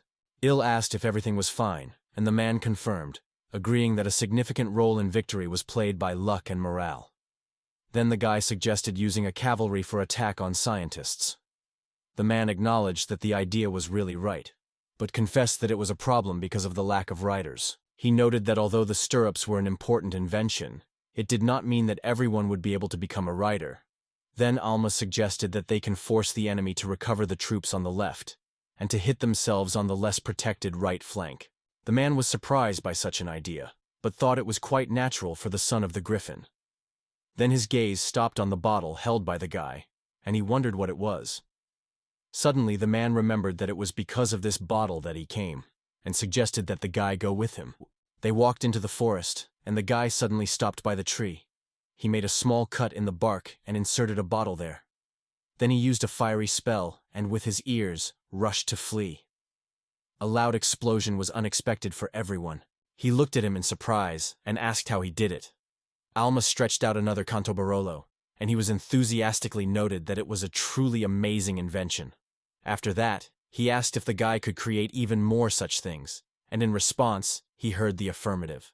A man satisfied with, heard confidently stated that they would inevitably win in this war. But the young interlocutor warned, if they do not get a victory, they will have serious difficulties. So they flashed 2 years of hard preparation for the battle for Almosh and his comrades. The servant reported to a harsh man that another family went to the side of Ashi, and now even a group appeared that seeks to bring this family to power. 2 years have passed since Tetra appeared, and the uprisings have become more and more. It has long been time to eliminate. However, all this seemed suspicious. Indeed, it was or not, no one knew. But even if fictional, it did not change the fact that it was worried about it. Suddenly, another servant approached the king with apology and stretched a scroll. It was a message from a spy from the kingdom Rosettes. The king suddenly lost his self-control. I understood that it was just an attack. He was tired before death. This moment seemed ideal for the attack, because the king would not be able to control the army. When the man noted that they had little food, the king explained, it was because of this that they go on a hike.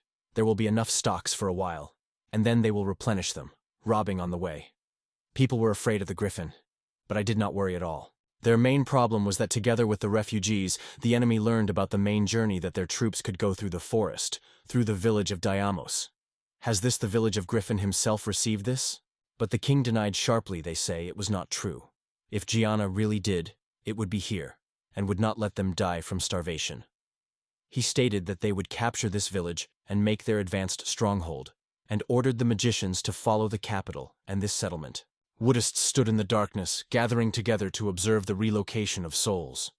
They chewed the leaves and began their mysterious rite. They circled in the sky, looking carefully at the neighborhood. It was noticeable that the protection was strengthened against people, but no warrior was visible. And so, when one of the magicians was about to return, suddenly something unexpected happened. It was at this moment that their natural enemy appeared and rushed. They needed to run as soon as possible. Otherwise, any harm to this body would have turned a lot of trouble for the real one. But the worst thing, the predator was not one. It became clear that it was not just eagles, but hostile magicians.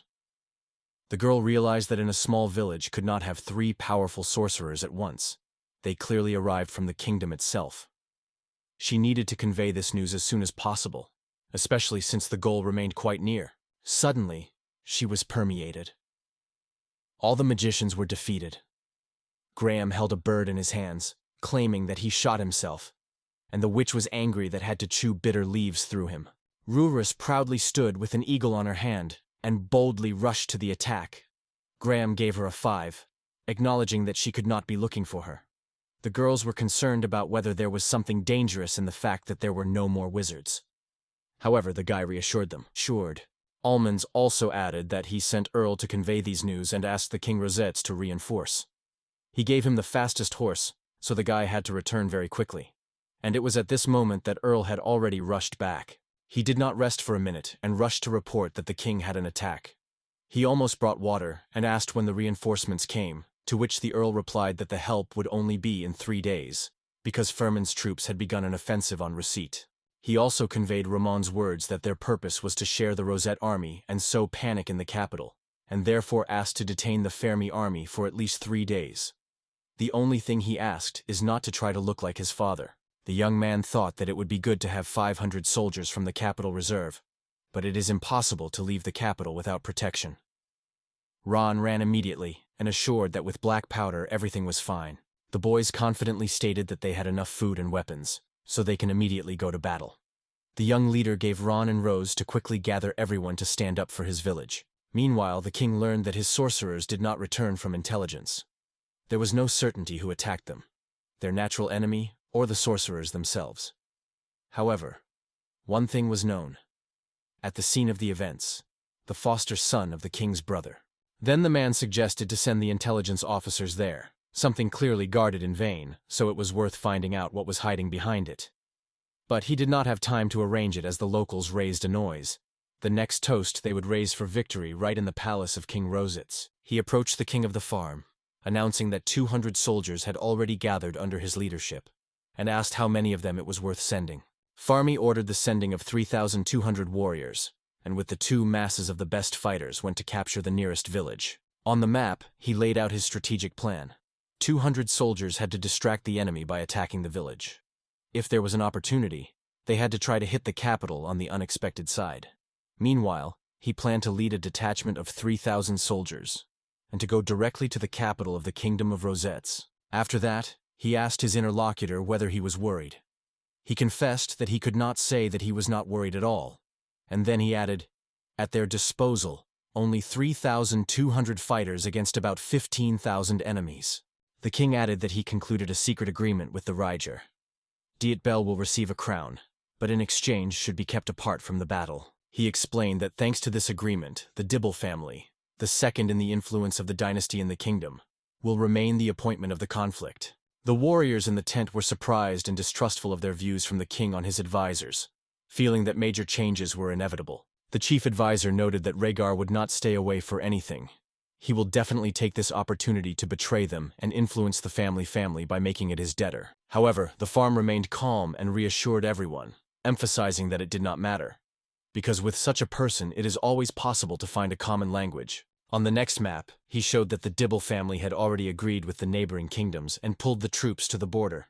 It would make the Rose family send some of their army there. He calculated, if the family DB will refuse to send troops, the total number of soldiers will not exceed 10,000. And if you consider the disease of the king, then there will be about 7,000, of which 2,000 will have to be sent to the borders of both states. The king decided that no more than 3,000 soldiers would be opposed, and at best the enemy would hardly be able to exhibit 4,000. The soldiers were happy to exclaim, because even a slight advantage guaranteed victory, and everyone was surprised by the wisdom and predictability of their king. After that, all those present were revitalized and offered to lift the glasses for winning the Rositz palace. Because of the protective barriers, they carefully watched the hostile fortifications, carefully evaluating the distant fortress through the openings of wooden structures. Zion confirmed that 200 soldiers of King Ferme had already arrived, once again reminding that this was the amount that was reported earlier. Panic broke out in the camp.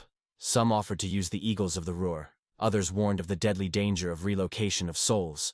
Someone else advised to keep calm and act according to plan. Then Alma performed to reassure everyone. Observers noticed that among the hostile troops of the king was not visible. They came to the conclusion that the commander standing ahead and the commander-in-chief of the army, and exchanged confirmation of this assumption. Envoy Ferme confidently ordered to open the gate, trying to show his advantage and morally suppress the enemy, forcing him to obey without unnecessary delay. He threatened, if they donate food and open the gate, they will retain their lives, emphasizing that mercy is possible only if surrender. It seemed to me that the defenders would now be seized by their unwavering refusal to give up and demand to continue the defense, and then he turned with surprise, evaluating the determination of his fighters. He loudly and clearly ordered the attack in accordance with the previously prepared plan, instructed to take their defined position. His warriors unanimously supported the order, demonstrating full readiness to act. Almonds confidently stated that the decisive battle would definitely unfold at the main gate. So he decided to focus the basic forces there to prevent the enemy to change the direction of the offensive. One of his warriors asked why the enemy decided to step right in the forehead instead of trying to bypass the fortification from the flanks, because the cunning plan could give them an advantage in battle. He carefully considered the form of protective structures, paying attention to the deep moat and the high wall, and concluded that attempting to overcome these obstacles would inevitably lead to serious losses for the attackers. Almas explained that the main goal of the enemy is the capital of Rositz, so they go straight to the city gate, seeking to avoid unnecessary losses and immediately strike a decisive blow to the main forces. The news was reported nearby that the ramming ram had already been prepared for work and he was moving forward. Everyone almost saw how the massive mechanism was tortured to the fortifications, and the warriors confirmed the offensive will begin. Interested, he asked why they assembled this rough design and heard in response, "This is a terrain. a special siege weapon designed specifically to destroy the massive gates, punching them due to the powerful force of inertia. It became clear almost immediately. The huge shields of the enemy securely protected them from stones, so simple shelling would not produce the desired result. It was necessary to come up with another way to break through this defense. One of the women sighed anxiously and reported that the siege was already approaching the walls, the more exacerbated the tension. Now everyone was looking forward to what would happen next. A chain of warriors with shields moves in front, creating a dense wall of protection in front of a huge ram, which slowly swings on their wheels behind them. Hearing the deaf buzz of weapons and the creaking of wooden beams, the soldiers strained and shuddered for a moment, waiting for an inevitable blow. The lava warriors with the shields rushed forward with the battle exclamation, but suddenly a few fighters disappeared suddenly. They slipped and collapsed into a deep pit that hid behind the imperceptible ditch. From the darkness the news came. They got into a hidden pit, the bottom of which was littered with sharp spears. Even heavy shields did not save them from a deadly fall. Observers in the tower smiled, because the unexpected trap turned the entire offensive against the attackers themselves, and the soldiers from below were completely powerless. The prints were shown. At the bottom of the pit were sticking sharp spears, so after the blockage, no one could get out of there. He also recalled that several more the same traps were arranged around the camp, and hoped that at least one enemy group would come across a hidden ambush again. Meanwhile, the sappers did not waste a minute. They quickly pulled wooden boards and rough boards to fill the ditch and create a strong bridgehead for the next wave of warriors with shields.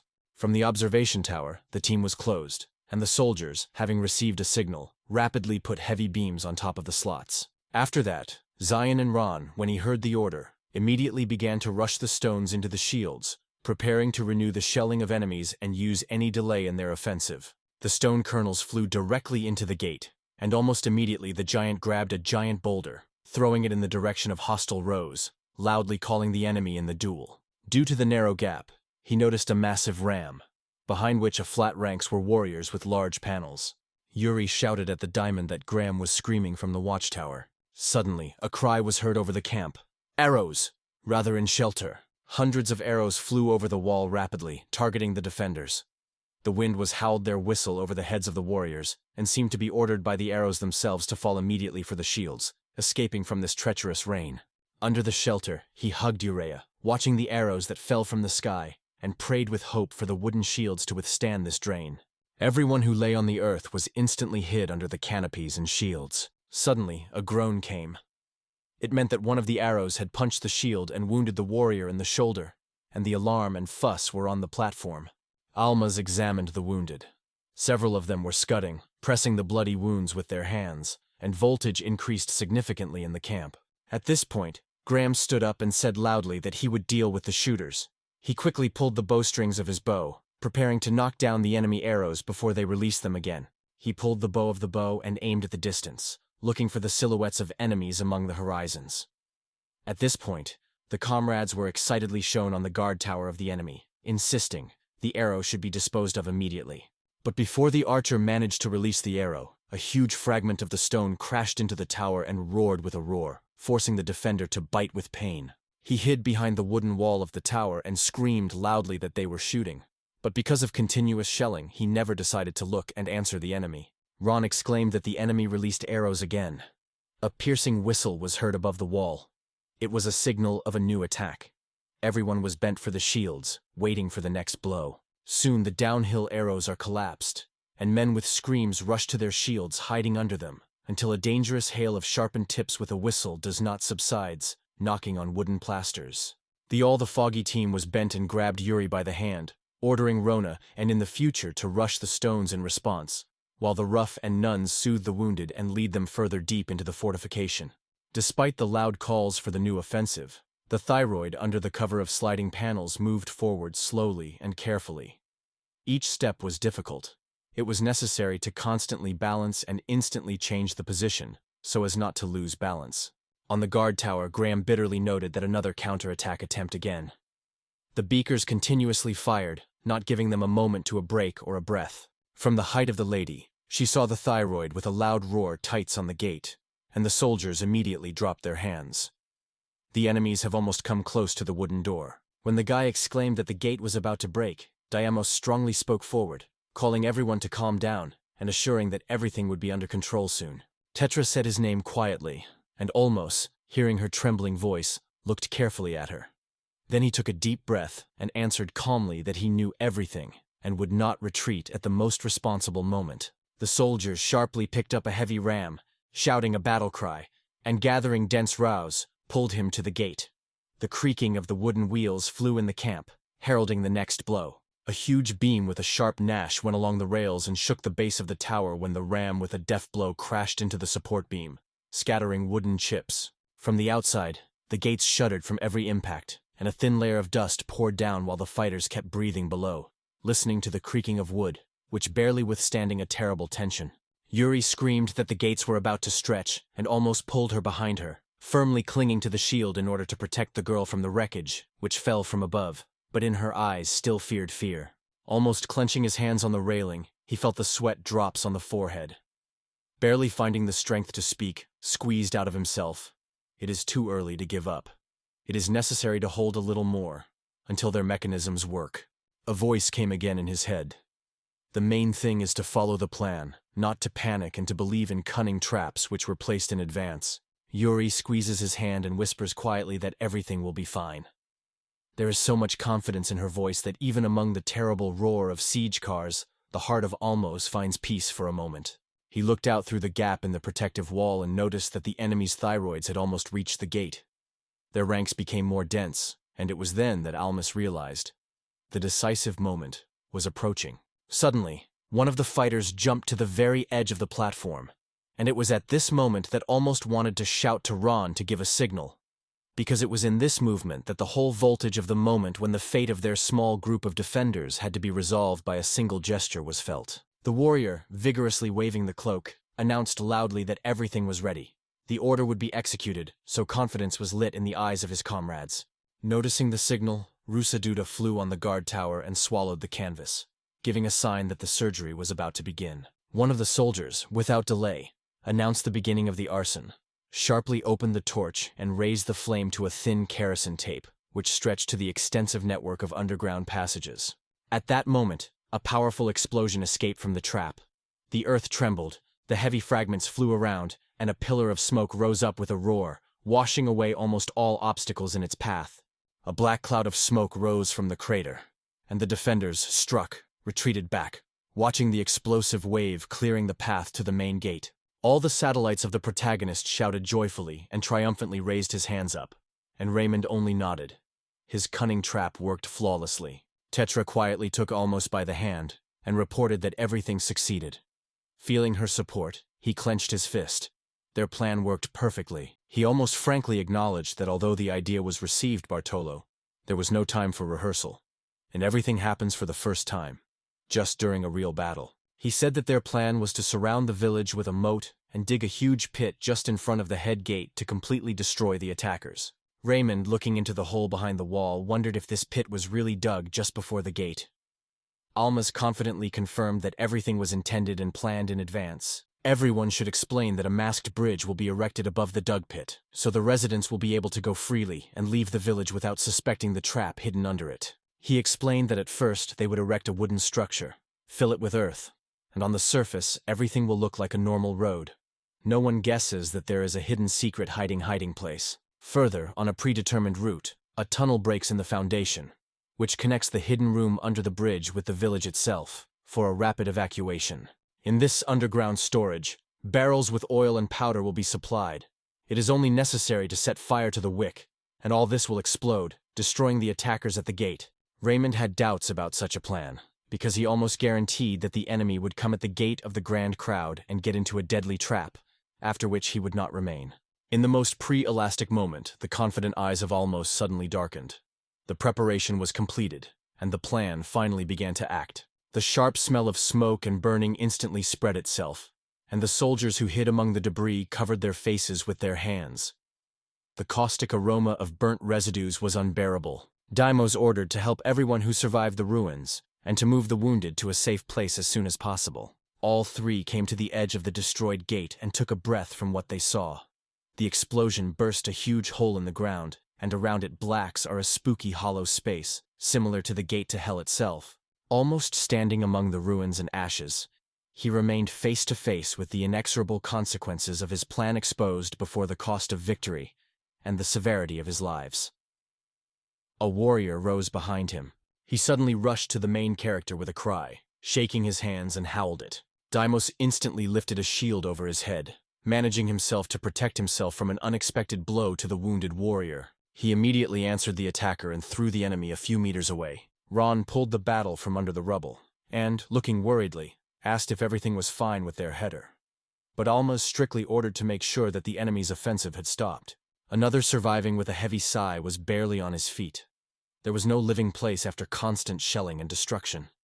He was almost noticed. He looked at the protagonist. Blood flowed on his face, and in his eyes frozen despair. Yal suddenly remembered a familiar voice through the smoke among the ruins, and strictly asked if the commander of the broken troops was this wounded man. He threatened that if the wounded did not answer his question, he said goodbye to life.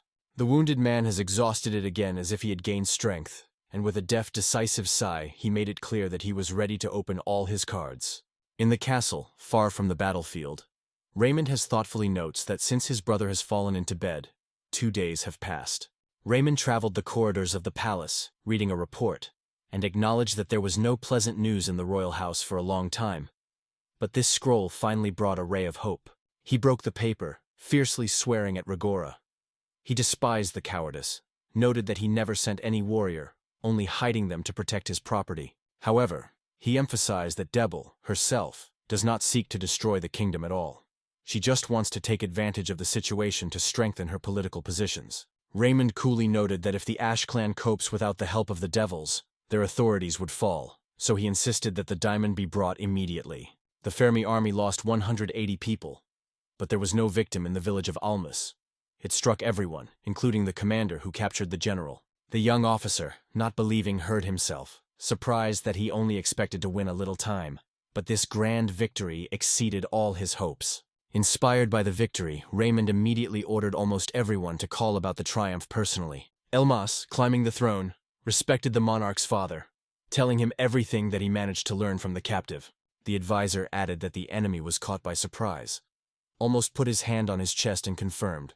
The blow was caused before the enemy had time to gather his forces. Finally, he asked how the reforms and how many warriors were going, and Raymond acknowledged that if they had 3 more days, they would have collected as many as 7,000 people, but there was no time left. The advisor recalled that if they send 4,000 to the Union Kingdoms out of their 30,000 soldiers, then about 3,000 soldiers will remain, as the king of the firm predicted in advance. I almost voiced my reflections on the power of the enemy army, evaluating how many warriors they have and how well they are prepared. Raymond explained that the number of Fermi troops was almost indistinguishable from them. However, Robert Firm was a real military strategist, and never went into battle unless he was convinced of his victory. He added that Fermi always chooses his battles only when it is profitable for him, and will never come into battle if he at least a little doubt about his victory. The advisor explained that King Ferme's army received powerful support from the powerful Damarigwar Empire, so most of their weapons and armor were released from truly solid metal. Raymond acknowledged that in this war many circumstances play against them, but his business is only to gather an army. But the strategy and tactics are responsible for Diamonds and Kuon. After that, he officially announced that he appointed the commander-in-chief and ordered him to immediately go to Firma troops to resolutely stop the enemy's attack. Raymond recalled that 2 years have passed since the adoption, and during this period, Alma had to master the basics of military affairs to be ready to take command of herself.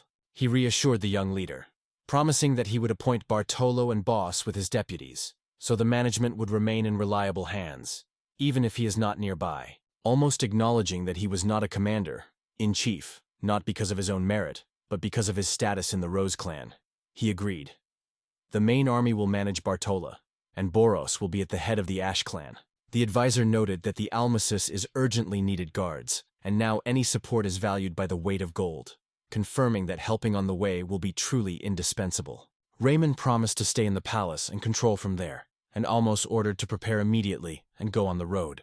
The Almas bowed low and calmly replied that he would do everything as he was commanded. Before releasing his son, his father gave him another important assignment. Jane's father strictly warned him that in no way could he be killed in that place, investing in these words a huge responsibility. Deimos nodded confidently. He understood everything and was ready to move forward. He came out to meet his small but devoted suite. Before him were warriors, magicians, and messengers. They all awaited new orders carefully. Before going, he asked them if they were really ready to go to battle with him, reminding that everyone has the right to stay safe. Tetris turned slowly, but only nodded silently. Ron smiled widely and confidently confirmed that he would always stand with the leader, solemnly assuring his dedication.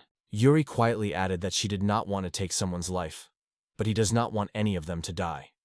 After these words, everyone took a step towards the inevitable test. When someone recalled Rose, he just smiled and answered that it was meaningless to ask him. They had already made a decision together. He quickly saddled the horse and stated loudly that this time he would not be limited to the role of the blast. Now he, together with everyone, will go to the battlefield as a real cavalryman.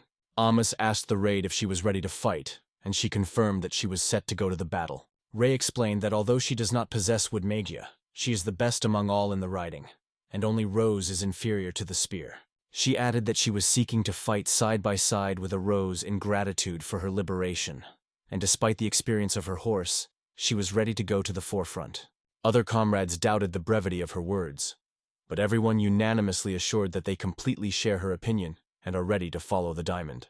She barely restrained not to thank everyone for the support, emphasizing how much their help and dedication is at this time. Ron noted that he was going to participate in the battle, and then asked why Earl did not go with them. Yuri explained that adults remain in the village. They have to protect and care for prisoners, and the Count meanwhile took responsibility to monitor the order in the whole community. Earl felt the burden of confidence he was discovered, and acknowledged that the responsibility imposed on him was quite depressing. He almost began to explain why he was counting on him. After that, Earl promised to follow the leader to the very end, but he almost remembered that it was necessary to return to the village and to pick up those who remained under his wing. He pleaded not to die in battle, addressing heaven with a passionate request to save their lives, and confessed that his heart was torn from anxiety. The army under his command moved forward, quietly breaking through the hostile walls under the scorching sun. Even before the arrival of the detachment, he asked where they were heading. One of the officers replied that their path was leading to the area, where, according to intelligence from the captive general, enemy troops soon have to arrive.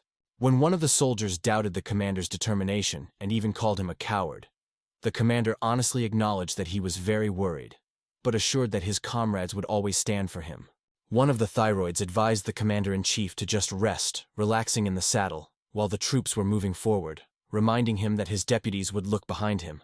Another fighter noted that the excitement before such an important moment was quite natural, and advised Almos not to blame himself for his experiences. Knights have made a conversation about the main character.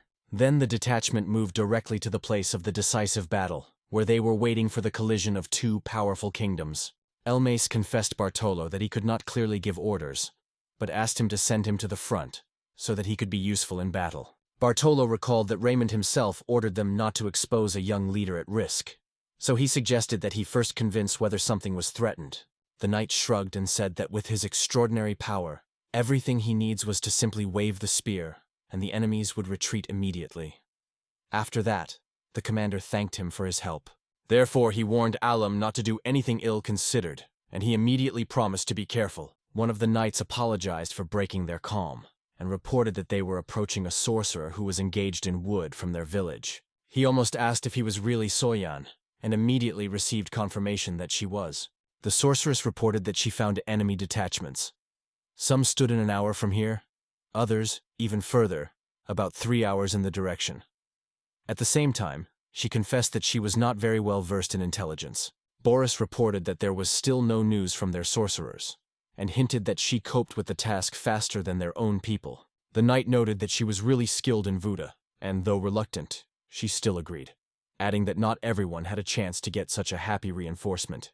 After that, the knight advised Almasov to immediately get rid of all doubts, because there may be no other occasion. Boros, looking at the horizon, was sure that today the battle would certainly happen.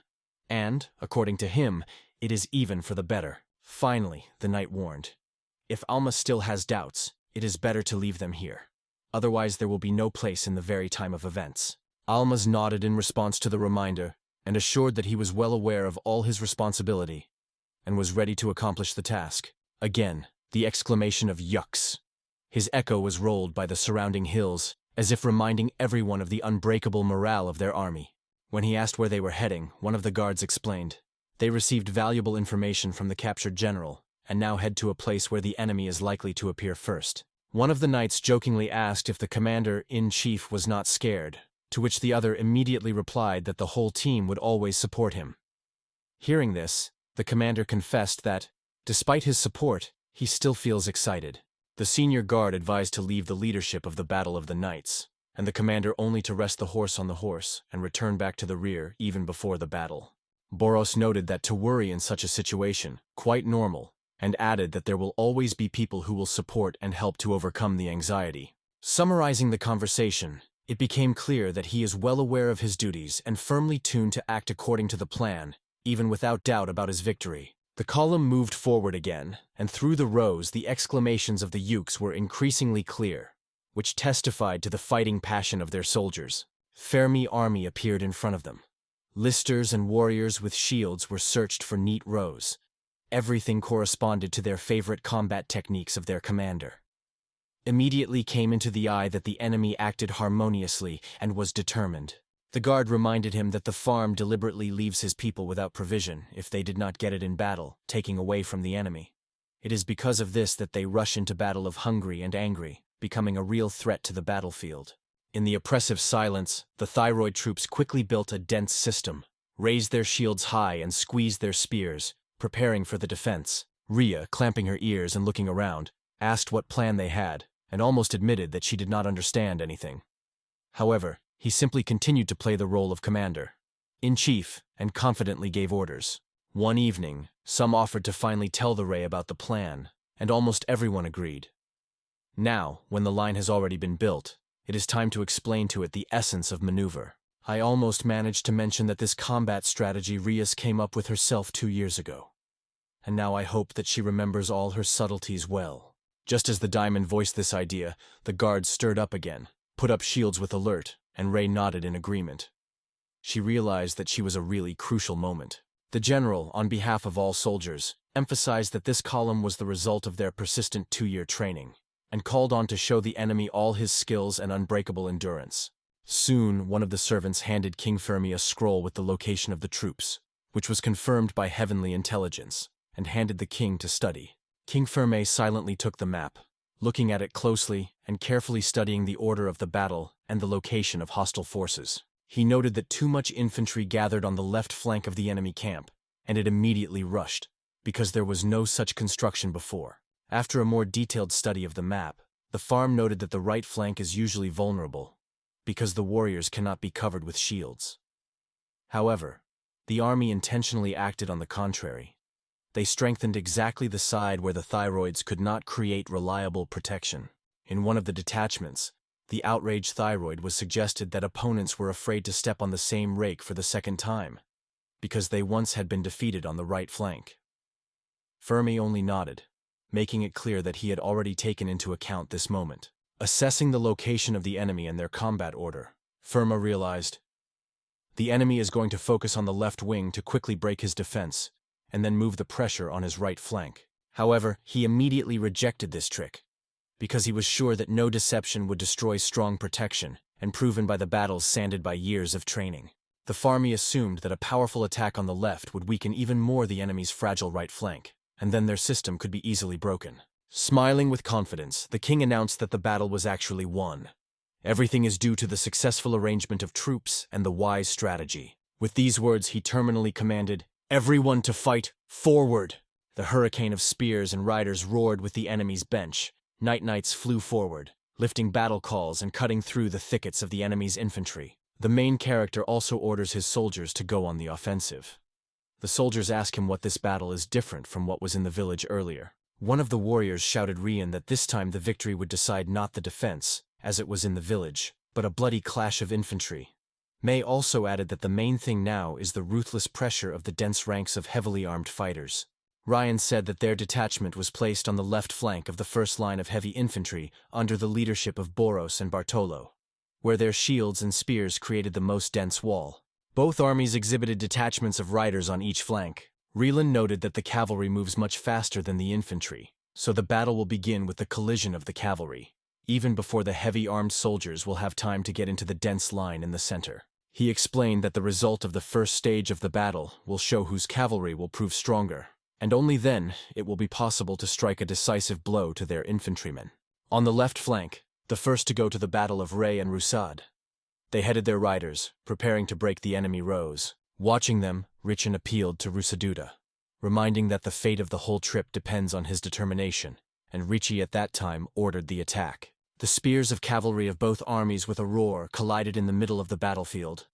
The horses rusted, and the riders raced towards each other, getting ready to strike a decisive blow. The cavalry of both armies rushes to each other, and a fierce battle will explode. The warriors collided. Everyone came from the horses, and the battle exploded with a real chaos.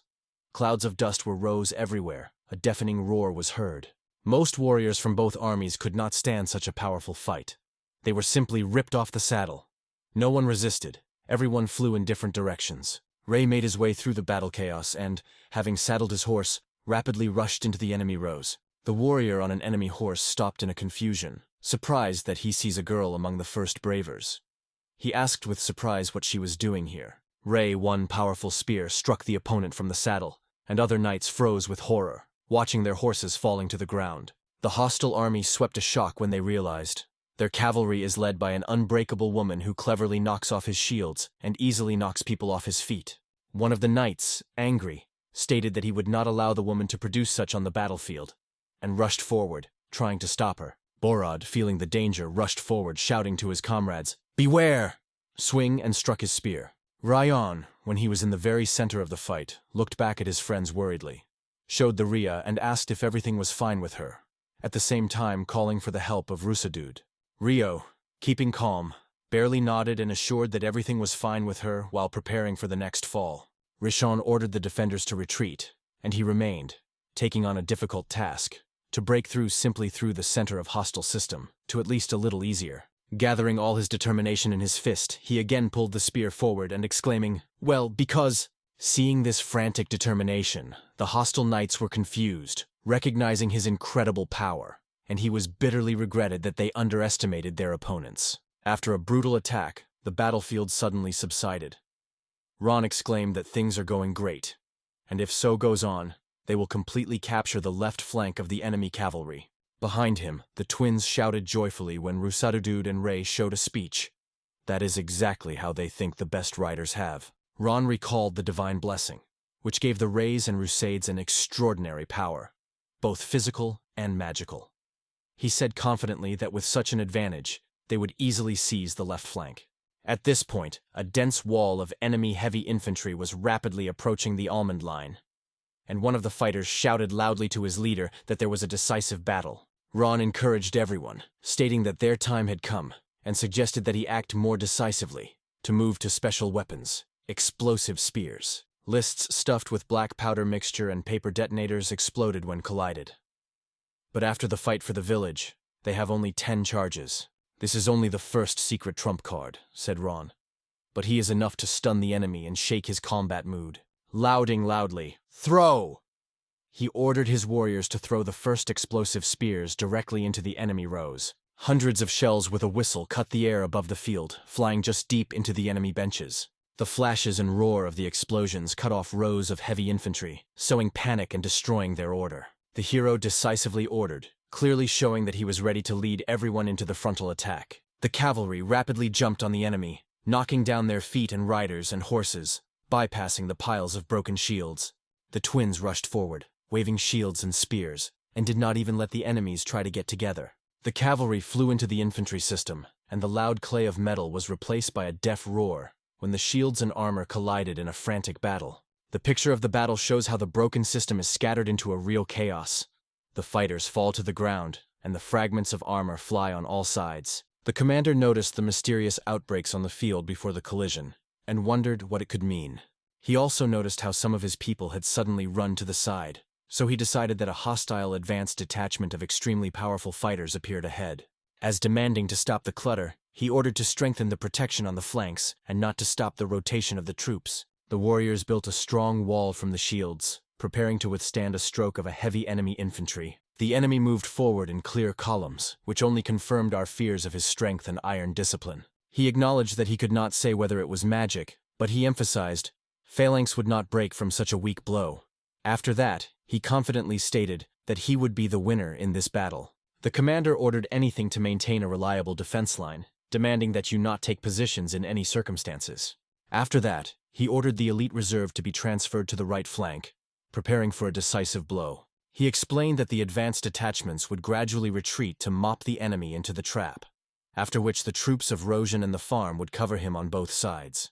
In his opinion, if it is possible to strike at least on one side, even the loss of the left wing will not be an obstacle to victory in the battle. Ron was worried because he believed that the situation became dangerous and needed immediate action. He promised that he would not allow the enemy to get them out of the flank, and was already preparing to repel any attempt to bypass. In the explanatory scheme, he emphasized that the main strength of the phalanx is in a powerful offensive in front, but its sides and left land remain vulnerable because the phalanges work best only during attack on the front. He decided that if the enemy went off the left flank, the battle will be hopelessly lost, and therefore should be acting immediately. Ron promised that the enemy would not pass, making it clear to his warriors that he would keep his defense until the last. The commander immediately recognized the same guy, the leader of children from the village of Griffon. Deimos was introduced by the commander-in-chief of the Rosit's army. He explained that he is the son of Griffin and the foster son Raymond, and he also protects Tetra. He thought that with such a noticeable goal, enemies would definitely focus on it all their attention. He almost declared himself the supreme commander of the army and demanded that everyone recognize him as the main military leader. The commander quickly realized, in front of them, the son of Griffin. He decided that if he was able to kill this guy, the victory would definitely be on their side. He ordered the guy to be killed, promising a generous reward to the one who could cope with the commander-in-chief of the enemy army. One of the soldiers was amazed in the man of the commander-in-chief and immediately recalled the promised awards. Soldiers, convinced of the correctness of the order, confidently stated that they would certainly kill the guy. Almas answered sharply, showing that their attacks would not be left unanswered, and in vain attempts to overcome it only wasted hope. He also stated that he possessed a supernatural power given by the gods, and assured that the enemies could not be so easy to overcome. Suddenly, an enemy soldier attacked the diamond. Seeing a sudden danger, the wound immediately warned Almos to be careful. The soldiers of Russia competed with him and asked what to do next. One of the warriors insisted that the death of the foster son of Ramond could not be allowed, so he suggested joining a special detachment of Bartola. Then one of the fighters made this detachment and explained that their task was to defend the supreme commander of Almas. The soldier assured that he saw with his own eyes how the diamond rushed forward, and he hurried, and with him the villagers moved with him. Deimos ordered the position to hold back the enemy's offensive. He explained that the true goal of the enemy is on their left flank, so you should be ready to repel the attack. Taking advantage of the moment, Almas turned to the blessing of the Griffin to stop the enemy here. He loudly called for even greater supernatural power and inspired his people to fight further. Almas exclaimed that there was none among his enemies who could compare him in his strength, and wondered if there would be such an opponent capable of challenging him a real challenge. The opponent was confused and acknowledged that he had been underestimated by the diamond. He was much stronger than it seemed at first. The commander forced his fighters to gather, reminding that on the side of Almos not so many people, and ordered to squeeze the enemy back. The soldiers noticed that Rusad and Ray found themselves in the left wing of the cavalry, which meant that under their leadership, there was a strengthening detachment of the riders. The commander-in-chief believed that with such a small number of warriors, the enemy would simply not be able to reliably keep his left flank. Deimos ordered no one to retreat, showing everyone that the enemy would not pass through their protection. The warriors realized that they were faced with a real elite, an army subordinate to a prominent commander, capable of withstanding even the superhuman power of their leader. Almas noticed as the riders rushed in his direction. Only in a moment he realized that he was his own cavalry. The soldiers immediately recognized the help from the right wing. It was the squadron that they were waiting for rescue. Ron said that the enemy's right wing was completely defeated, and the commander-in-chief acknowledged that this part was completely lost. The king ordered the strongest troops on the protective line, and immediately transferred the elite reserve to the left flank. He noticed that the light infantry, while left behind, could be defeated, and emphasized the need to strengthen the flank. From the height, it was visible how the horse detachments squeezed the ring around the farm troops, preparing a trap for the full environment. He noticed that hostile cavalry consisted of only 36 riders, and decided that his heavily armed infantry would easily deal with such a small group. Smiling, he thought that now their forces were equal, because his warriors had as much as King Fermi. He confidently said that the left wing of their army would eventually defeat the weak right side of the enemy. Despite the fierce pressure of the enemy cavalry, he ordered the defense on the right flank firmly, insisting that the system would remain unbreakable until reserves would fit. He noted with surprise that the hostile ring had not yet been closed, although their design was already completed by their design. He almost explained that the failure occurred because the right flanks were fair to prematurely, and because of this, the trap on the edge remained open. Watching the battlefield, he noticed how the rows of his warriors leaned, recognizing in this the classic system of the slanting wedge. He explained that such an inclination makes it possible to gradually change the direction of attack from the flank, forming a kind of ledges, from which it is convenient to shoot on the enemy. Observing the cavalry, almost everyone noticed that the resistance of the enemy began to weaken, and their rows are kept by a routine under the pressure of the spears. In the end, he noticed how the cavalry again dispersed the flanks, and concluded that the enemy would lose the initiative. The king was stunned, hearing about the combat line with a ledge, as it still opened an unknown tactical threat. Almas explained that he deliberately made the front line inclined, so he tightened the battle on a weak right flank to give the left wing time to bypass the enemy and surround it. He noted that his cavalry was already in the rear, and began to doubt whether the enemy would stand until their flanks would face his right wing. The ruler admitted with reluctance that the delay in the offensive on a parallel border was almost deliberate. So he tried to hide the weakness, strengthening the left flank. Almas thanked the experienced commander Bartolo for the successful operation, and again turned to the King Pharma. He predicted the inevitable defeat of the enemy army, and urged to prepare for this inevitable moment. The loud cry was evolved from the soldiers, and the king, after reflection, ordered to build into a new system. His morale was not broken. He acknowledged the genius of this plan, and promised to personally remove his head from Almas. Almas accepted the king's challenge, promising to repay for Legos Ash and return justice on the land of Tetris. The soldiers as one raised the cries, stating that they were ready to comply with the order of King Firm without hesitation. The king rushed into the attack. His blow was so powerful that it seemed as if it were the spirit of an invincible warrior leading him forward. Everyone around the last forces tried to hold on to frantic pressure. The soldiers noticed how the Almas froze from an unexpected blow.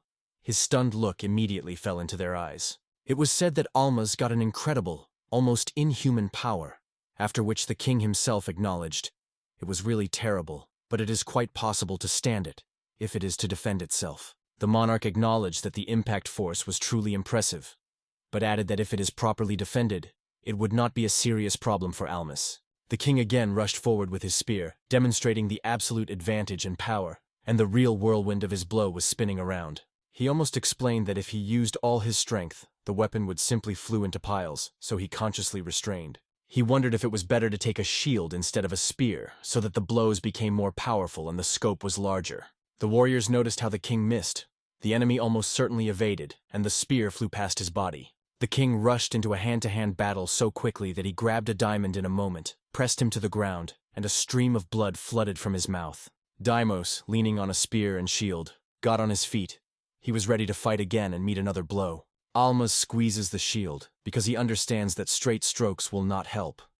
The king lightly reflects every lift, and Almas has nothing left to wait carefully, looking for at least the smallest sparring in protecting the enemy. The powerful blow of the king is again directed at the diamond. He presses into the ground in despair, lifting the shield and closing his head to hold back a rapid blow to the spear. Diamond barely has time to react to a new rapid blow.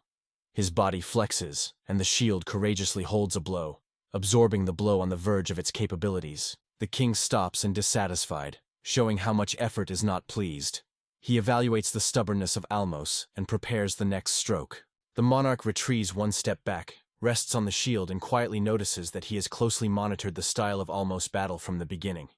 He recognizes his strength but still notes, Almos' techniques are too slow. The loud voice of the king is heard over everyone. The diamond has no chance of winning, his defeat is just a matter of time. Alma, breathing hard, recognizes her mistake. To continue the grueling battle at this pace is too risky, so to survive, he needs to change tactics. The king again lifts his spear. The sparkling blade shines over his head. He with a mocking smile asks how many more Almas will be able to stay, as if not noticing the obvious. The king goes on the offensive and pushes the main character back. The Almas recedes, skillfully substituting the shield under the spear and pressing the king's hand, and suddenly not only notices, his opponent not only holds, but also sets the pace of battle. The almond was amazed. In the heat of the battle, he suddenly swung the spear into full force, not wanting it, and only with great effort restrained so as not to hit even more powerful. He falls, and his weapon flies away after the enemy's rapid counterattack. The king, with an indiscriminate expression, advised him to change his weapon. "Take another weapon, Diamond Russian." Almaz, a little ashamed, carefully asks if the king will regret this decision. He realizes that this sword can actually turn the whole match. Suddenly, someone from behind exclaims, "Take this sword!" And here the throne sword falls straight to the legs of Amos, as if the universe itself gave him an answer to all doubts. The king explains that it is a fight one-on-one, where it is easy to win with a new weapon. It is important for him that the battle is fair, so he does not want to give himself any benefits. The king boldly states that he will win honestly. He needs a fair victory to raise his warriors, and he is ready to accept this challenge for the sake of honor. The protagonist raises the sword from the ground and stands on his feet. Considering the blade, he says that he will use this weapon as a sign of respect for his opponent. He thinks of himself. A chance has finally emerged. The king does not know how he owns the sword, and this will allow him to change the course of the battle in his favor. Having gathered courage, he almost rushes the head. He believes that unexpected techniques and the new sharpness of the blade will allow him to break through the experienced defense of the king. Elmas considers tactics.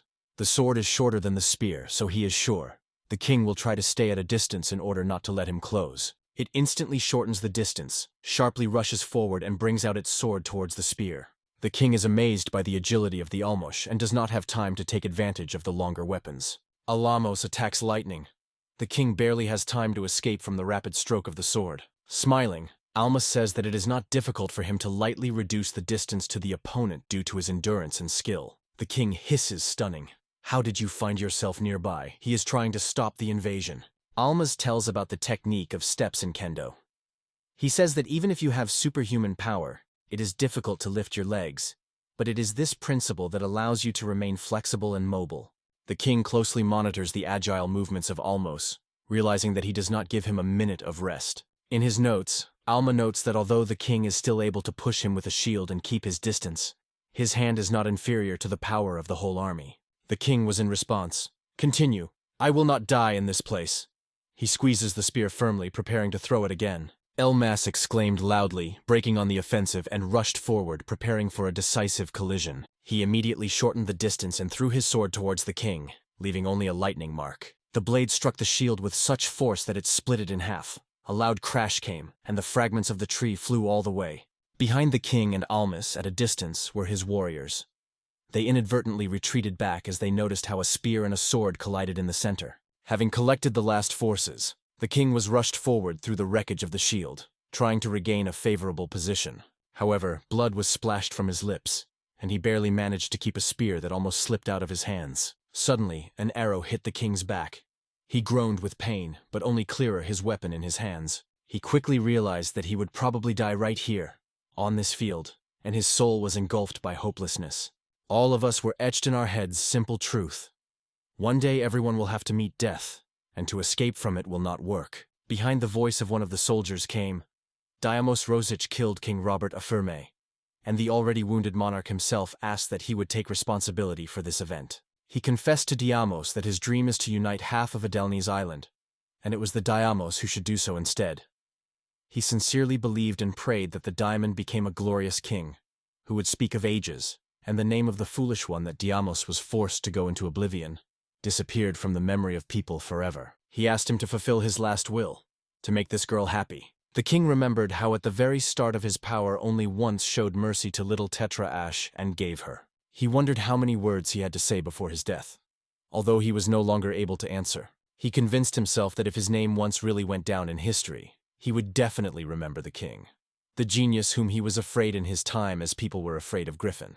The soldiers shouted loudly that their commander killed King Farm. The warriors were happily exclaiming that the son of Griffon himself defeated the king himself. However, he warned that it is too early to rejoice. The real battle has not yet ended. The voice of the narrator solemnly announced, "The enemy general was defeated by Almas Sockets." He raised his sword himself, showing that the victory was not easy. But right now this battle can be considered indeed complete. The soldier immediately turned to Bartolo, contacting him herself, and said he had news about the battle. Soon the news came. Rance almost defeated the enemy General Robert Ferme and completely destroyed the right flank of the enemy. Witnesses noticed that after struck on the right flank, some of the enemies rushed to flee from the battlefield. The mood in the army rose markedly, and the soldiers confessed that the performance of El Masa exceeded all the hopes. His skill in the battle really was striking. They noticed that the enemy remained almost without protection, so the victory was already nearby. The warriors decided not to waste time and once and for all to overcome the remains of the enemy, and then to arrange a real celebration. Warriors with a loud exclamation raised their shields and spears, demonstrating complete confidence that the hostile army was already broken. From the text, it became clear that after the destruction of the team center, all the troops of King Ferme completely lost their morale and remained defenseless. It is said that after a confident victory, the detachment went into the capital without interruption and occupied the royal palace without bloodshed. In the end, the officers and ordinary soldiers were fond of the accuracy of Almos's movements during the duel, and immediately began to discuss how to celebrate this brilliant victory. The soldiers recalled that this magnificent palace once belonged to Legosami, and sadly expressed the hope that they would be able to turn it back in the future. One of the warriors noted that they could now apologize to Legosam, and nodded almost imperceptibly, showing that he understood everything. He hardly noticed how a native Tetra opened before him, when one of the soldiers suddenly exclaimed his name. Tetra, along with his companions with smiles, confidently moved forward, passing between the majestic columns of the palace directly to Almos. Seeing her, the rest of the warriors exclaimed that the Tetra with his comrades was on the spot.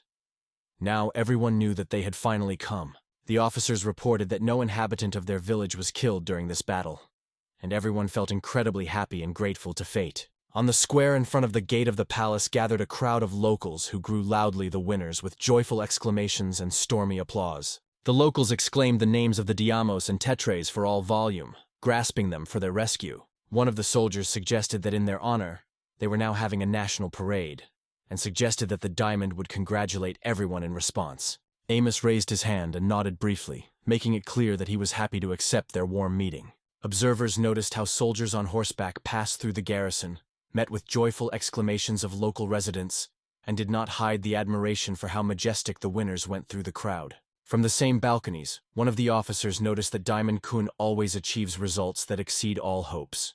He not only won the battle for the village, but also managed to defeat the enemy general. Another commander suggested that now it was only necessary to decide what to do with the lands of the kingdom of the fallen king Ferme. He also noted that it was necessary to make sure that even if the brother is being taken out, it did not become a new problem. The strategist noted that people have long been dissatisfied with the reign of King Ferme, so in his opinion, residents will be happy to liberate from his cruel power. The same strategist wondered whether future events would be the beginning of a new uprising. All depended on whom the next ruler was appointed.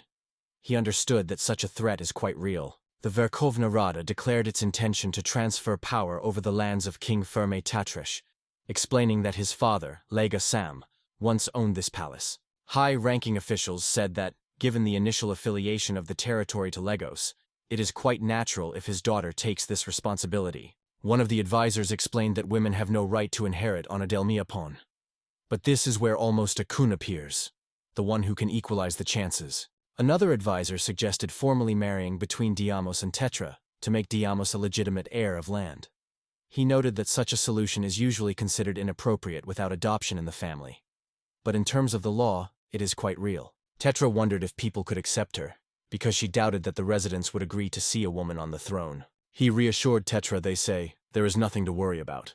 Now everyone knows how successful Lego's reign from ashes was. He added that the events that happened 6 years ago were only possible because people were sweet promises of King Ferme. He added that the Tetra should only believe in his own strength, and assured people will be happy and meet with joy. He explained that, in his opinion, the Ash family will be happy to accept Almas Kun, who revenge his loved ones, and personally he wants to be the new head of the Ash family. Tetra silently reflected everything heard, looking carefully at her interlocutor.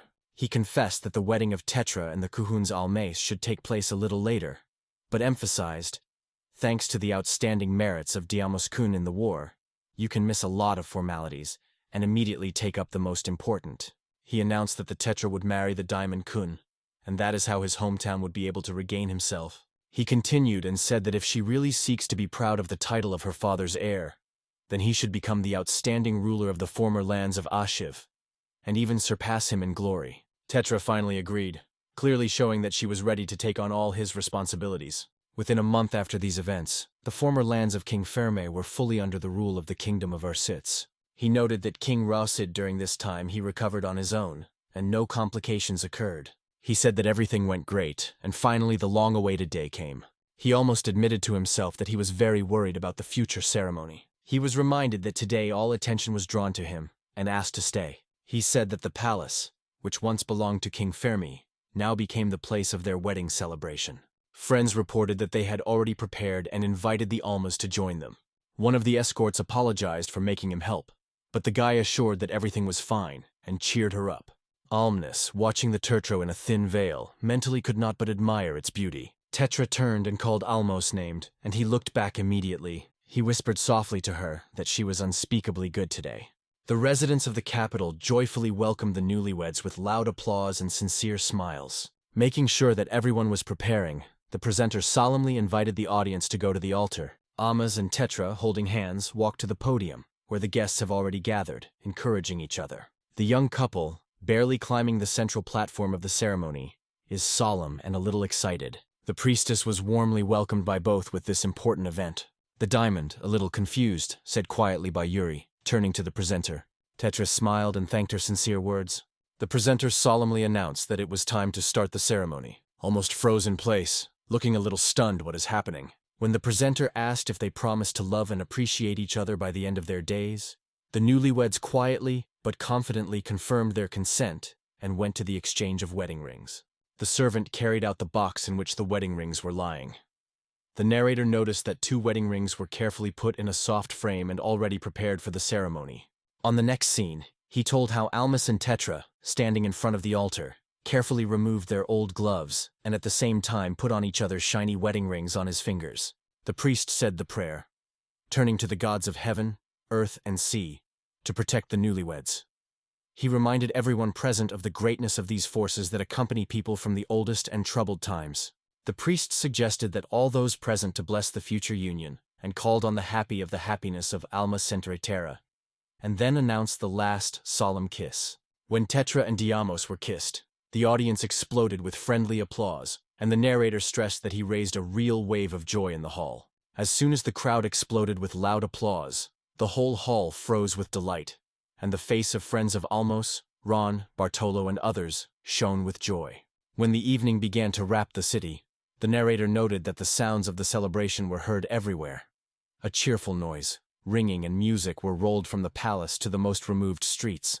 Almas stood on the balcony and mentally noted that this night promised to be a real holiday, almost as bright and loud as parties in his past life. He smiled inadvertently, anticipating interesting adventures. Tetra, without losing passion, grabbed his hand and dragged it into the crowd. She cheerily announced that she was going to have fun with Ron and Bartolo, and Almi left an honorable mission, to take greetings from influential families. In conclusion, the narrator announced that the Alms will remain in the palace to personally thank everyone who arrived to honor the new union.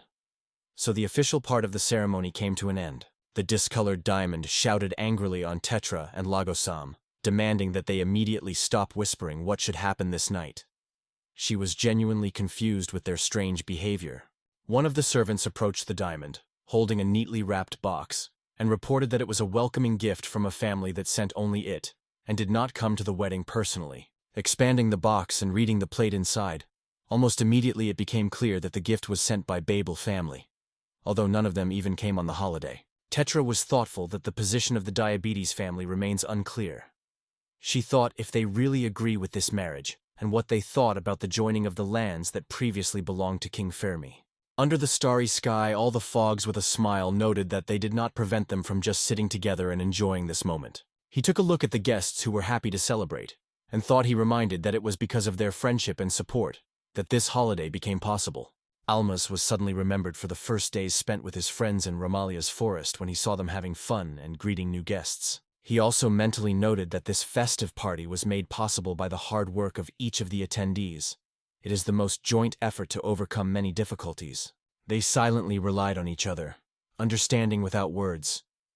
The most important thing now is just to be together. Under the shimmering stars, the Almos embraced Tetra and understood that this evening there was nothing that could be compared to its presence nearby. Tetris suddenly felt the blood in the veins. She turned and saw a stranger who sneaked into the almas. Her eyes expanded from surprise. The action moved to the outside of the palace. The gentle rays of the sun slid on openwork columns, emphasizing the grandeur of the structure, and filling the space with the feeling of a fresh breeze. The king strictly reproached his brother, because he seems to not be aware of all the weight of his actions, and therefore once again insisted on how seriously everything is. Raymond began to worry about the Diamond Kun, realizing how much had happened until he was. His interlocutor emphasized that, if necessary, all royal powers can go to him. The king confessed that he personally had nothing against these innovations, but at the same time he did not refrain from complaining about how quickly these two striking changes occurred in the kingdom. Raymond said confidently that after the diamond destroyed the traitor and became famous as a hero, Kunash's family would certainly make a mistake with him. He also suggested that you report all Uriah and start preparation for her wedding as soon as possible. When the question was about a possible full-scale war against Regard Bella, one of the interlocutors was in a hurry that he would not dare to such, but at the same time he emphasized, the way back is no longer, and all of them are well aware of it. Long shadows lay on the city walls, and in the heads of the audience the idea flashed. Who was really guilty of everything that happened? But there were no answers. Clarice shows the spreading picture of events, and tells that it was in these moments that Diamos was just completing his wedding ceremony. Finally the stranger went to the entrance to the palace, sighed deeply, and wiping his sweat from his forehead, admitted that he had long been waiting for Lu. He lifted his head and looked carefully at the gate, admiring the grandeur of the walls and a lively movement that raged behind them. Hearing the sudden exclamation of the traveler, the guard looked back to him to understand what struck him. The guard was in a hurry to warn him. If he was about to go to the city, it is better not to stay at the gate. The traveler immediately apologized and asked what conditions and how much the crossing costs. The security guard explained that you can get to the trading town for free, but warned, if someone wants to stay here for more than a month, you will have to pay tax. When he was asked if he first came from here and where he came from, he replied that he came from a purple empire known as a silk country. He called Usame, arriving from the country of silk, and bowed politely.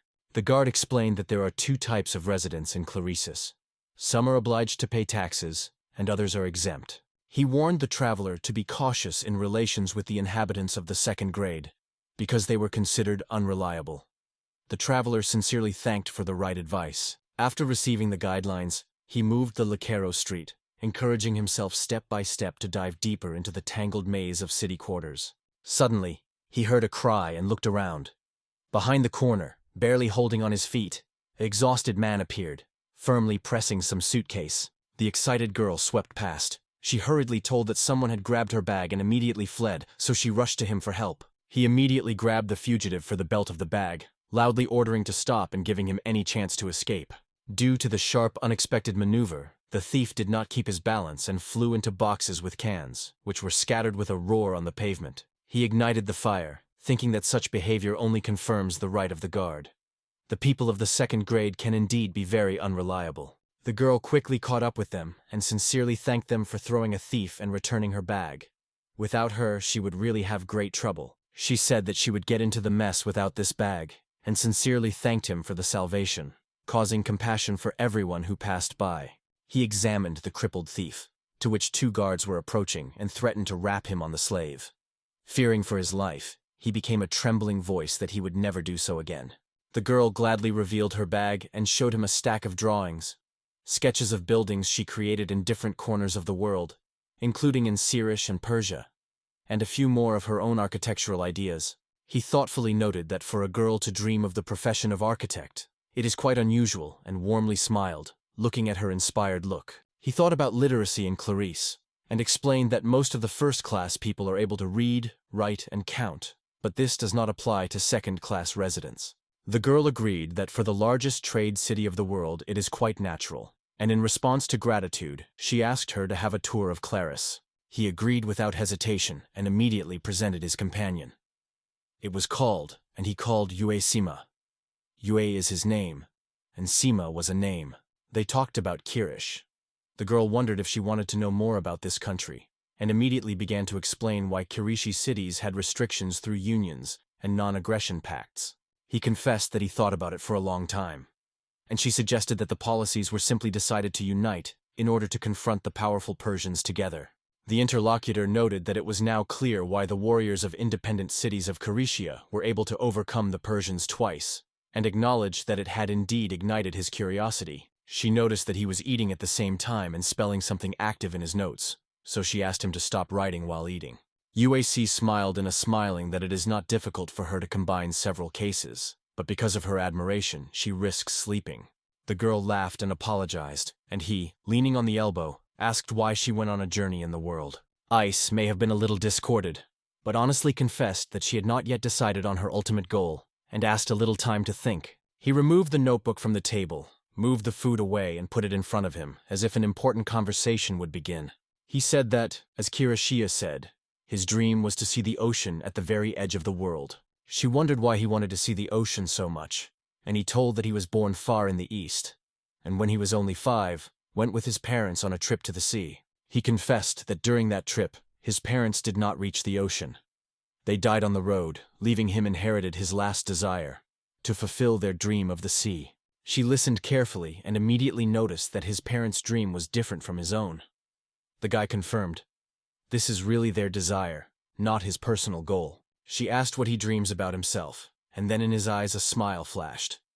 He opened his palm, showing a notebook, thick from the many sketches and notes that accumulated in it.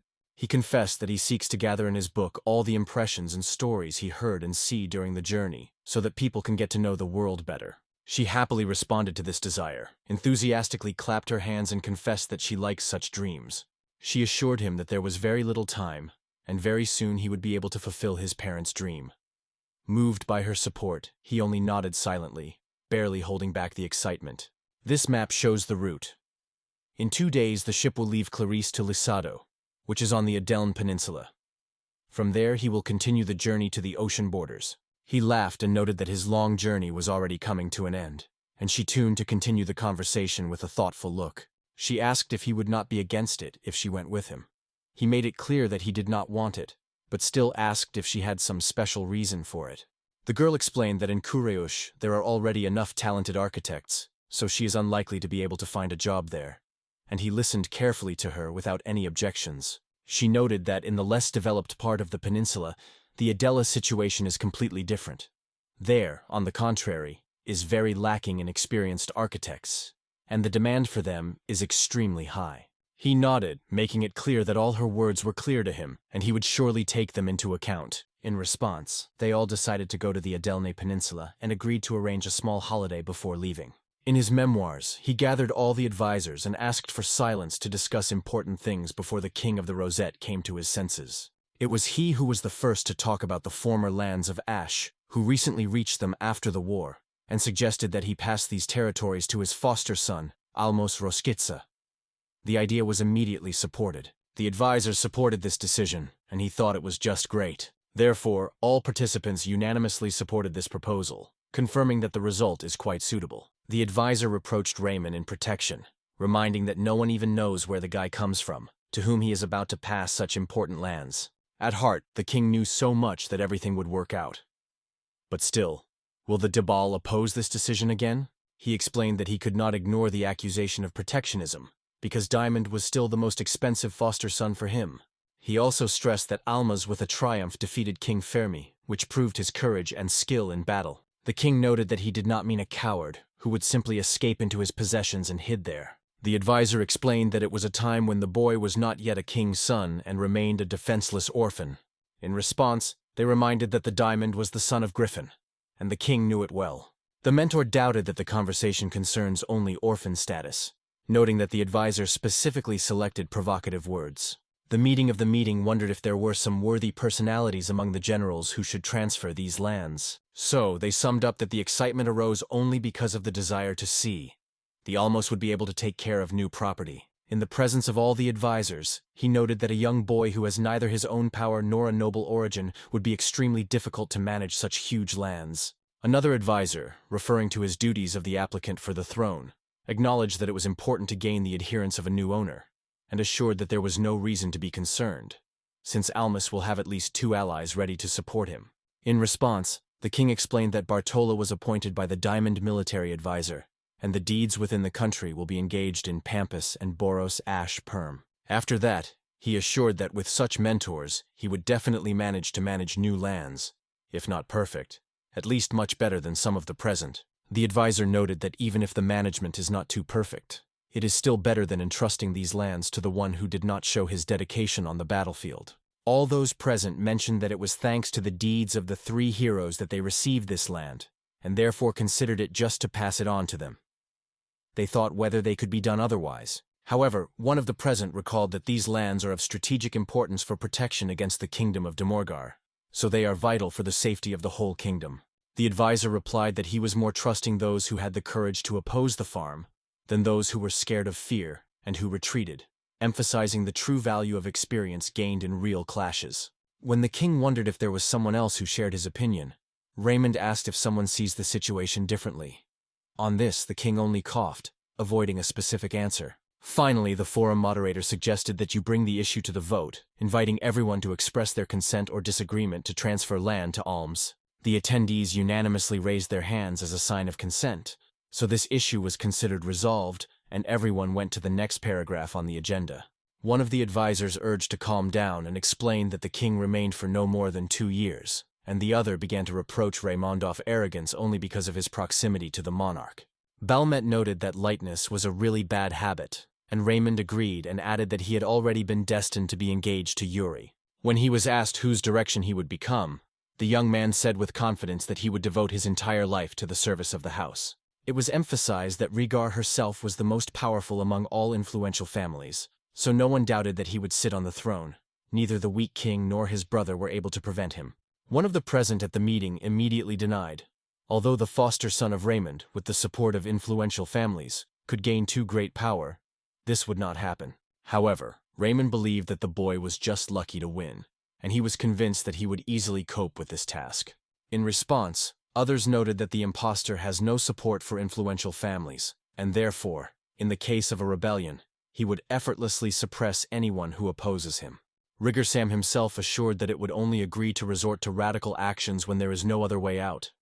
One of the advisors in response reproached him in the inherent lightness. Finally, the oldest of the audience called for the future king to be careful, reminding of his important mission.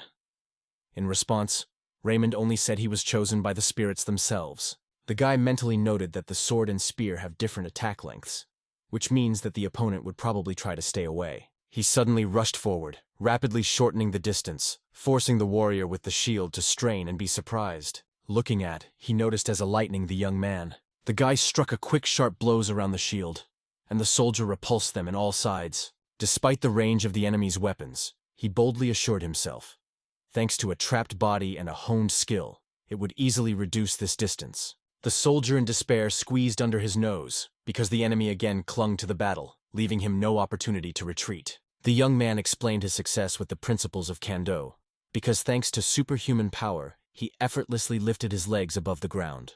From the next devastating blow, the soldiers involuntarily groaned, trying to at least somehow restrain the crazy pressure. The guy was aware that he still needed to work on a strategy, but he was convinced that his power was not inferior to the enemy. He also reminded the king that a shield can create the necessary distance. The soldier, the shielding on the shield, swore to himself that there would be no left here. Raymond decided, if so, let the guy become a king. The king reminded that without thirst for power, a person is not able to rule, but also warned that if the throne is given too ambitious, the country risks immersing themselves in a civil war. Raymond immediately agreed, assured that he understood everything perfectly, and immediately suggested that almost tell about the coup and all the details. He asked if it was possible to tell Yuri Sami as it was, to which the king replied, he is acting according to her wishes. Raymond nodded Yuri Sam, making it clear that she was time to go, and he sat on the bed and with a gesture invited her to go. Raymond carefully entered the room and asked if she was crying, hoping to cheer her up after being engaged. Yuri Sam confessed that she did not want to marry Regard Bella because he is disgusting to her. Her heart belongs only to Omnis and Dana, and she dreams of being only with them. Raymond with a light smile suggested that her desire, which he had a lot, struck Yuri Samak. She was surprised and sharply asked what he was in mind. Suddenly she blossomed with joy, and in her eyes a real fire broke out. Yuri, lowering her head, smiled with relief, hugged the king and thanked him, sincerely confessing that he loves both his and her father. Raymond tells the princess that it is enough for her to fall in love with Alum, It is determined and ready to accept this challenge. The atmosphere has a thirst for action and mood of confidence. Almas carefully turns to Herla, gently asking if he is sure to stay in his decision. In her words, care sounds, because the question gives time to reflection and a chance to change. He confirms his choice confidently. The conversation goes to the care of horses, and they remember that Ray has also remained in the village. At the same time, it is emphasized that from all refugees, only Earl got the territory of Ash, which adds stories of special exclusivity.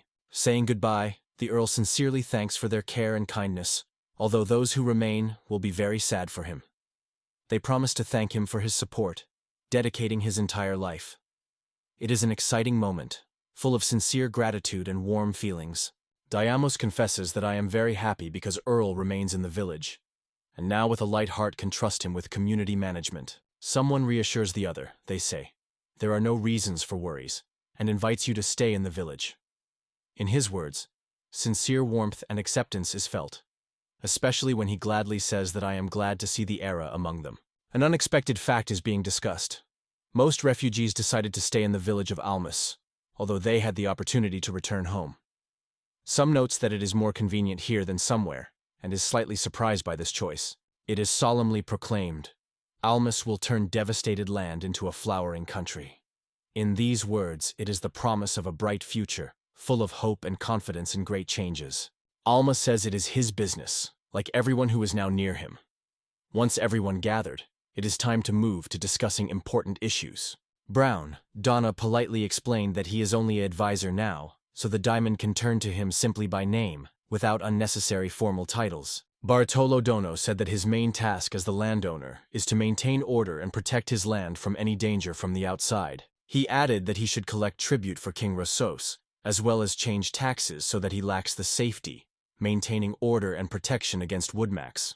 Almas, with mild anxiety, noted that the list of tasks looks too large-scale, especially the point of calculation and redistribution of profits. Barros Aludona reassured him, explaining that Borosam would now take on the duties of the judge and continue to act under the old rules, so Almas would no longer have to cope with everything. Elmas has openly acknowledged that he would be personally organized by the organization, and all court cases will entrust the Boros himself, so it will be easier and more effective to distribute his forces. Tetra San suggested that their Woody Woodmasters focus on protecting people from cursing, exile evil spirits, and excluding violators from the lists of permitted souls. Almastana mentioned that they still have a fishing line, hired by King Fermant. She suggested that it be attached to protect this country. He asked if this magician could leave it under his guidance, or hire it as needed to take advantage of his experience.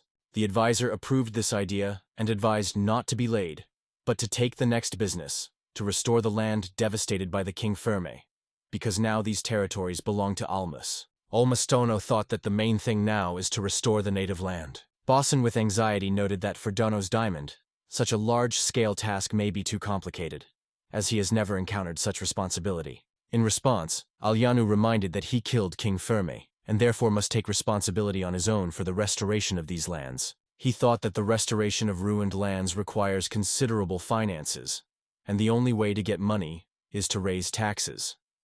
However, if you get too fond of tax collection, it will only complicate the reconstruction. Boros Dono stressed that if you do not collect enough taxes, it will not be possible to pay the tribute to King Rositz and maintain the security of the country. At the same time, excessive tax burden will inevitably give rise to dissatisfaction among the people. Alma suggested that the population first census to know the number of residents and the size of their property, and then set new tax rates. He also noted that after the war, there were many inconsistencies in the data on tax staff, so now no one could say for sure what the volume of the tax base really was. At the same time, some noted that there is a risk. Individual funds can be assigned part of the raised. That is why the census became even more important, as it helped to avoid abuse. Advisors acknowledged that the census was very useful, but they doubted whether they would be able to bring income concealment without official results and stop leakage of taxes.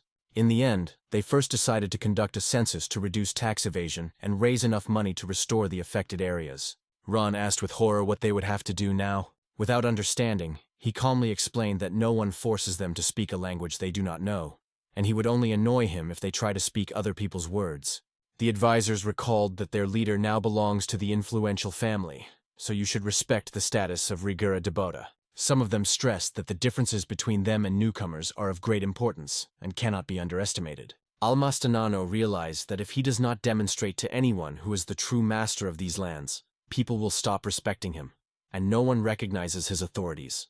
The advisors were surprised that he was silent for so long, and asked if he wanted to report his intentions in advance. Almostono has admired that they will use technologies from their home village to census. Advisors have agreed.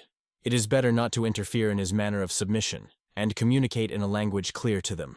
He explained that to know the gender, age, and wealth of each person, all this data will be recorded on paper. One of the advisors noted that there are very few people who are fluent in Kyrian, and this should also be taken into account during the census. Advisors noticed that among them only 2 people capable of recording, the leader and the tetra. So it became clear why the census has not yet been conducted. No one else could explain this. Even Diamo spread his hands. He proposed to create special forms, where only the numbers will need to be indicated. He noted that even to those who are difficult to read and write, to enter the numbers will not be a big problem. Dono's Dono showed a sample form with empty cells for the numbers, explaining that this can be so streamlined and to avoid confusion. He immediately rejected the opinion to fill all these papers by hand, and announced that he would make a tree template to greatly facilitate the task. He then told in detail how the technology of the wooden seal works. On the wooden block, cut the desired drawing, slightly covered with paint, and put a piece of paper to it to print the image. The advisors noted that in this case, with the filling of the forms, they would have no difficulty, and one of them immediately translated the conversation on a new topic, how to determine the tax rate. Almost everyone noted that due to careful tax collection by the previous authorities, the Aesh lands were almost devastated, so it was quite logical to set low tax rates. He announced the introduction of 10% of the tax on the crop, the preservation of labor and military service, as well as the cancellation of tax for each individual. He also noted that the overall land tax, although it brings a stable income, but is very pressing on humans, and its main goal is to restore devastated land. Therefore, he decided to compensate for the losses with additional taxes from those who had large holdings. At the same time, labor and military duties remained unchanged. When the advisors began to worry about the high costs of managing the territory, they were almost immediately reassured. All the necessary funds will bring export deliveries. Alatino said that he wanted to give the peasants new tools for cultivation of land, including gear. He hopes that this will facilitate the work of farmers and increase the yield. At the same time, he realizes that new threshers can displace old rice, leaving them unnecessary. The advisors acknowledged that his arguments were reasonable, and agreed. When new cars will work, all work will be transferred to soldiers and their families on the boundaries. However, they noted that at the same time, it is necessary to take care of creating new jobs for those who will lose their previous business. Almaz explained that the introduction of new technologies would significantly reduce the cost of wages in paper production.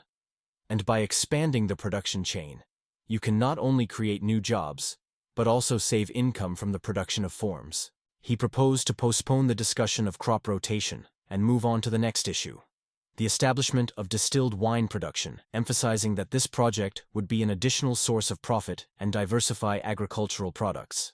I remember how a few years ago they made a test party of moonshine and suggested that Bartolo to taste, assuring that the technology had already been working out and can constantly produce the same drink. Having tasted the drink, Bartolo enthusiastically noted his strength and wonderful taste, calling it divine, and is sure that this novelty will quickly become popular on the market. After that, the almond began to talk about the principle of distillation.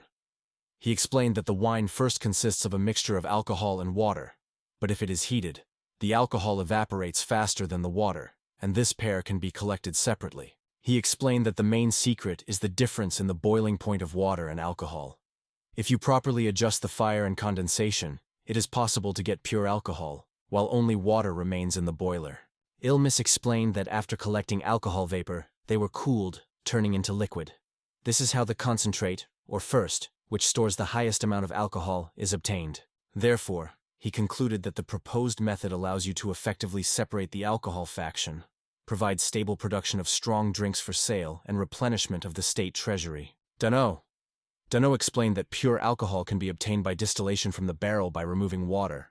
However, his sister noted that such high quality usually requires more sophisticated equipment. He showed the image of a primitive distillation apparatus, created by modern drawings using step-by-step technology, and stressed that although they now have only one such device, blacksmiths will have to make additional details to expand production. Bartolo noted with concern that there were almost no blacksmiths in the kingdom, which are understood as iron, and almost claimed that the craftsmen would have to be convinced of the manufacture of the necessary equipment. The advisor acknowledged that Almas exceeded all the hopes in matters of tax reform, but proposed to postpone further discussions and first celebrate this success with a strong drink. Then he almost completed the list of all issues on the agenda. Only military cases have to discuss. He stressed that if you do not create an army, then all previous efforts will guarantee safety and remain unfinished. Bartolo confessed that although he commanded the troops under the leadership of the king of firm, but with new responsibilities, he does not consider himself a true connoisseur of military affairs. He asked Almos permission to start work, but first drunk his wine. The head of the garrison reminded that since then, as a diamond became the ruler of these lands, he was responsible for protecting the territory and all its inhabitants. He added that the main purpose would be to destroy bandits and to protect against a possible attack of enemy troops. From this it follows that they certainly needed armed forces. Otherwise it would be simply impossible to complete such tasks. Everyone emphasized that there was no official army. In addition to members of the council, there were only a few dozen young men who could hold their weapons. So he had to make a list of candidates for officers and soldiers for various combat missions. Elmiston explained that their probable opponent is the great kingdom of the House of House, which borders with Russia, and the Russian king expects that they will protect his state. Bartolo wondered how many warriors can put a house. He pretended to be about 50,000 soldiers under the command of a dame merger. Bartolo explained that because of the vast expanses and numerous enemies, Diorgar is unlikely to be able to convene all his soldiers, so in his opinion, only 10 to 20,000 will oppose them. Almos remembered that when they fought against King Ferme, they also had only 3,000 soldiers. However, Bartolo assured that then King of Russia was seriously ill. It was an exceptional situation. So over time the army should become numerous. Almos assured that by the beginning of possible fighting, they will gather enough soldiers, and he will train them personally, because local people are already accustomed to war. He decided that it was best to have a permanent army. After all, even the farm had a personal 100 fighters from 300. However, Bartolo warned, if a war suddenly breaks, so many people may not be enough. Bartolo proposed to recruit soldiers who previously served in the previous king and remained out of work after the war. He explained that these people were not needed by anyone, and if left alone, they can become dangerous vindictives. Almas agreed that to ignore the former warriors was risky, as they can still become real support. Almos agreed to try this plan and decided to involve the former soldiers in the new army. He noted that weapons should be postponed until the necessary funds appear, but now it is advisable to stock up on black powder for urgent cases. Finally, he recalled that everyone would not forget their magical circles, and asked if someone had a denial before continuing. In response to the last question, everyone humbly assured that they had no objections. After that, the diamond announced that everyone was now free, through Tetri's smile, and immediately noticed in her eyes the same sincere approval. That night, he thought that now they all live on a devastated land. But this is only the first step in their new life. He recalled how he moved to live with the Tetra. Then he had a real home. The same night, they climbed the roof of the palace, took their hands and looked up together for a bright moon and twinkling stars. Deimos remembered how they sat side by side, shoulder to the shoulder, under the starry sky, feeling the silence of the night and warmth, which gives closeness. Tetra asked if they were now a husband and wife, and he almost confirmed it, promising to take responsibility for her. She confessed that she still has not fully believed in what was happening, and cannot grasp her happiness, smiling gently. He almost replied that he was feeling the same. She did not need unnecessary words to understand how happy he was. In the end, Tetra said his name quietly, and they hugged, without words, giving each other a promise to stay together forever. The heroes are discussing the responsibilities of the rulers of these lands. The main task has already been accomplished, but some unfinished cases remain. They firmly decide to bring everything to the end, showing their willingness to fulfill the duty to the last. The list refers to geographical names: Kingdom of Dumarad, Ash Territory, Agrobia Almas, and several other areas. It is indicated that someone must fulfill an important duty that relates to all these places. It's been a few days after recent events. The characters carefully study the map and understand that they have come to the noisy trade city of Khazri. The real human sea prevails here. The people are much more than in their native state Rosets, as they predicted. Someone strongly sets up a tetra, explaining that today will be next to the Almas all day. And so when the crowd is close, and then someone is constantly pressing, it turns out that they are here in the role of guards. Someone quit flirting, but it seems inappropriate and frivolous. Everyone agrees, knowing how important it is to remain a professional in this business. There are only 4 of them, so the danger is minimal. However, the leader insists it is impossible to confuse work with personal affairs. At the same time, the question arises, why did they choose you? Ron and the solution are interested in the Almas why he came to the trading city, because everything could be profitable to sell in his kingdom. Demos explains that he had 2 important reasons for this purpose. The first reason is to find the first buyers. The second is to get funds for the restoration of Ashy territory. Diamos says that to achieve these goals, he plans to take a loan. The dispute arose through a loan. One is convinced that a large loan is more profitable than a small enterprise. The other is doubting and afraid of how to repay debts. But there is a plan of action. The main thing is to start. Someone suggests taking money from the King Ross or Raymond herself, but others do not agree. The kingdom has not yet overcome financial problems, and there are almost no rich buyers for their goods. However, if the leader has already made a decision, then there is nothing to worry about. The characters are worried about meeting with an influential merchant. They joke, "I hope he will not eat us right away." They understand that the most difficult is to come, because negotiations will be difficult. It was to this merchant King Rositz was presented with a letter of recommendation. Heroes, standing on the edge of the abyss, cannot believe their own eyes. For the first time in this world, heroes are greeted by an endless sea. He is surprised that the salt is precisely the same as in his previous world. A powerful wind and a salty breeze burn his skin. They view huge ships with interest, admiring the skill of local ships. Some people remember the vessels from their former world, but these are even larger and more powerful. Undoubtedly, the level of technology here is far superior to their ideas. The band looked around quickly, and although they were struck by the development of the shipbuilding, no one was delayed. They had more important things than to study local inventions. Going to the building, they guessed that it is probably the trade guild of the Insasama. One of the heroes politely apologizes for concern, because an important meeting isn't important. They pass a letter with a recommendation from the king. After short official greetings, they are asked to wait. The group agrees and patiently adheres to all formalities. While the characters are waiting for the reception, they look at the room around. Despite its modest size, it seems much stronger and more reliable than their bedroom, which makes a great impression. The owner welcomes the guests, noting that they arrived from distant lands. Suddenly, in the crowd, he notices someone who immediately attracts his attention and ignites curiosity. Ainz is politely welcome, presenting and adding that although he is not an Alden, he's still fluent in their language. He is clearly tuned to the conversation and does not want to lose authority in the presence of honorary guests. Almas corresponds to Ain's unfamiliar language for him, which is very surprised by the interlocutor. Almas represents his wife Tetra, as well as 2 servants, Ron and Rusadud. A short introduction helps you understand who is in this small company. Someone proudly notes that the first acquaintance with the language of Kuroshi was perfectly.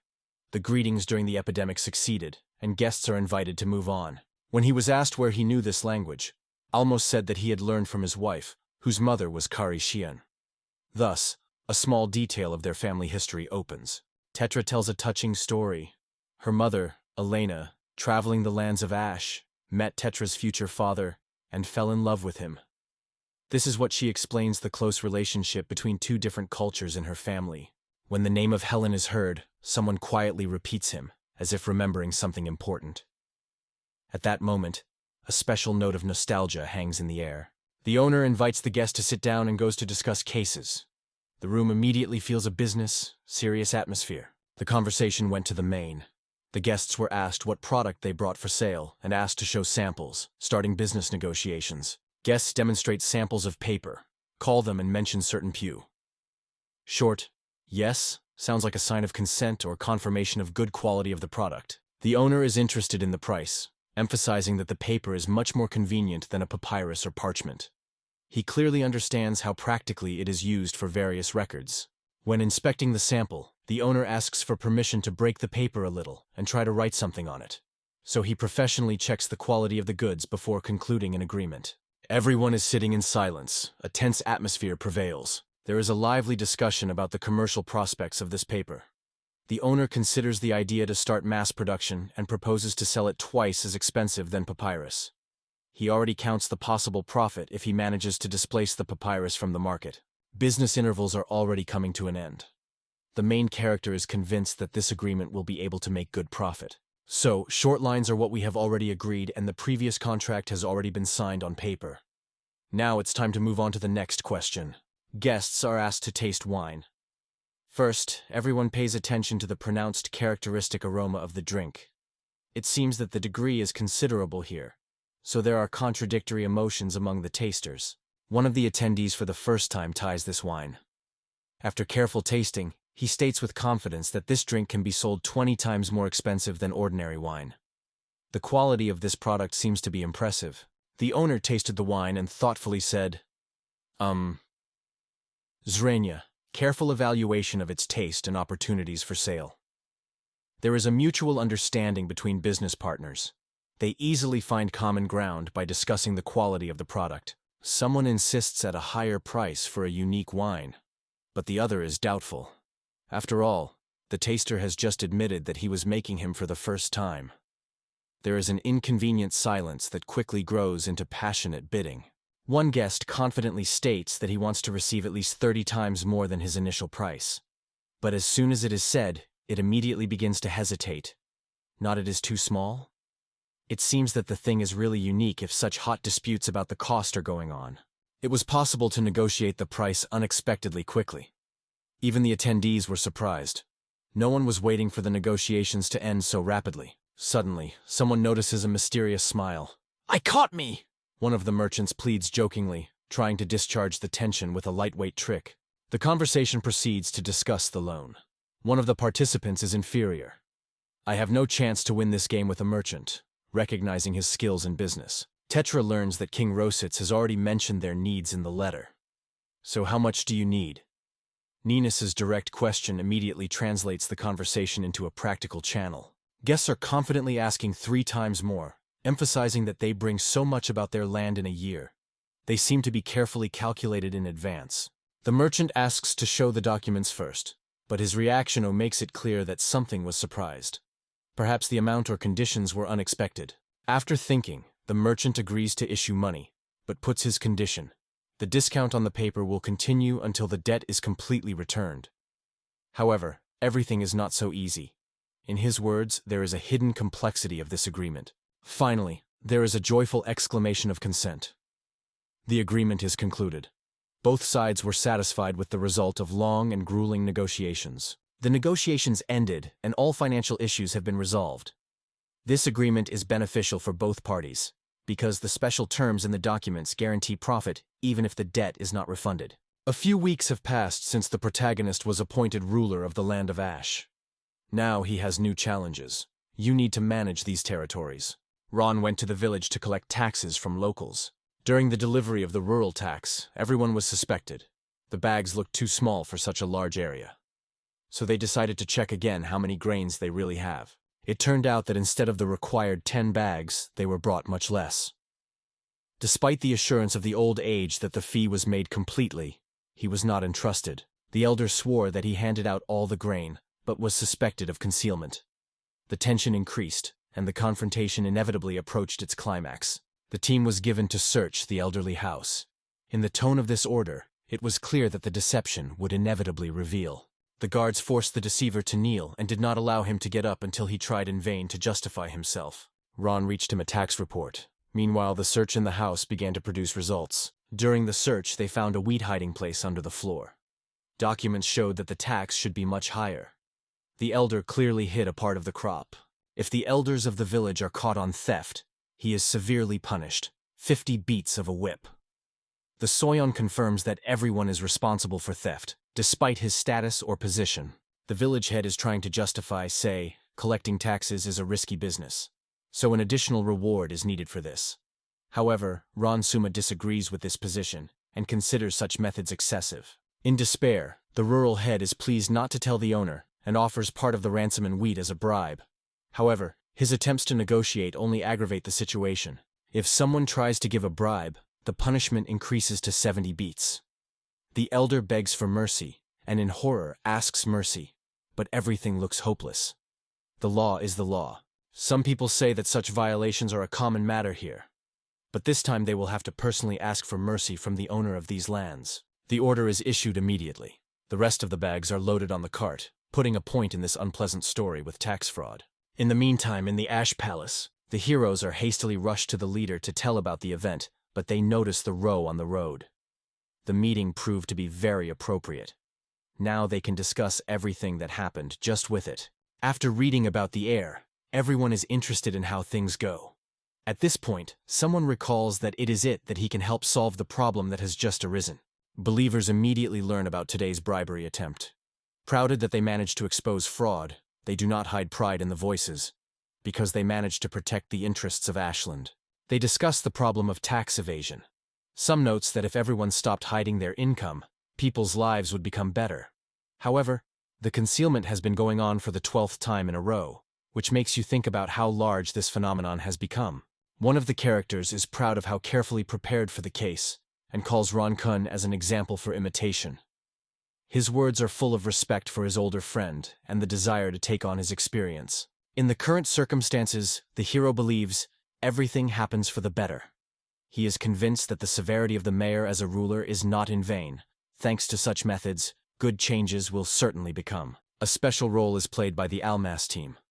Its popularity among residents of Ash is largely based on the support of faithful helpers and close associates. The report ends with the news of a future trip to the northern village.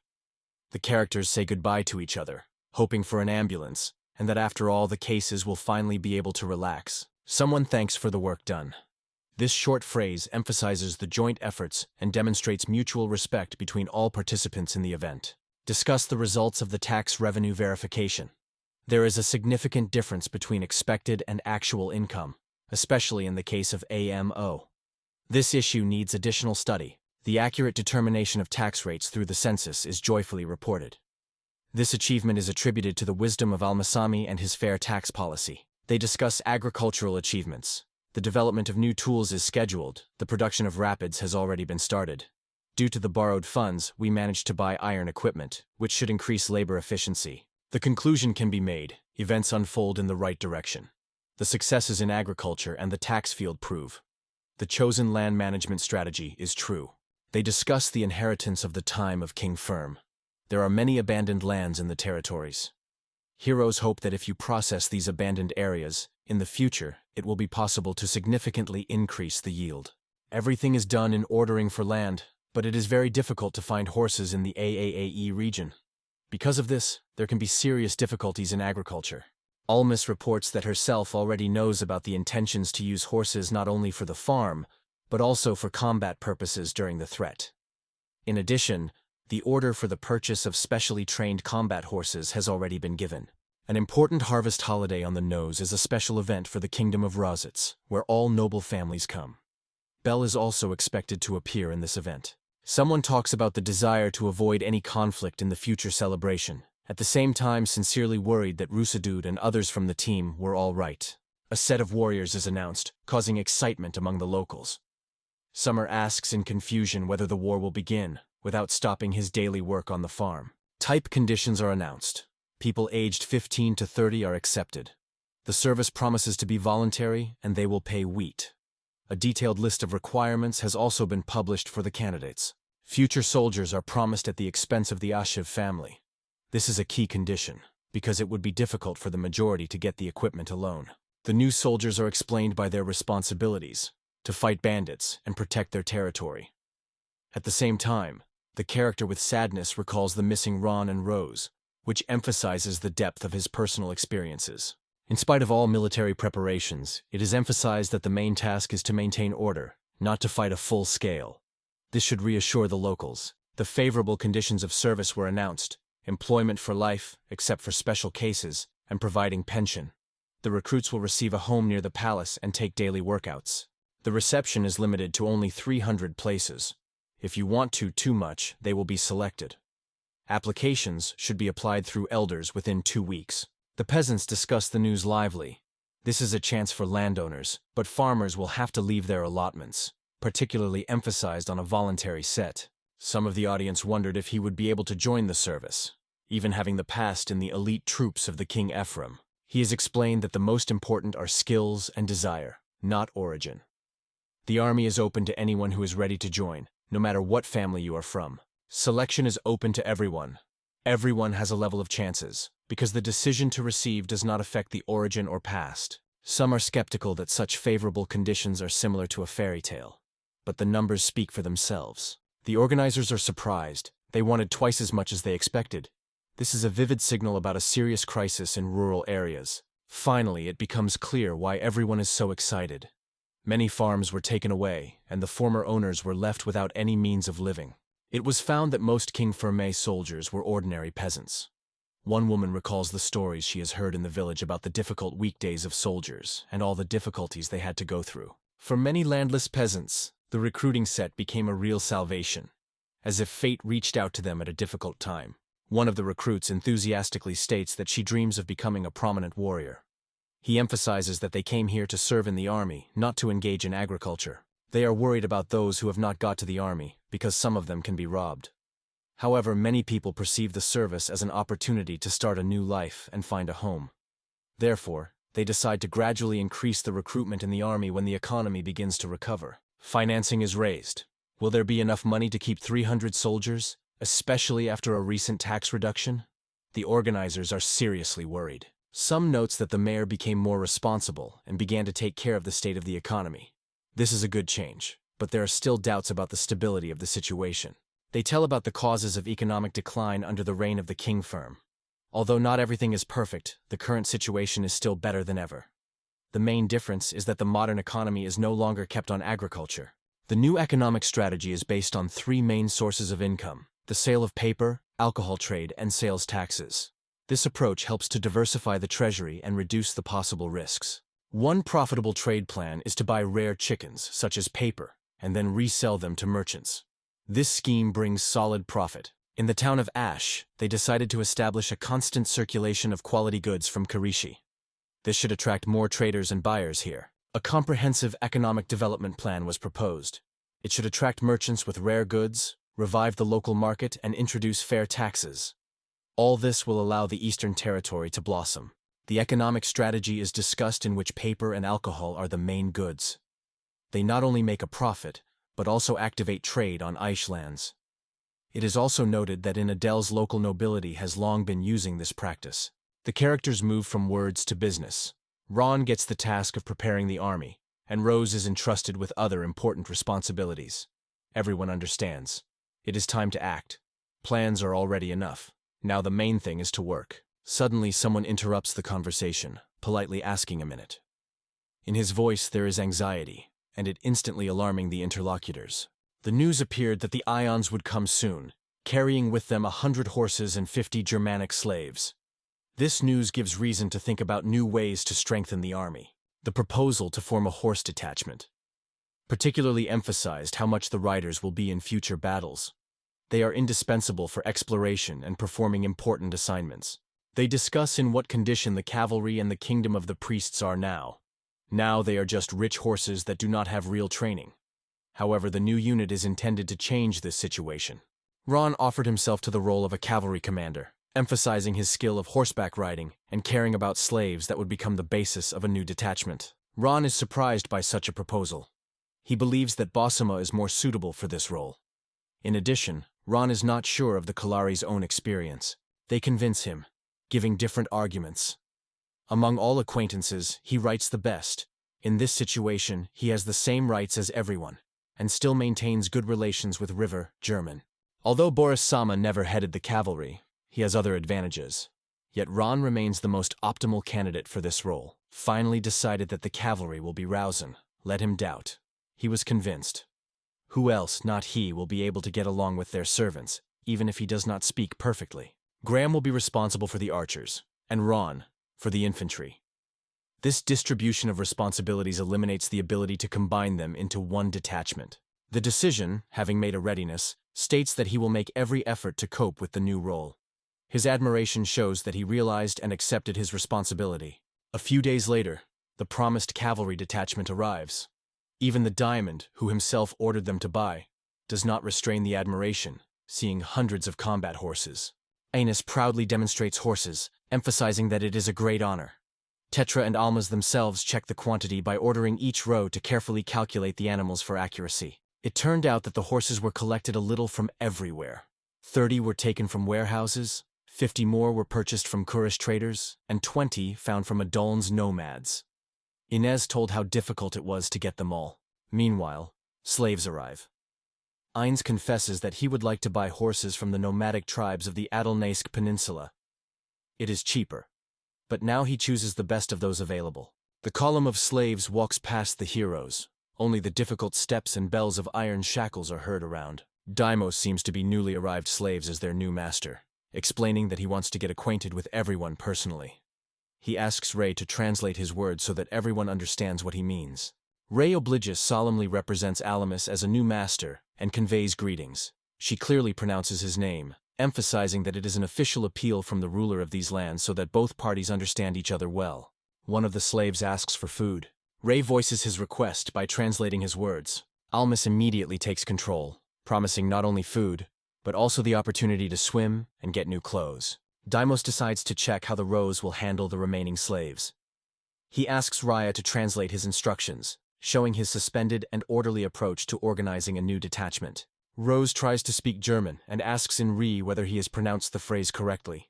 His efforts deserve praise, although the whole sentence sounds a little unclear. In German, he turns to those who have already dressed and asks them to listen carefully to him. He introduced himself to slaves as unauthorized to these lands. The conditions of service are announced. Slaves are promised a decent salary, and for their conscientious service they will be able to gain freedom. Their main role is to become riders in combat units. Some of the slaves perceive promises with distrust, considering them only empty words. This testifies to their skeptical attitude towards the new owners after the slavery experienced. Rose, fiercely angry at the words of the slave and, with anger, resolutely approached him. The Rose learns the name of the slave. He seems to be Verger. Verger begins to mock and tease Rose, and he tries to talk to his servant and persuade him to believe her. Ray joins the conversation and gives herself an example of all slaves.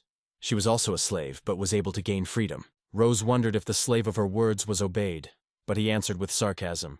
He did not obey those who are weaker than him. They decided to arrange a match. If Rose wins, Verger promises to obey all his orders. Kill Vasco, and in case of victory, he will receive freedom. The Rose accepted these conditions, and after that they dispersed everyone with their way. Raya reported all Almas and advised her to return to Rose. I was almost about to ask Enz about the Germans. He said that they are mostly hunting and agriculture, and they still ride the top, because they took over this skill in the nomadic peoples who live nearby. The protagonist noted that the Germans were not skilled by nature. Virger approaches his horse and notices the stirrup on the saddle, wonders what it is. Rose explains that the stirrups help to stay in the saddle and not fall while riding. He adds that it would be unfair if he used the stirrups and the Virger did not. The slave thanked him for such an honor, but still asked to remove these devices. Almas noticed it and agreed, saying, "Without other people's things, it would be easier to fight." The solution is really correct. Both warriors were preparing for battle, wearing heavy armor. They were given sticks wrapped in fabric instead of real spears. I have to declare the rules and ask everyone to be careful. Even these sticks can lead to death. He also noted that the sticks are the same, as well as the horses. Everything is fair. Then he asked the fighters to move away from each other. I have a sign to start battle. Both riders rush to each other rapidly. Worker begins to say that despite the same conditions for all, he will make the first blow due to his physical strength. Alma tells that fighting a spear on foot and top. These are completely different things, although in each case there are its subtleties and secrets. Rose, sitting, skillfully reflects the slave strike and effortlessly causes him a counterattack directly into his chest. Verger falls from a horse. Almas stops the battle. Everyone rejoices in Rose, though not everyone realized what happened. He almost revealed the secret of receiving Rose, her protection and instant response. Inz begins to recognize its skills in human actions. He almost accurately imagined what the abilities of Rose needed to perform such a trick, but loudly only noted that the Rouse under the power of defeating the bear, having only a spear. Meanwhile, Rose himself approached Verger and reached out to his hand to get up. The slave recognizes his defeat and says he will now obey, turning to Rose as the owner. Rose is embarrassed and asks not to call it this way. Ray ran to Rose and hugged him, happily greeting the victory. He thanked her, because it was she who taught him so confidently riding. In the Palace of Ash, Deimos meets the Eleron. Alma says that all issues with the army have already been settled, and now it is only necessary to wait for the harvest. Suddenly he was told that some weirdo with a girl want to meet him. Diamond is concerned about strangers. Without documents confirming their identity, they can be dangerous. As a new ruler, he is well aware that it is now dependent on the safety of Ash. The conversation goes to two people, an architect and a researcher from the Purple Empire. Someone notes that their skills, especially now when there are not enough professionals, can be useful. The girl states that she is the main architect, and the young man announces grand plans to explore the whole continent and even get the ocean. Their bold words evoke contradictory emotions. Although he hesitated at first, he still decided to give them a chance in the name of science. He ordered them to be taken to the archival hall, sincerely interested in their stories. His curiosity as a ruler exceeded caution. Alma confesses that he knows little about this world and wants to know more. Even if he does not understand everything to the end, he already notices that these specialists can become a real find for his lands. There is an official acquaintance. Strangers call themselves Isma and Saim. Their names and titles sound unusual for the locals, which once again emphasizes their foreignness. Initially, almost politely welcomes the guests, offering them to sit. His behavior becomes warmer, and he gradually moves from alertness to genuine professional interest. His guests warmly support the proposed idea, and all sit down at the table. Deimos already knows that this couple wants to work for him, so he suggests to tell about himself. The girl was the first. She tells him that she works as an architect and is able to create projects of any buildings that she only wants. The girl begins to show her ancient sketches. Maya impresses with her talent. She not only skillfully builds structures and infrastructure, but also creates combat vehicles, such as splits and balloons. Her skills are much exceeding the ordinary architect's skills. Almaz views her drawings and is fond of the quality of the work, although he does not understand anything in architecture. It is even strange to him that such a talented specialist turned to him, and did not go to some prestigious state. First, Ismia tries to lift him, assuring that he sincerely believes in Alma as the son of a griffin and a true hero. But Samia sharply interrupts her, insisting on sincerity. It turns out that she has good reasons why she is looking for a job here. In fact, it was not accepted by any kingdom, and she already realized it. Miss draws attention to the fact that women do not take in this profession. All the famous architects in the courtyard of men. Another difficulty is that Isma turns to Kirish, which leads to misunderstandings in communication. Samaya explains that Inadelni is still biased towards women architects. The paradox is being discussed. King Rositz, though progressive, could take her to work, but now he is seriously ill. It is afraid that the new ruler will immediately be released, so she chose a young and gifted Alma. Almaz understands his calculations and seeks to gain recognition in foreign lands, where her abilities will be appreciated, not condemned through gender. However, it does not lose caution. Lord Ash decides wisely, first to check her abilities in practice, and then officially hire. It looks like a successful compromise between the desire to open up talent and natural care. This situation opens up the social problems of the world. Article prejudices and bureaucratic obstacles that prevent talent from revealing. Ismaya is a new type of specialist who boldly breaks old stereotypes. May gets the opportunity to show his true price, and the Land of Ash is a chance to obtain a high-class master, which is underestimated in other places. Almaz offers Ismaya a test period to restore the border wall. If she copes, he will receive a housing and official position. This is a reasonable approach, so its ability can be tested in a true business. Ismaya is passionate with a challenge, promising not to make. Her exclamation, which was almost like an oath in his native language, clearly testified to the determination to prove her value. Going closer, Olmos asks to tell her story. The researcher seems to be that he arrived from the Red Empire, also called the Edge of Silk, spread far in the west. These are shared by its achievements. The month ago, he reached the edge of the world and first saw the ocean. Now he has a new goal, to write a book about his adventures. And he needs quality ash paper. He explains that paper from the ash territory is much better than papyrus and skin. so it is perfect for its design. However, because of the high price of this material, he has to offer his own services to access it. K. May draws parallels with well-known classical works, for example with the Chronicles of the Three Kingdoms, and dreams of writing no less significant work. His ambitions go far beyond personal glory. He seeks to preserve his time for future generations. The almond was interested in this project because he understands what cultural value he can have. He ensures that the book is not used for speculation, and thus shows its respect for intellectual work. The Land of Ash is transformed into a real magnet for talented people from all over the world. Novelty, paper, attracts not only merchants, but also sages, such as families. The only thing he wants is paper. Both experts, meters and families, represent different sides of the development of the territories, infrastructure and culture. Their joint experience with Alma's can open up a new stage of opportunities for Ash. Alma's, skillfully combining pragmatism with the care of great projects, manifests itself as a wise ruler who values both material well-being and the development of reason. Deimos instructs to write such a book that it tells about all the adventures of the author. He will give the boy a roof over his head, food, and as many ink and paper. In exchange for help, he asks only one thing: to become the first to read this book. The heroes came to the kingdom of Rosé, full of determination and ready for new adventures. The heroes arrived and were amazed. So many people gathered for the harvest that you do not look at the eye. They come to meet the father of Almos, and together with the Tetra they respect their heads in front of the king's brother. Alma's brought with him wine as a gift. His father has already heard about this wine. Rumors will spread here at lightning speed. Diamond will forgive Ron for helping to move the barrels with wine to the tables. Diamond warns his father that the wine is too strong. And Raymond, in turn, sends the main character with his wife where all the most influential families gathered. They approach the place where all their suite gathered, and there they meet acquaintances who came to their wedding. He almost greeted everyone, trying not to annoy Rhaegar.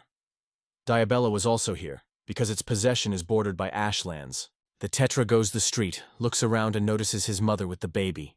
Her thoughts are occupied by something important. An interesting conversation suddenly unfolds between the participants. Tetra suddenly asks a provocative question. And who would you like the first, a boy or a girl? Her words cause true confusion and embarrassment in the Almas. The conversation becomes jokingly. The abominable Alamis acknowledges that he does not mind her daughter. Once upon a time he will have a son-in-law, but he adds that the boy will help to avoid dynastic disputes. At first you offered a boy, then a girl, and he smiled sincerely. Tetra wondered whether or not to give birth to children in the future, and Asmus jokingly asked if she really wanted a whole crowd of babies. Suddenly the conversation changes the direction. Guests are asked to tell how the King Ferme was able to defeat. Almas only laughs in response and offers first to raise glasses and treat. But under pressure, the memories are gradually returning to it. He remembers the farm. He recounts the last words of the king: make this girl happy. He confesses that this order does not give him rest and lies with a heavy burden on the heart. One girl interrupts the main character's reflections and extends her hand, asking him to shake her. Guests do not quench and ask Almosha to tell some story. One of the women wants him to share his adventures for her daughter. Others are joined by the request. Even Almosh herself, with a smile, confesses that she is interested in listening. Tetra Zunimala watching a whole company of women, each of whom tries to attract his attention, and Almas himself recognizes his thoughts. His starry time has finally come. One of the women, smiling cunningly, reminded him that he had only one wife, and jokingly offered to get another family. Deimos felt that these people were trying to take his second wife's place and take the influence in the Ash family. When he was delicately hinted that he could not rush and stay a little, as if inviting more to find out about the newspaper, he thought he would simply not be released from here. Deimos noticed that all these girls were from the Debelli family, so he decided to slip unnoticed. But Peter grabbed his hand and quickly brought it out. She suggested trying together a special dish that could not be found in their lands, and he immediately agreed without even thinking. She allowed him to go nearby, despite the dissatisfied looks of others, and he thanked her and asked to be a little friendly. She explained to him that they were from a small family, so they wanted to become his wife. But he just smiled, and said that despite all these explanations, he would most like to see Tetris smiling more often. The girl assured that she would warn the hero in advance. If he wants to take the concubine, she will essentially have nothing. But she asked him to make sure that it would not destroy their family. The guy replied that he understood everything, and as always, she was right. He wondered if he would have to take someone who would be second. But marry a person you do not love at all. Well, this is a wonder. He smiled awkwardly and looked away. He was approached by a man accompanied by his heads. The hero noted that all this resembles a theatrical performance. So many people took with him. The shadow from the back, which was called Diamos, told him that a man ahead was Rigar Diablos. It was then that the hero realized that he faced the same Regiga de Bell. They stood opposite each other. The subordinate told him who was standing before them. The man smiled and said that whom he could see, not a diamond and tetran. The boys were surprised. The man reached out to them, saying that he was glad to get acquainted and wanted to congratulate them again on their wedding. The hero thought that this man was not as bad as they were told. He thanked the Rigar. Rigar apologized that he was very sorry not to be at their wedding. The hero asked not to say it, because that day he heard was sick, so there was nothing to blame himself. The man noted that although he usually never gets sick, this time he was really bad. The hero's hand felt a strong compression. Two men shook their hands firmly, as if they were competing. The annoyed hero suddenly smiled and replied that he was very sorry to hear it, and also advised to take care of himself in the future. He clenched his hands so much that he did not restrain himself and squeezed with pain. Rigar quickly pulled his hand and shouted the hero that he was a real beast. He turned angry with the hero and asked how this pathetic freak dared to do so. The hero realized it was not necessary to imagine the worst acquaintance. From the very beginning they did not fit each other at all. Still, the hero held firmly. Everyone around them was watching them. Rigar went away, shouting to the observers on the move, asking what they were staring for and demanding that they immediately parted. Tetra told Diamos that Rigar had already left. It was at this moment that the guy appeared behind and asked excitedly whether everything was fine with the hero. Diamos recognized Ron with surprise. Adma assured that everything was fine with him. They were just greeted, so Ron has nothing to worry about. But the other guy began to swear, and indignant, they say, someone specifically touches his brother. In addition, this little one gathered around the whole company, and they all looked at them suspiciously. Ron shouted, indignantly asking what he had said there, and stated that it would not leave it. He suggested approaching and giving them on the peak. Alma denied. Then the man was stating that in fact Ron is the only one not noticing how everyone looks at them with fury, because everyone else feels great. The hero suggested everyone to calm down and just escape, without succumbing to provocations. In such places it is better to keep yourself in your hands. Otherwise you can scare others, so you should be careful. Everyone agreed with his words. Subsequently, when he heard the fast steps behind his back, the hero wondered what was happening right now. Yuri was walking the street, and around her they shouted excitedly, paying attention to the girl. Tetra noticed what kind of girl this girl was, and the hero added that she would eventually say a prayer for the holy harvest. Today she is a real star. Their views with the hero crossed. She greeted with a diamond and a tetra, and the boys bowed in response and greeted her too. She wondered why boys could not just turn to her Yuri, without unnecessary formality. In response, she was explained that it is impossible, because now everyone is looking at them, and there is another problem. Where the man pointed out, the bridegroom Yuri, Rigar, he laughed fun with some woman. Urius smiled. The hero wondered, after the orphans of the Griffin, Urius, the person with whom he lived almost the most time in this world. If it was an opportunity, he would like to stay with her, go side by side and watch her happily live, just like Tetra Rump and other orphans. Although the hero loves her, he is already married, and Yuri has a bridegroom. But the protagonist said exactly that he generally suggested Ryger as her fiancé. It became clear, it was necessary to stop, because no matter who before him, he in vain draws someone in black colors. In addition, he was already accused of Rona. The hero thought he is really so jealous of her now, although he regrets that he already has a wife. Yuri grabbed his hand firmly. She bowed her head low, as if she were aware that she was trusting him and could now go quietly. Rigar appeared ahead and asked Yuri to wait a little. He did not resist the compliment. Today, she looks great as always. They were already engaged, so they had something to talk about. The girl apologized, explaining that she was now engaged in preparation for prayer, and asked to move the conversation to another time. Departing, she reminded it again that she was counting on him. Regiga was furiously turning to the hero, it seemed. About them a fight broke out between them. Tetra grabbed the boy for her hair and warned sternly, "Calm down! Look around! It is enough to fever." He noticed that all the views were drawn to them. The girl told him that it was better to stop, and the guy agreed, thanking her. After the celebration of the harvest on the next full hero somewhere in the kingdom of the kingdom, Rositz removed the hood and thoughtfully said that it had been a long time since he had been here last. When Yuri grabbed his hand, she invisibly put a small piece of paper in his palm. It was written there that the next full month he should come to where they first met. Opening the door, the hero thought, if he was not mistaken, he got to that store. Going inside, he quietly apologized. Yuri was already waiting for him inside. The hero smiled when he saw the girl. She noted that they had not met for a long time, and thanked him for having come here. The hero in response mentioned that she was inviting him, and asked if everything was fine, that they met right here. The girl smiled and said she received permission from the owner of the store. The hero thought of him immediately. It caused pleasant memories. Suddenly the girl asked if he remembered their first meeting. The hero with a smile claimed that, of course, he remembers this place, and remembered that there was a caramel grass growing there. The girl confirmed it. She already wanted to ask if he really mentioned, but he suddenly stretched the same plant. She was surprised. He explained that it was a souvenir of special caramel grass. When she invited him to the place of their first meeting, he was covered with warm memories. So he went into the woods and collected this grass before he came. The girl thanked him, confessing how much he means for her. Tears shone in her eyes when she called him. Yuri confessed to him in love. The guy blushed and became aware that he'd guessed it for a long time. She approached him and asked how about him, whether he loves her. In response, he just smiled and said it was so obvious. He turned to Yuri. The girl opened her eyes. Yuri noticed that now he kisses much better, apparently, thanks to Tetra. The hero did not fully understand how he did. The girl noted that their wedding was just recently. Isn't it too early to think about a new concubine? The hero replied that she had no right to reproach him, given that she invited him. She called him by name. The girl wondered at the boy if she was ready to marry her, asking it direction. He was surprised and stopped for a moment.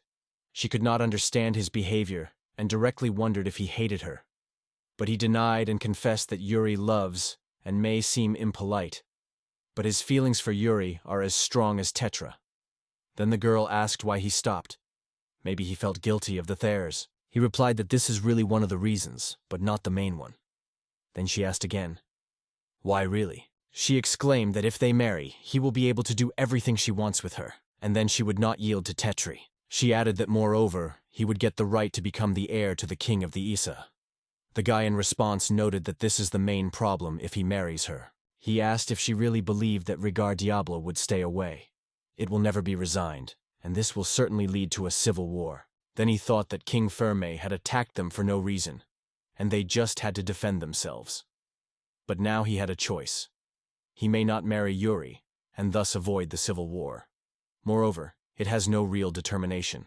The hero did not even think about becoming the heir of King Rositz, because it entails such a great responsibility with which none of his previous trials compares. But this did not mean that he did not seek to become a king.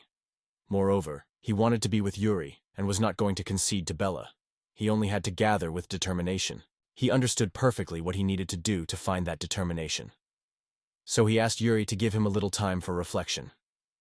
The girl replied that she understands everything, but will only wait 2 days, and it is during this time that he needs to decide. She said that if he disagrees, she would not accept her. She would have to marry Ryger. Where Bella? Late night the hero returned to riding on a horse. Tetra went outside and gladly congratulated him, wondering where he disappeared. The husband shared with his wife who met Yuri. She asked in surprise, because he never tried to hide such things before. In response, he acknowledged with a smile that it makes no sense to conceal something from Tetra. She is a smart girl. Everything would understand. He bowed to the earth and apologized to her, confessing that he had betrayed her. She asked if she really did, and wanted to find out what he had done. She sat side by side and asked who kissed better, she or Yuri. The guy said without hesitation that, of course, she was. She asked whom he loves more, her or Yuri. The guy, without hesitation, replied again that he was most loved by her. She smiled and assured that now all was fine. He asked if the Tetra had to be angry, and she wondered if he really wanted it. She said that if it is so easier, she may be angry with him. But he assured that there was no need, everything was fine, and apologized to her.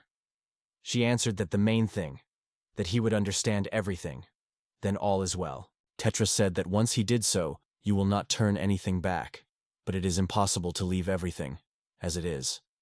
The guy replied that he realized and promised not to repeat it anymore.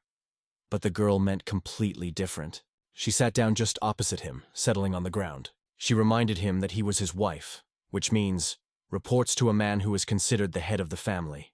The wife has no right to interfere with his final decision. The guy asked Tetra to openly share his true feelings. He did not want to force her to follow him against her will. Tetris confessed that she liked his determination. She loves him for always finding a way out, regardless of circumstances or time. To her, his confidence and the fact that he never delayed the decisions. She assured him that doubt is normal, and anyone can hesitate. But he has no right to impose his opinion to others. This is no longer her concern. She said that the misunderstanding between him and Yuri, and she loved him and has already decided. She wanted to be married. Now it all depends on him.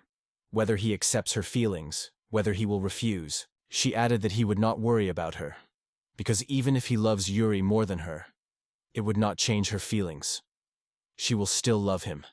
Even if he does not reciprocate, her love for the hero will not go out. She took him by her hand and said, even if he hammed her, she will still love him. And even if his choice leads to a catastrophe, whatever the way, it will not stop loving him. She dreamed of going next to him. The guy replied that he understood everything, but wanted to consult with her for some business. He asked if nothing was wrong, and she nodded. For a while in the depth of the Romalian forest, the hero, seeing one of the long-standing acquaintances, was happy to side with relief. Finally, fate brought them again after a long separation. He thanked God for this meeting. In front of him stood Griffin, who, as soon as he woke up, immediately recognized the hero. The hero frankly outlined the whole truth, and he quickly realized the guy seeks to be closer to Yuri, the same girl with lavender hair. However, he did not like the formulation of the hero. Griffin suddenly realizes that there is one problem here. Yuri is the daughter of a flock leader. If he does it with her, he will have to take a leader. However, the hero just came into the pack, so some do not want to see him at the forehead. Because of this, all can develop into a real war. Griffin asked if the hero did not know what to do.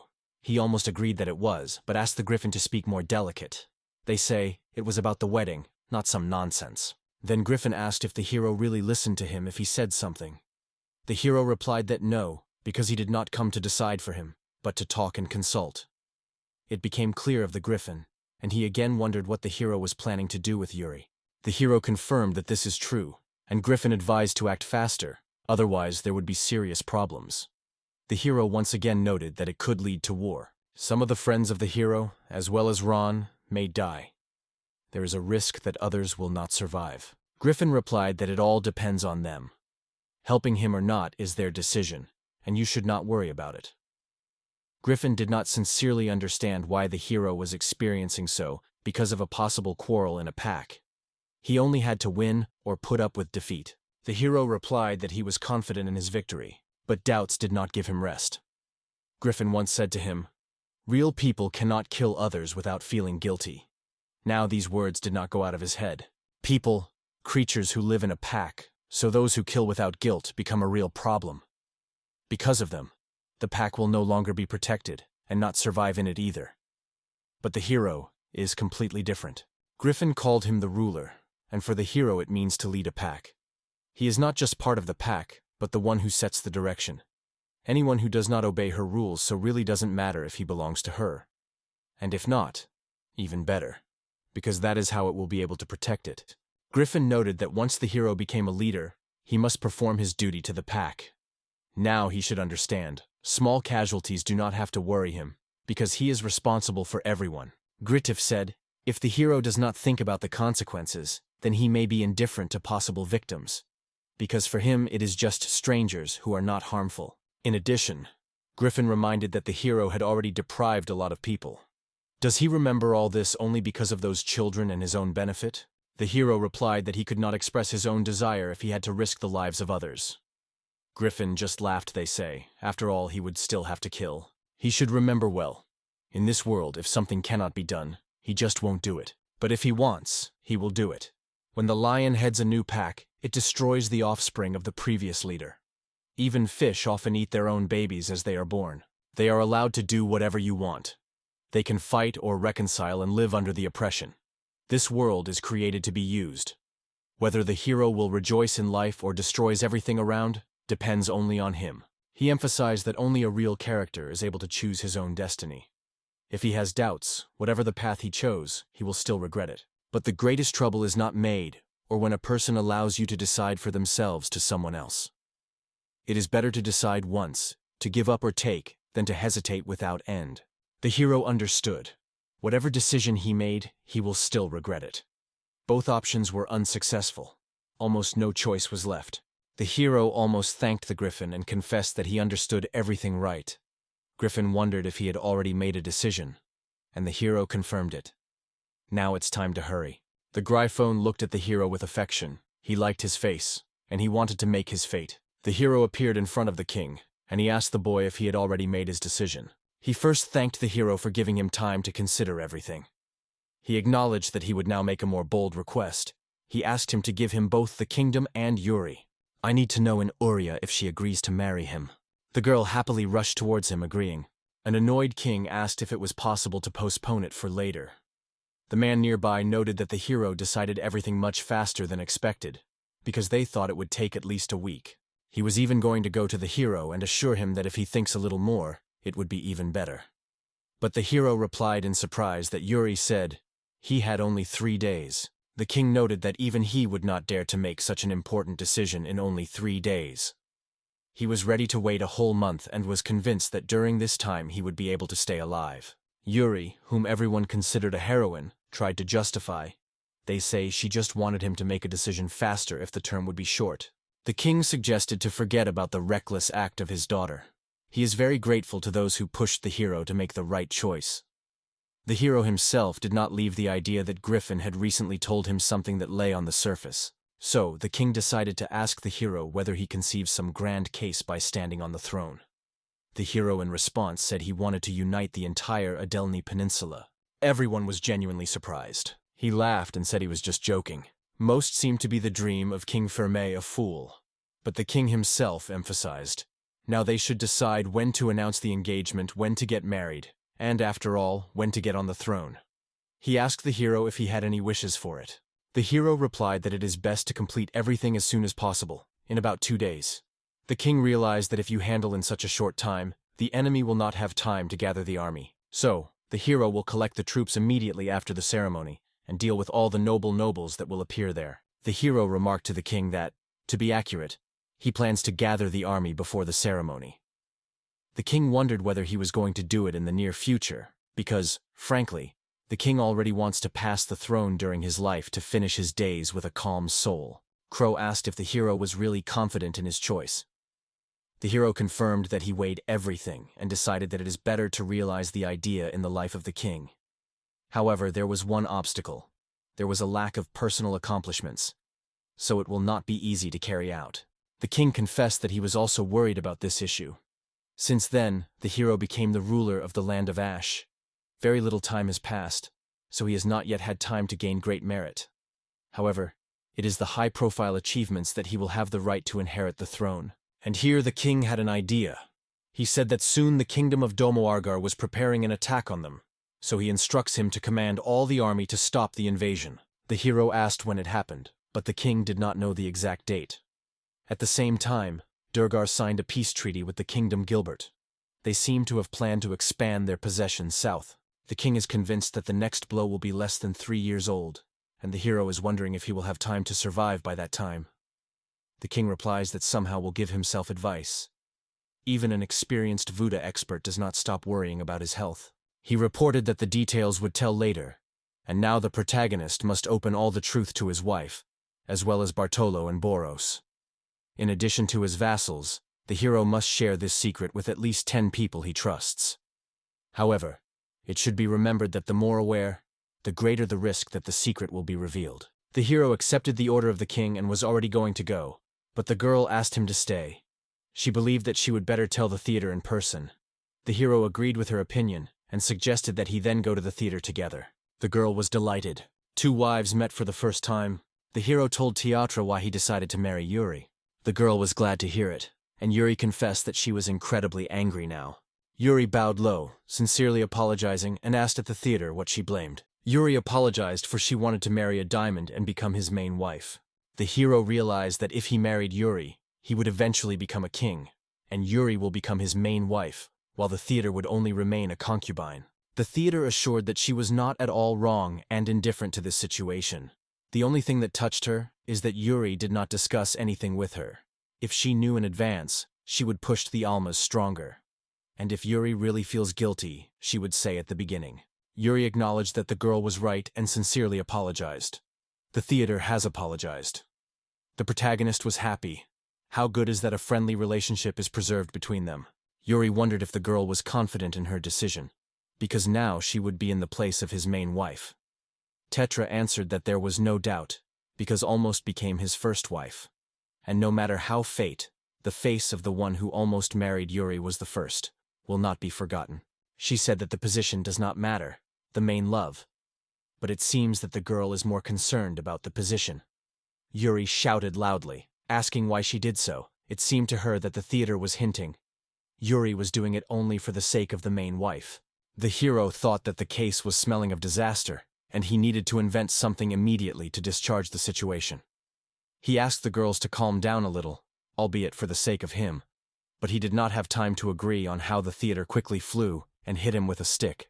The hero asked to stop and noted that the sound of the blow did not coincide with the feeling of pain. He wondered, did the girl hide the iron rod there? But the theater just smiled and answered, it's not what you think about. In fact, the blade was hidden there. The hero agreed that it was really cool, but asked no more because he could not survive. And Yuri asked her to do the same. The hero thought that everything was over. In the end, he was pleased that harmony was still prevailing between them.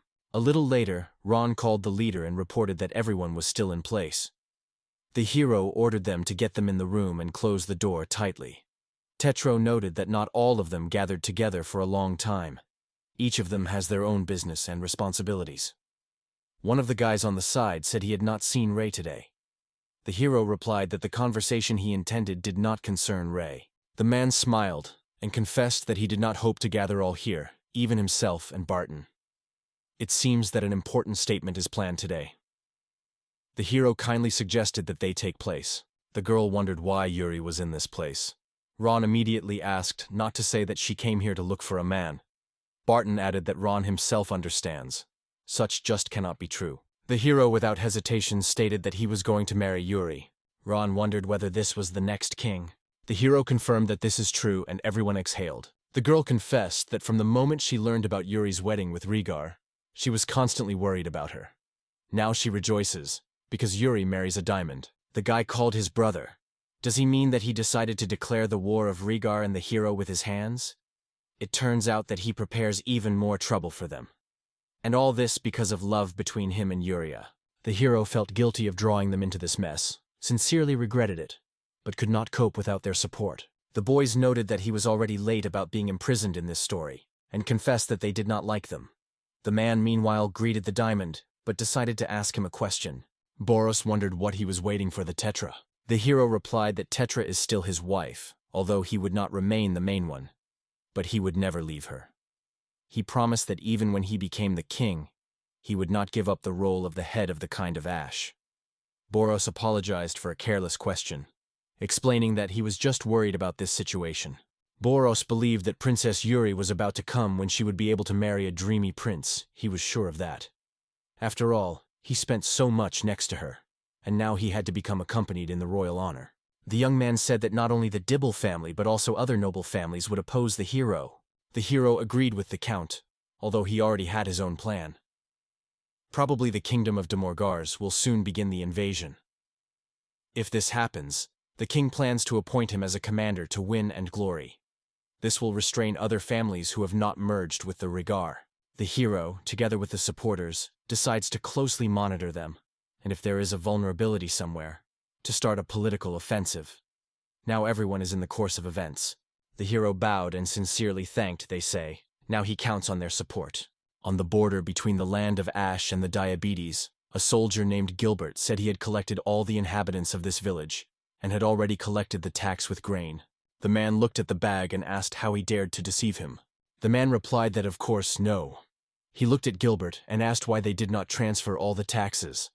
The man explained that it was all they were able to gather this time and asked to wait until next year. The man promised to pay all the expenses, but Gilbert pushed him away, throwing off the abusive words about poverty. They decided to check the barn and began to dig the ground to find out what was hidden there. They found 4 seed barrels, and the man shouted that if they took everything, they would have nothing left for sowing. He easily pushed the old man, promising to give the seeds in debt, and then they will return him all with interest. He then ordered the servants to load the seeds. He asked the soldiers if everyone had already gathered, and when he heard that yes, he addressed the locals. "How did you dare to embarrass me after everything I did for you?" Gilbert stated that he immediately sees the face that something was hidden from him. Seeing the girl, he immediately asked who she was, because she was clearly not from this village. She said she had come from a neighboring village. Upon learning that she was from another area, he wondered if she filed a statement about it, and by her behavior he realized that he was not. Then he asked, "Why did you move to this village?" "Maybe because of marriage." She begged him to forgive her, and he said that he could still be handled, but now she would have to pay for the attacks on their marriage and that first night. The man bent with her, begging for a mercy and promising that they would return all next month. He guessed that she was her husband and demanded to pay now, but added, if she fulfills one condition, he would be able to forget about these taxes in the report. He said that in exchange for the first night he promised that no one would touch them. It would be possible to safely forget about taxes and paperwork. Gilbert said that in ancient times it was the owner of these lands, regardless of origin, was entitled to the first night. But it does not cancel the fact that it will lose its honor. Moreover, he will be forgiven by the guilt of her husband, and they do not have to pay taxes. The girl accepted his proposal and left, saying goodbye to her husband and asking him to wait. The man was in spirit, somewhere far away. The girl asked the hero if it was the same fort. He confirmed the words of Izemiya and asked what she believes. "This fort is different from what was in Kishiria?" Izma said that the fortress was erected almost the same as 200 years ago, using old proven construction techniques. Although the building and the old one, thanks to several layers of stone, it is clear that the master built it with talent, so the girl thinks, a real architect worked here. For example, if you go to the edge and look down, there are many blind areas. At first glance, this fortress has many blind areas. If the assault begins, it will be quite difficult to take it. There are also many confusing transitions and intersections inside. The hero wondered if she had the ways that people walked. She nodded and explained, "Yes, because these paths are often easy to face each other." Maya honestly confessed that the whole fort was really needing repair, but in the lands of Ash it was difficult to find good stones. The hero asked the Tetra if she knows where to buy it. The girl remembered that if she was not mistaken, the best stones in the kingdom are made in the possession of Dibble. The hero did not want to leave debt even after death bill. Tetra replied that this is not the only place to buy something. She suggested that they could buy it in the territory of Russia. This greatly facilitated the case for the Almas, so he decided to buy them from the king. He appealed to Ismae to take on the creation of a fortress plan. The girl rejoiced. In just one day, she became the main designer of the fort. She confidently stated that she could complete the work right now. There is only a few minor changes left to the recently created sketch. The young man wondered how much time the work would take, and Maya replied that, given the purchase of all the necessary materials, she would cope in a week. Then the hero decided to trust her. Ash's palace. Ron greeted the leader and wondered if everything was fine until he was. Ron said something happened, but it is not necessary to discuss it in the middle of the street. Better the hero learns everything from Booze, who is waiting for him inside. The hero went into the room and asked Boros, asking what happened. The man said that refugees from the territory of Debel came to them. The hero wondered how many of them were, whether any news came from home, and whether they were asked to return people back. He was told that about 200 people gathered on the spot, and they did not receive any news from the Debel house. The hero could not understand how one could not notice the loss of 200 people. This would not be ignored. He wondered who knew about refugees at all. Boros replied that there were only Ron and a few warriors in the room. Ismaya noted that Ron accidentally came across refugees, so they decided to keep everything secret. Almonds realized that if you act carefully, he may be able to manage this situation without serious consequences. The man decided to call the refugee representatives. She replied that she wanted to talk to Diamos in person. The girl begged the diamond to shelter them. The hero asked why they were looking for shelter. The woman explained that everything is because they could not pay too high taxes. 30% as a land tax are taken away from the crop. In addition, we pay for clothes, fruits, forced work and service in the army, and even for marriage we have to give money. Ron explained what it means. A gift should not be presented to the family to whom they married, but the ruler of the country. And there was a so-called text of death. She began to talk about burial tax and the rite on the first night. In addition, the relatives of the Bible family behave as they want, and no one will interfere with them. Coercion, robbery. For them, the usual business. Sometimes they can even kill someone for entertainment. The hero understood everything and told the representative that she could return to her people. Swar and Soyani he instructed to take care of people. The hero asked the count to explore everything about the Bible family and asked if he could determine how true the story of a woman was. Earl replied that as far as he managed to find out, all these taxes are real, and people are actually squeezing to the last penny. He even heard that families sometimes have to sell their own children. Here Booz was asked what he was thinking about it, and he replied that he also heard many bad stories about the family of Dibble. Even in the times when this land was run by Legos, many refugees came from the lands of Dibbles. Even when King Ferme prevailed over this territory, people from Diblov lands also fled to him for help.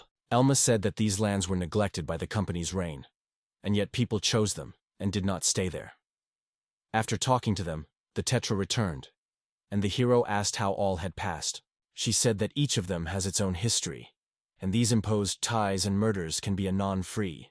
However, this does not abolish the fact that the DeBello family creates evil deeds, and it seems that people on their lands sincerely hate this family. Tetra asked what the heroes the plan had, and he replied that he just wanted to protect them. In the end, he was convinced that this time Debel would not forgive people who have escaped from his territory, because it threatens his power. Therefore, the hero turned to Boros, asking if they could pretend that they did not know anything. Boros also agreed with the words of Almosh, but to move between different lands, permission from both rulers is required. If they agree to it, they will violate the law themselves, but in this case, it will protect them. He knows that there was a violation of the law, but even if the case came to court, the King of Russia, who will governing the court, will still stand on his side.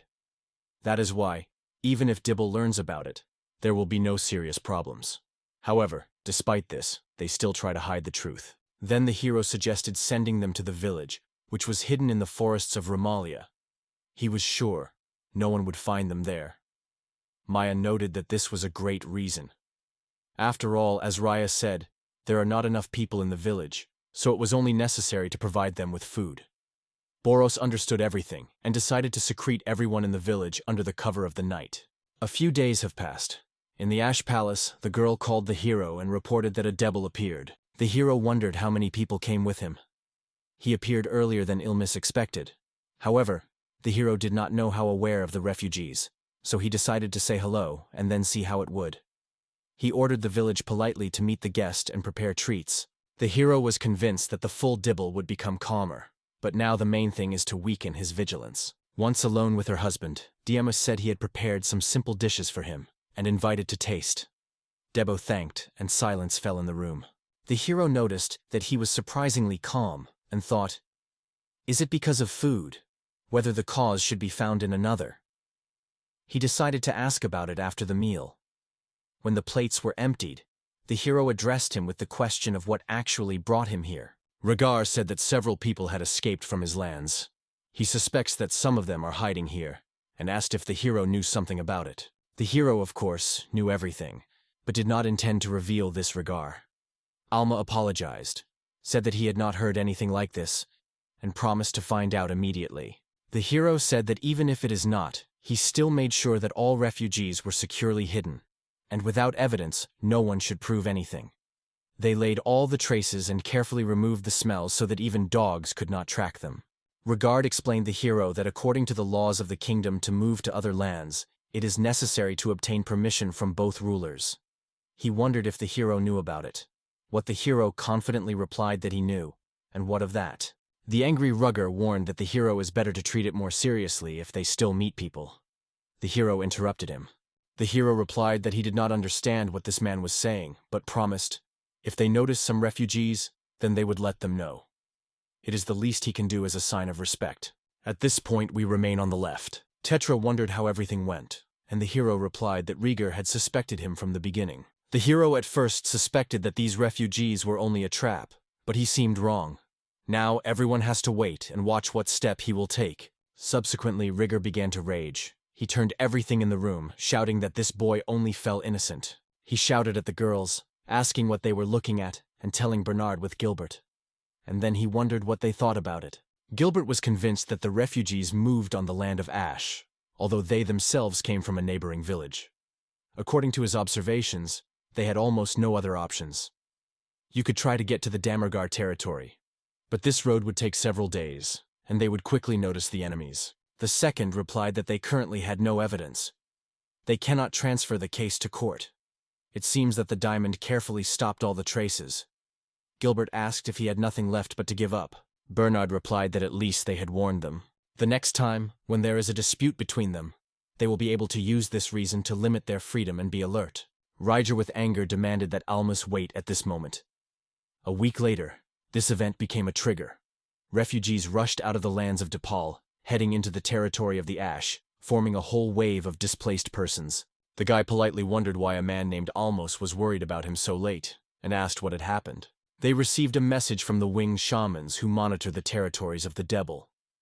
It turned out that almost 1,000 refugees were heading to their lands, and in addition, the warriors of Debel had already noticed their movement. Boros reported that Debel had already sent almost 1,000 fighters against them to block the road. Almost noted that they could not simply close their eyes to the fact that 1,000 soldiers appeared near their border.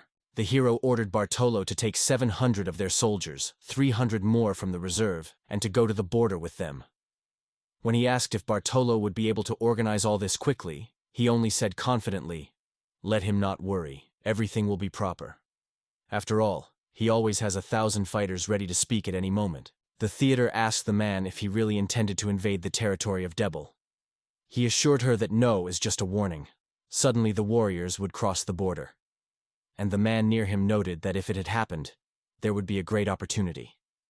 Why not go further and destroy Gara Paradise? Almans replied that you can rarely hear it, but it is unlikely that the rearguard would appear there.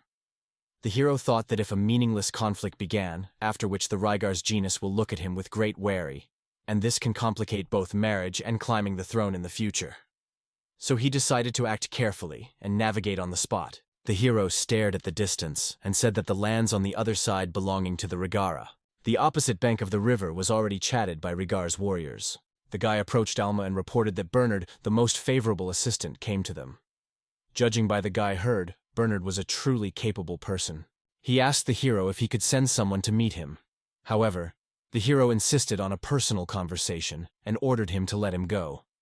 Bernard wondered if he could find out from the hero why he brought his warriors here. The hero replied that they were the first to brought the soldiers to the border, and Almas did not intend to fight them at all. If they did not attack and try to cross the border, they did not threaten them. The man, believing the words of the hero, was already going to go.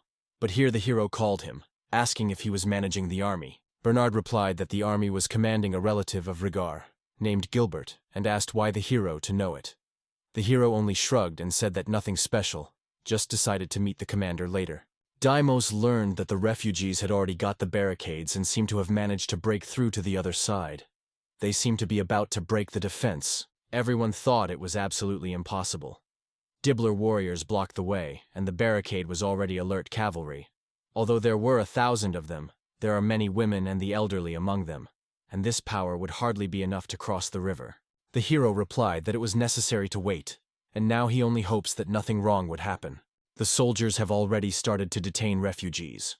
Those begged for help, asked to save them. Suddenly, a panic came among the crowd, and a push began. The barricade was broken. The refugees broke through the barricade, and it is really bad, because everyone who cannot be restrained will now be suppressed by force. Seeing all this, the hero said that it would not be a fight, but a real one-sided massacre. Ron turned to the leader, insisting that it was necessary to save these innocent children. The hero was also the same thought, but no matter how he would like to interfere, people still die, and the hero ordered his fighters to take himself. One of the refugees was able to get to the river and shouted for help. A few days ago in one village near the border. On that day, the husband lost his beloved wife. He apologized to the neighbors for taking another woman from the village. The grandmother supported him, saying that if she did not resist it, at least it will remain alive. Within a few days, Gilbert's cart reappeared in the village, and his wife finally left the house. Hugging her, he cried. The next day, he visited his wife, brought her some food and asked her well-being. But his wife was already dead. Only later did he find out that she fought until the end. This news angered Gilbert, and he allowed his warriors to hurt her. When his wife died, Gilbert's heart finally crashed. A few days after that, people began to whisper as if to escape from the territory of D. Bell. The man assured that he did not force anyone to go with him, but suggested that everyone go to the possession of Ash. Everyone was already preparing to leave the village, but the man was no longer disturbed. He reached out to him, inviting him to join and go with them. The man understood that he had no right to talk about it because he lost his wife because of him. However, he did not want a person to give up life only through Gilbert. Meanwhile, people began to condemn the Dibbles family. One of them remembered the rumor. During the battle with King Ferme, the same guard fled the battlefield, but he was strongly advised to remain silent if he wants to stay alive. The man was warned that tomorrow they were leaving this place, so he had the last night for reflection. Happy memories of life with his wife suddenly turned into painful, bitter mention. Feeling devastation and fatigue, he realized that he could not stay in this village more, and said goodbye to his beloved. People on barricades said that the Ash's warriors stand on the other side of the river, and if they can move, they would be safe. They also noticed that they brought with them archers who are probably preparing to fire them. Gilbert stood in a rout with the shooters from the bow. The husband was angry, believing that it was Gilbert who was guilty of the death of his wife. At this time, the refugees began to destroy the barricade. The man had no goal. He just succumbed to the crowd and began to run with everyone. Compared to him, the man who was executed by the soldiers, begging to be spared and hoping to escape at least something, seemed pathetic. And there was a woman who kept her baby. But the one who no longer appreciates his own lives still holds on, while those who are desperately fighting for survival die. More people lose loved ones, those who are important to them, such as their wife. And this is not normal at all. He decided that he should at least call for help. The man noted that no one reacted, because it was not their business, so no one was about to do something. He understood. We needed to come up with something to get them involved. He mentioned the words of that man about gossip about the Dibbles. The man shouted that Rhaegar was a cuddly coward. The man shouted that their leader Rhaegar was soaked in the middle of the battle with fear. He understood perfectly. If Gilbert gave to the one who said it to escape, he himself will have a death. The archers have already pulled the bowstring, making arrows. This man has attracted their attention, and now this story will be drawn to the Ash family. 2 arrows were stuck in his back. The ceilings flew rapidly towards the hero. The man rejoiced that he shot. 1 arrow still got Ash. He finally revealed. Dying, the man saw in front of him the image of his late wife, and, barely smiling, he said goodbye to his life. The hero instantly intercepted the arrow in the air. He called Baltoro and asked if the arrow had accidentally hit him. Baltoro replied that it was an obvious attack. Then the hero called Boros. He asked if it could be given for the attack and heard that it was unlikely to manifest goodwill because the arrow was released into their territory. The hero did not know the name of this man, but understood his intentions. Now he could be calm. The essence of his act became clear. The hero gathered the warriors and told them about the attack that happened recently. This meant that you needed to get rid of this threat immediately. Bartolo noted that if you attack from here, you can hit the enemy in the flank, and it was an ideal plan for them. The hero raised his hand and gave the command to step. Warriors of Dibla begged him to stop, convincing that it was only a misunderstanding. But the hero was confidently going forward, looking for Hilbert. Bernard quarreled Gilbert for a shot with that arrow and ordered the soldiers to retreat. The hero broke into the heart of the army and found Gilbert. Gilbert exclaimed that even if he kills a diamond, he will be able to fix everything. It was his chance. The hero addressed Ron. Did he hear it? Ron nodded back. Almaz asked if a man understands that these words could prove his attempt on the life of a hero. Gilbert shouted annoyed to that he fell silent and moving to the attack. The man was instantly neutralized. The hero's hand trembled with tension. The man asked what to tell them. Maybe rush to the soldiers. But the hero just waved. It is too much. At first, he decided to take care of the safety of refugees and leave this place as soon as possible. In the kingdom of King Roskitz, the ruler was annoyed by the actions of Almosh, and his advisor nearby was surprised that he always considered the hero a more calm person. But since the ruler left them, they went to the side of the hero, so it is better to perceive it as an advantage. The old man shouted that the king should not act on emotions, but also called the rain the cause of excessive condescension to the hero. Although this time it ended happily, no one guarantees that it will not happen again. If the situation arises again, the king promised to cancel the engagement. But despite all, the hero saved people. He did not regret the committed, although he felt guilty of the king. The hero wondered that he was a Czech, and the king explained. Those who confirmed that the warrior was the first, they were no other than the heroes and warriors of the Ashiv family, as well as refugees and individual warriors from the Debelos, who remained grateful for their mercy. In short, the Dable officers did not recognize this, and although the evidence was enough, they were still not enough to prove something. The hero understood that they would not testify against themselves, especially people of fat. Raymond explained that the words of one high-ranking official are valued in the same way as 100 testimony of ordinary people. But even if it comes to court, the hero will still win, and it will hurt the reputation. The hero said that the court would harm both parties, and decided, everything is fine, until no one was suffering. But the king suddenly stated, there is something more important. It turned out that the regali demanded a duel on quotes to solve the case. The protagonist and notion did not have what it was. Raymond explained that a duel is arranged to determine who is right. If neither party can prove it's right, the court simply is not able to make a decision, so it proposes to find out in an honest match. But the duel requires the consent of both participants. Both soldiers oath before God and converge in battle in the eyes of Yuri's supreme priestess. If one of them is right, then God will support him. Raymond felt awkward because of this tradition, and the hero had already enough evidence not to participate in the duel. The king also added that Almas has the right to refuse, but this will have a negative impact on his reputation. People will call him a coward or liar. The king is confident in his strategy and instructs Bernard to regain a good name after defeat. The hero was convinced of his victory, but Raymond warned, Rhaegar is the strongest man in the whole kingdom. The king assured that he was stronger than all, so Bernard believed in his victory. Now the hero remembered how they pressed each other's hands on the holiday. Then the victory was on his side. The liquid was about the same power as him. The hero wondered if the regal had a blessing. Yuri, standing behind, immediately decided to explain everything to him. The girl learned of the victory of Almos, who now turned to him on the problem. Then he wondered how strong the Divala power is. She once noticed that Rhaegar received the same blessing as the hero. The hero struck that Rhaegar has the same blessing.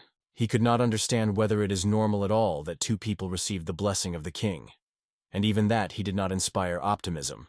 The king stated that if the hero believes in his victory, he accepts the call. The man assured that it was Almas who would win this duel, and it will be a real victory.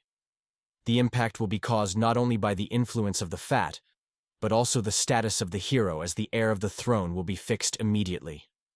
The king ordered Yuri to tell the rules of the duel. She announced that the duel would happen to 1-on-1, and she will become a judge who would determine the winner. It should have been a fight not for life, but to death. Whoever kills the opponent will immediately win. But even if one of the participants simply loses consciousness, the judge can also award victory to another. If something goes wrong, you can surrender, but it is even worse than death. He can choose any weapon, but in respect for traditions is not advised to use poisons, a long or insidious weapon. This is considered a manifestation of weakness. If he wins dishonestly, people will look at him with contempt. The hero realized that the murder was allowed here, and informed the king that he was calling for a duel. The old man reported that the fight would take place in a week. In the forest of Ramalia, in Geras, Vigero told the griffin everything, and added that he had arrived in these lands in search of a sword. Griffin suddenly realized that he needed these swords not for sale, but to use them. The hero just asked for a lot of steel for the war, and asked if all the swords could be taken away. On this Griffin only shrugged. They say they still do not need it, so the hero can take as much as he pleases. Griffin brought him to the cave. The hero immediately noticed. Everywhere lay the swords of those who had already tried to overcome the Griffin, and all these swords were very high quality. The Griffon almost forgot about another sword, and having flying away, recalled that they would wait. He would bring it later. This sword had a very sharp smell, so he hid it a little further from the cave. But from all the swords, only this pain could cause him pain. The hero was stunned, remembering that even the powder could only tickle the Griffin, and this sword was able to injure the beast. This sword was released from the dragon Damascus steel, When the hero later asked Enzo about this metal, he explained, "Dragon steel from Damascus was a special alloy made in the East, the strongest of all, which combines Damascus steel and the nucleus of the dragon." Griffin agreed to give it to the hero, but with one condition, so that he would never return a stinking sword again. The hero thanked the Griffin. He then took the blacksmith's sword so that he would outline his arms and made his vagina. Now the sword was completely ready for a duel. And in another place, Bernard confessed that he did not believe that the hero would agree to the duel. The Regard just smiled and assured the subordinate he would just win in a duel. He wondered if Bernard had doubts in him, which he immediately assured. There is no doubt. Everyone understood that Regard was the strongest, but it was still not necessary to lose vigilance. Regard himself just laughed at all anxiety, and Gilbert, as always, threw the bush into the fire with his preschool words. Bernard believed that Hilbert not only challenged him in a hopeless battle, but also captured, giving the hero the advantage during negotiations. Because of this, they had to spend a lot of money on redemption, and the problem with refugees was only complicated. However, Regard was delighted, because he now had an opportunity to finally end the hero. Regard announced that the Ash family has come to an end. When he sits on the throne, he will take their land to himself, and the wives of the heroes will turn into his maid. He will make Yuri his princess. The day of the Holy Duke Yuri has announced that today there will be a duel between Regard and Almas. The one who loses in this match will be forced to admit his guilt and, according to the agreement, transfer all his lands and property to the winner. Yuri said it was the last check that would help prove their innocence, and asked if they were swearing to fight honestly and accept any result with dignity. The boys gave an oath, after which he asked everyone to stand in place. The hero believed that it would be his first true battle with an opponent, who also received a blessing. Besides, it was the same blessing as he had. The ordinary sword would not withstand the strength of the royal blessing, but there will be no problems with this blade. Another important point in the duel is the difference in their weapons. Yuri was going to announce the beginning of a duel, but Regard did not let him agree and rushed to the attack. The hero wondered if it was fraud, because it was too early to start a duel. At least he now knew. This sword would stand the collision even between the two blessed by the king himself. He noticed that Regard's sword also looks quite worthy. It seems that their weapons were equally quality. During the battle, the hero noted that Dibble only thoughtlessly waved his sword, fully relying on his blessed force. Although he seems to be a little in fencing, his movements are full of fuss. But this is quite enough to defeat an ordinary person, so it is not surprising that everyone consider him the strongest. But if it is all that he is capable of, then Regard has no chance against King Firm. Dibble could accept guests. Swirling, he asked if the hero was smiling at him. Regard forcefully pushed Miss All back. People said that Ash would not be able to cope with such a rival. The hero realized that it seemed to everyone around that Regard was holding the initiative in his hands. But in fact, he almost completely lost his strength in this battle. The hero understood. The moment came for a decisive breakthrough. He warned Yuri so that he would carefully watch everything that would be next. Skillfully evades the impact. Finally, the hero decided to strike. Ryger shouted loudly that it seems. The girl announced loudly that the winner was Alma's Ash. The hero thought that if he had killed a fat now, then all his problems would disappear on their own. And suddenly he noticed with surprise that he had soaked his pants with fear. The king announced that the duel ended with the victory of the diamond, and therefore it was time to fulfill the terms of the agreement. The Dable family had to transfer their property and land to the Ash family, and Regard had to formally apologize to the Ash family. Regard apologized, but the king replied that everything did not end there. He did not like that that man ruled despotic. This is what became a real problem. And when he returns, it would be necessary to make him think about his behavior and change. The hero could not think that the king would start blaming him through family affairs. Even those who supported the House of Debble felt shame. The next day, the king praised the hero for the case. However, the hero was upset because he never managed to overcome the Ryger. The king replied that it would be even better if the hero deprived him of his life, because there would always be those who will remain with the insult. However, even after his death, the Bible will not disappear. It will live on. But after he surrendered on a duel, everyone will consider him a coward that he is called a shame. The families who supported him will renounce such acquaintance, and closest friends will look for reason to move away from him. Yuri explained that to surrender during the sacred duel is a great shame, because aristocrats are also warriors. As soon as they become a duel, There's only a victory or death for them, especially if it was the Riga that called the hero to the duel. Raymond explained that from the ruler everyone is waiting not only for reason, but also for strength. Everyone knows what bad rig our ruler, but in battle, few can match him. But he was defeated, and it became obvious. He had no rights to the throne, so the noble families kept away from him. The king stated that now he has no reason to support Yuri and Raider's engagement, and will use the result of a duel to break the engagement.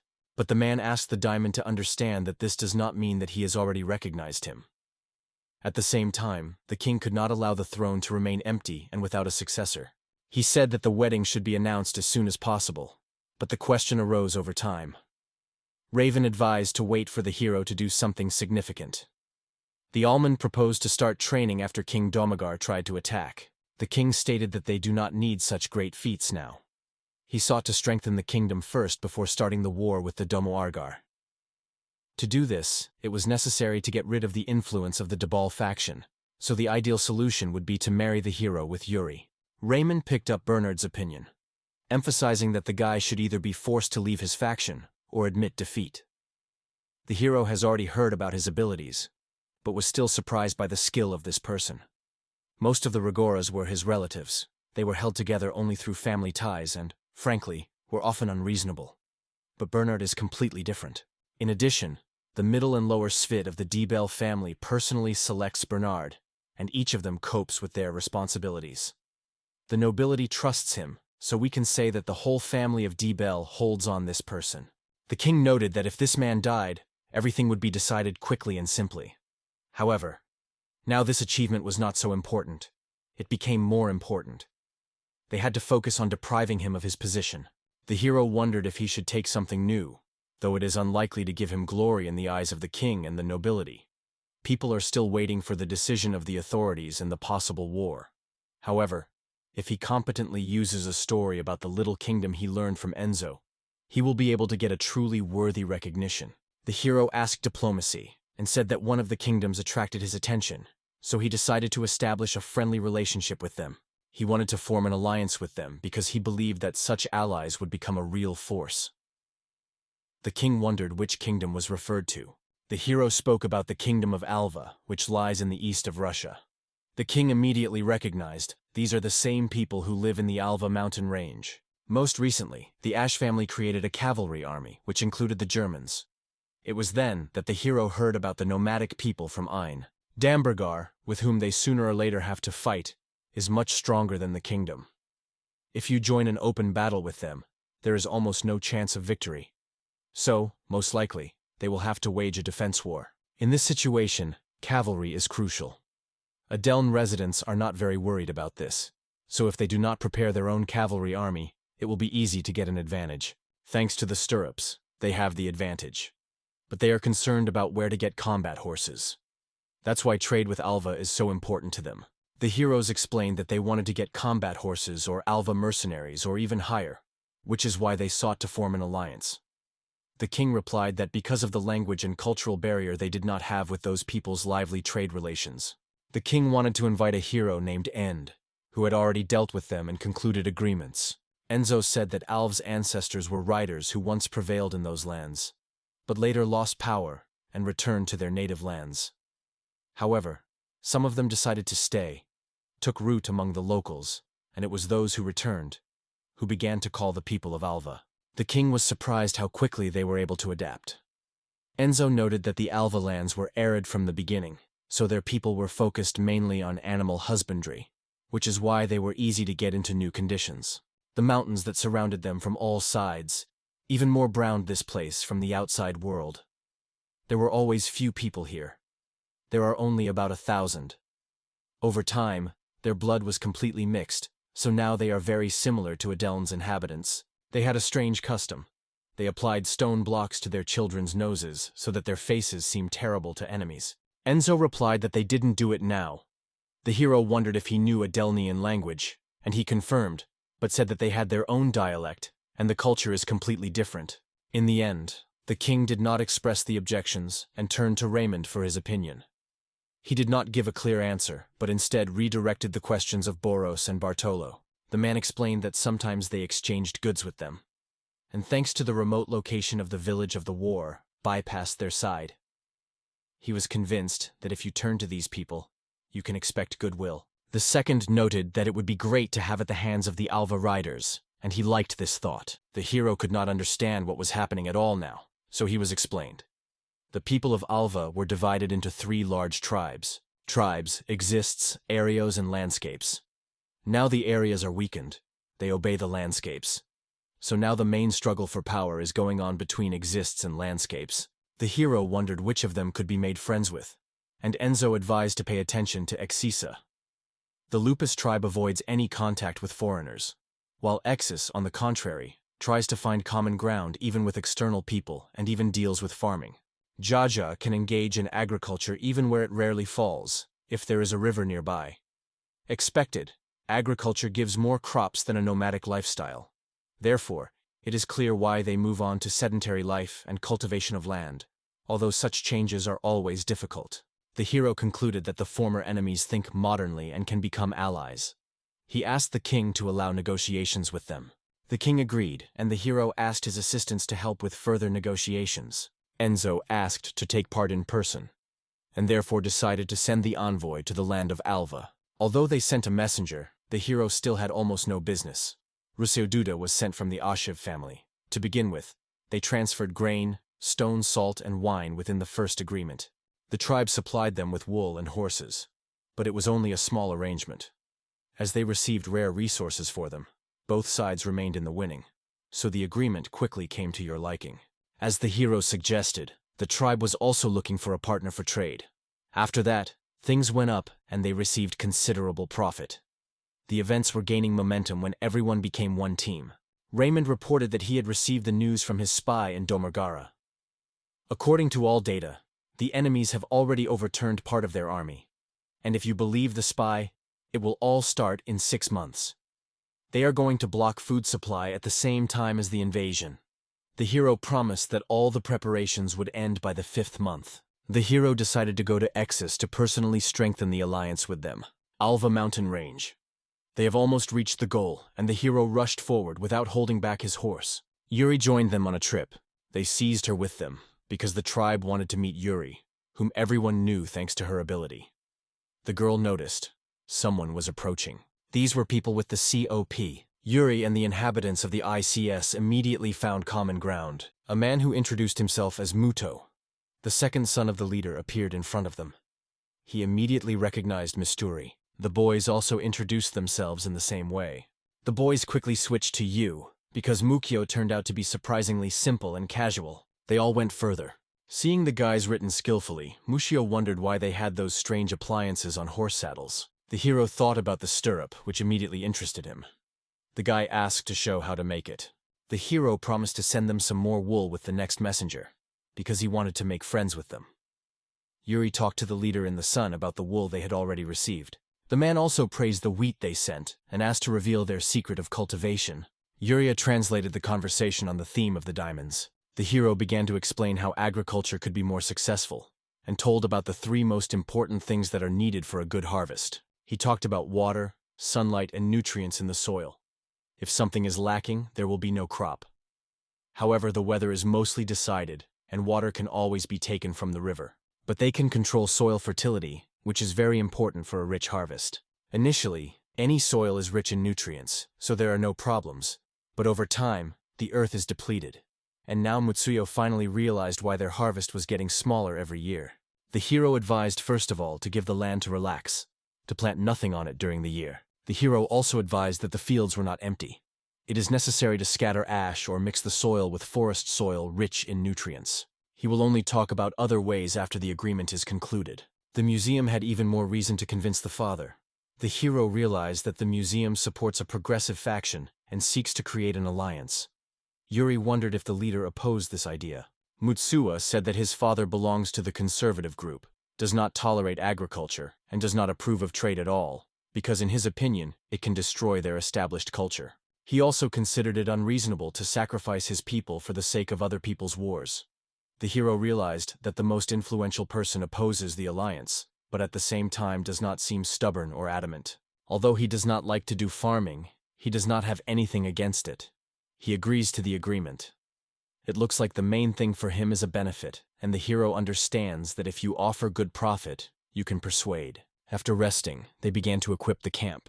The hero looked carefully at Ertho and shared his thoughts with Muzio. The rider jumped into them and announced, "An angry dragon appeared on the horizon, approaching right here." The hero was already surprised from this unexpected news. Although he knows about their existence, it will be his first meeting with a fantastic monster, not taking into account the griffin. Mutsuyo warned, "If it suddenly stir, it will be very difficult to cope." The guy apologized and asked the guests to quickly leave the room. Mutizio appealed to the hero to help them. The hero said that he had a sword of dragon steel, and the museum squeezedly winked and suggested that he hunt together. But the hero immediately noted that it is not necessary to wink so carelessly, inviting him, because he already knows who he really is, an important person from the neighboring kingdom. Mutz said that a crazy dragon is actually a bipedal carnivorous creature. Its scales are strong, almost like steel, so it is necessary to hit the gap between the plates. After that, Mutu wondered if the hero was confident in his abilities. The hero asked him to give him it. I am sure that he would cut as if through oil. Then they decided to use Muchio and the diamond as a bait. The hero asked if they would be able to get ahead of the enemy if they lured him to themselves. The guy replied that he was slower than the horse and sees almost nothing in the dark. So if they try to run away from something, it is unlikely that the pursuer is unlikely to be avoided. It is left to either try to repel him or escape after everyone else is safe. The boys began to lure the monster. The dragon opened his mouth and rushed after them. Everything went as they thought. They managed to put him in a trap. The hero noted that the dragon was suspiciously reminiscent of Tyrannosaurus. Muzio sighted the arrow, decided to irritate a monster a little, and released it. The dragon was shaking, and the horse of the hero stood sharply. The diamond fell to the ground, caught on a horse. Moiseos noted that if they go further together on one horse, the dragon is inevitably overtaken, so the only way out is to win it here and now. The hero apologized for all the inconveniences that caused, and the guy only waved his hand. They say, "Nothing wrong, do not worry," and promised a little later to take him to a real good horse. The hero boldly rushed into the battle with the monster, grabbing his sword and drawing crushing blows. Mutsuya noted that attacking the angry dragon into the forehead is a real madness, and if it continues, it would end with a disaster. So he dropped the leaf and rushed to the hero. He started shooting arrows in a monster. The hero was surprised. How can a short bow can punch a scales that even his sword could not damage? The hero noticed that the wind was blowing exactly where the arrow flies. He shouted loudly that in such circumstances he was counting on Muzu's support. He began to step again, sowing around the chaos with his attacks. He waved and thundered, "But fall, a monster!" The dragon fell to the ground, and the hero, without spending time, jumped up to strike a decisive blow. Finally, they managed to defeat him. The museum was amazed by the fact that the hero practically overlooked the angry dragon. It seems that he hid an incredible physical strength. He hopes that once the hero will open this secret to him. They decided to pick up the body later, and the hero, meanwhile, asked to bring it. They returned to their own. Yuri noticed that the hero was all in the blood, and worried, but the guy immediately reassured, "It is just a monster's blood." The girl looked carefully when Enzo approached them and asked what happened to the dragon. Almaz replied that he had already killed the monster, and added that tomorrow he would take her body in the morning. Thanks to Exisa residents, all the yurts were already in their place. Musi suggested that the hero spend the night with him, but he advised to pick the words more closely. Muzio took the dish, and the hero decided to take care of the wine. They poured alcohol into cups. Matteo asked to tell about his superhuman power. The hero agreed to tell, but only on condition that the museum will open him how he manages to control the wind during a shot from a bow. The young man thought that way, and Diamos immediately noticed it. He explained, "Everything is due to his blessing, which makes it possible to control the wind. It is called the gift of the wind." Now, the hero knew about 4, including himself who received the blessing. Mutio again paid attention to his physical strength, noting, if he was an ordinary man, the dragon would have longed to tear a considerable piece from him. Is he not impressive in his reaction rate to avoid it? The hero explained that it is also a blessing of a hunter who gives him strength. He was still in no hurry to open his main trump card, but he did not lie. This power really reinforced his body. The hero expressed his desire to form an alliance with the Ixis tribe, and asked if Mutsuo was ready to help him in this. The guy did not deny. He was indifferent to the fact that the hero offered them the work of cavalry, because they were poor and gladly agreed to this opportunity. Among them were those who were forced to sell their goats to survive. However, his father seemed to want to achieve a little more favorable conditions. The hero said that if one of them is in danger, they would surely put each other's shoulder, because it was a real union that is beneficial for both. So Mutsuo had no reason to refuse, because he, like others, was threatened by the Lupus tribe. In their view, the kingdom of the priests is quite powerful, so it will become a wonderful ally for them. But is the hero sure that he is ready to accept such an agreement? The Almop answered in the affirmative, and the king entrusted him to conduct all negotiations. Mutsuo wondered if the king was sick, and whether the next ruler would also support the alliance. The hero replied that the next contender on the throne also agrees with this union, but could not reveal his name. So all you have to do is solve the issue of paying and choosing people. Mutsuo asked permission to lead the detachment, noting that he was the head of the progressive faction, and asked the hero whether robbery was allowed during the war. The hero quickly realized, for the Rider war and robbery, the same. The hero allowed everything that did not interfere with the war against the kingdom of King Demoir. The fate of the rest of the events was in the hands of Princess Yuro. It was on her whether she would be able to cure her stepmother Mutsuo's disease. The Ix leader had 3 wives, whom he called the first, second, and third queen. Mutz is the son of the second queen. But the heir of the throne, Prince Mittel, was born in the third queen, while the third prince, the first. Therefore, the youngest of the brothers is the highest stage in throne. Yuri looked after the third queen and he asked if she could cure her. Yuri sincerely believed and announced that she would hold a ritual right now. So she asked everyone to leave the room because everything should happen secretly. Almost everyone has already come out, and it was then that Yuri confessed that her weakness was not related to the disease. The third queen wondered again, and the girl explained, "She lies a curse, besides it is very insidious. It does not work instantly, but gradually depletes her body day after day." Yuri remembered that in their tribe, there are people who could do this and asked the queen who she suspects. But she replied that she did not even imagine who decided to do so. At that time, Yuri suggested that it may be worth finding the reason for something that appeared in the queen 2 to 3 months before the disease. And probably this thing is still lying somewhere nearby. The woman could not mention anything. Then Yuri wondered if she received something from the first or second queen. In response, the woman stretched the pendant given to her by the second queen to celebrate the new year. But it was not all. Then she stretched the pillow she received from the first queen. Here you realize that this is the place. And without hesitation, everything was destroyed. The insect sat inside. Yuri explained that it was a poison of Gu. She promised to return the curse to the one who created it, but usually it went back to the sorcerer who sent this poison, and thus the first queen remained safe. Yuri got to work. When it was over, she advised the queen to dress, reached out to her medicines that had a purifying force, and ordered them to always keep them with her. And the fate of the curse has now had to decide the queen herself. She told the hero all the truth, and he realized the struggle for power always and everywhere. The girl confessed that there is a problem in Rosica. There is no future heir yet.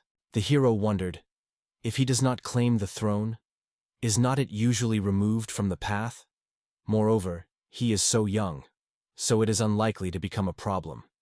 The girl also explained that the case is in strict protection, and because in their tribe, women play a much more important role. Yuri is convinced that this is the main reason, and now the hero is interested in what Mukio thinks about all this. Suddenly, Yuri remembers how they spent the night together. It turned out that he promised the hero to tomorrow to give a horse and talk about the union. The hero confirmed this, adding that he still needs to deal with the dragon's body, so it's time to go. The girl offered to spend the night with her. He called me stupid, kissed me quickly and went away. The next day, the hero addressed Mukio and wondered whether to divide all 50-50. He agreed, but the main difficulty was in the division of Shinken and Hekas, because they cannot be divided in half. Shinken is a special metal contained in the heart itself, and Hecarin is a unique scales that is only one on the whole body. Mutsuo had to prepare for the wedding, so he asked him to give him Hikure. This thing was of value as decoration. The hero agreed to pick up Shinken to himself.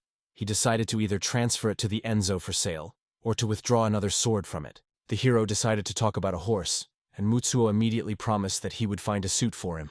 The guy asked the hero what kind of cognac he wanted. He replied that he dreamed of a red horse, a bold and obedient. He decided to look at first, and if he does not find what he was looking for, he would continue his search. Finally, they got to the right place. The hero noticed many good horses. The hero wanted to look at the horses once again in the neighboring stables. But the guy warned, "Mare there worse than those who saw the hero earlier." They almost noticed how one of the horses noted that it all looks too indicative. Then he asked Muto if he could make a loud noise, and he allowed. He threw firecrackers, filled with black gunpowder. All the horses, except for one, were frightened and began to fuss. Muccio was surprised by the unfamiliar noise and asked if the hero had already decided on his choice. The hero chose the one who did not know fear. The museum warned, this horse had a black mark, and according to legend, such labels attract evil spirits. Moreover, the mother of this horse died during childbirth, and later the grandmother went into eternity. To all, everyone except this horse was burned during the fire. The hero then asked why they left her. Mitsuo explained that the reason is the wonderful mother of this mare, and she is very strong. It was left for breeding. The guy thought that once the hero was the son of Griffon, it may well take it. The guy suggested that hero himself try and decide. The hero, sitting on her, noticed that she did not resist when he saddled her and prepared to go. He had already considered what name to give her when suddenly wolves appeared in front of them. He was very surprised that they dreamed of appearing in broad daylight and so close to the village of the tribe. This is what the first attempt to ride this horse led to. He threw the firecrackers in them, and without spending time he jumped on his horse and gave drapak. He has already decided himself. He will leave this horse, the capital of the XESC tribe. Girl Harry says that she is a great honor to meet King Exus. She adds that she came here on behalf of King Roskitsa. Then it seems, Yuri Rositz. The guy near her politely bowed and introduced himself as an almond ash, specifying that accompanies Yuri. The man who stood before them was welcomed that I was glad to see them here. Then he introduced himself as a leader of the Exus tribe. The older man says that according to their customs, he is a king of all 10. Turning to Princess Yuri, he first asked for permission to thank her for his help. He added that she did a great service for him. He reached out to the girl, and she answered him with a friendly smile, shaking his palm warmly. Yuri is now not only a trusted person of King Rasidi, but also responsible for all the details of the negotiations. He has almost thought about it. He knows well that the king is well aware of it. Now all that remains in the negotiations depends on him. The king proposes to Almas immediately move on to the essence of the conversation. Their idea of the union sounds really generously, although it has some drawbacks. The king's tribe is quite weak, so the food from their kingdom would be useful. However, the price of this is still too small so that the king can ask someone to risk this life. In addition, if they combine the forces, the king's tribe will oppose against the kingdom of Demorgar. He added that the hassle was already enough. The main enemy, the tribe of the Lupus, since they were conquered by the Awan, and began to gradually conquer their lands. The king explains, if they make an alliance with the kingdom of Dormorgar, they will become a serious threat to them. He asks what they think about it. Almas thinks that the arguments of the king against the union are almost the same as those that the museum expressed. The guy suddenly states that he will stand exactly the way the king said, so he really believes that they need a bilateral union. At first, the king did not immediately understand what a bilateral union was. The guy answered confidently and explained, if suddenly the Domoargar attaches them, the tribe of the Exus will support them. Conversely, when the tribe of the Lupus attacks the king, they will immediately rush to him. The king notes that this proposal is really interesting. But now the advantages and disadvantages are balanced by each other. He adds that he will only be able to accept it when there will be more advantages than disadvantages. Almas thought, knowing that the king is right. If you go to the union, the benefits should prevail. Then the guy asks, does this mean that Methel will now become the main heir? And clarifies whether it really is. The king nods and confirms that this is true and then calmly asks, and what of that? Deimos asks, and what if the king himself made the heir to the union, and is interested in how the king himself looks at it? In fact, this means that the king of Rositz supports Matil as the heir of the throne. At the same time, he does not interfere with the process of inheritance within this tribe. The king himself retains silence. Almas adds that the second prince is the museum, and the third is Lidosis. The man insists that their names are also inscribed in this agreement. The guy explained that in this case, the position of Metal as a hereditary prince would become even stronger. The king says that everything goes great, but one question is left. He says that, given not the best condition of the king of sockets, he will ask the question, How will the future heir respond to their union? Deimos replies that there is no reason to worry. His heir also approves this union, although he cannot yet reveal the king. The king bows his head and asks for his heir to confirm it in person, not in words. However, he is convinced that it is Almas that he was looking for. Usually the guy stops after these words. The king noticed that his arrow had fallen into the target. He adds that they have already gathered enough information about the leaders, because you need to know well those with whom you are going to form an alliance. At a minimum, he expected that they would come as mediators for negotiations. The boys were very surprised. The king noticed that they had a good relationship between them, and they easily found common ground. He smiled and noted that several of them were not difficult to solve. Exist says that since this guy is the heir, there is nothing wrong with hiding his true person from superfluous attention. Isla was already going to say something about the mouse, but the box interrupted him. Don't worry. I will not interfere with those who helped me. As a result, Yuri still significantly helped him to deal with the question of the third queen. The king assures that he reliably keeps this secret. Deimos understands that in fact, the king hints that they will have to hide the story with the curse. In this way, it makes it clear that they can count on its support. And then he clarifies. Is it not too bold on his part, because he only heads an important tribe? Deimos bows and says that it is not risky for them. He asks to accept his gratitude and explains that he was promised to become the next king. If he enforces this union, the current ruler will understand exactly what it is about. The man proposes to form an alliance. The second leads the head and smiles. They shake their hands, and Deimos thanks the king because it is a real powerful union. So their union was concluded. Thanks to this achievement, the guy gained his place as a future king, and he declared Yuri, and they got engaged. From the palace of the family, Debel was heard loud screams, full of swearing and humiliation. The guy hit his head on the floor and thought, why should the Almas be the future king? He turns to a mustached man loudly. It doesn't seem strange to you? A man with anxiety in his voice asks Regard to calm down. He hit Gilbert in his stomach from all over his scope and thundered, ordering him to silence. On the face of a mustache man was displayed unbearable burning flour. Regard grabs a stick and begins to shake everything around, shouting loudly and curses loudly. He grabbed his head and swore, not understanding what to do with all this chaos. He sat down, clasped his head with his hands and began to beg for Bernard for help. But this time Bernard was not visible anywhere. Shortly before that, several residents from the territory of Debel gathered in a tight hut. One of the people of the count asked him, "What is it?" The guy explained that it was a detailed list of all residents of Debel's house, as well as a description of their influence and role in this place. The man wondered if Earl gathered all this information, to which Earl replied that he was once a traveler, so he still had connections with people in rich lands. The guy continued to say that in Debel's house everything is very simple. The house is divided into two parts, one for the Debella family and the other for those who are not their relatives. He said that the first group was headed by Gilbert and the second group.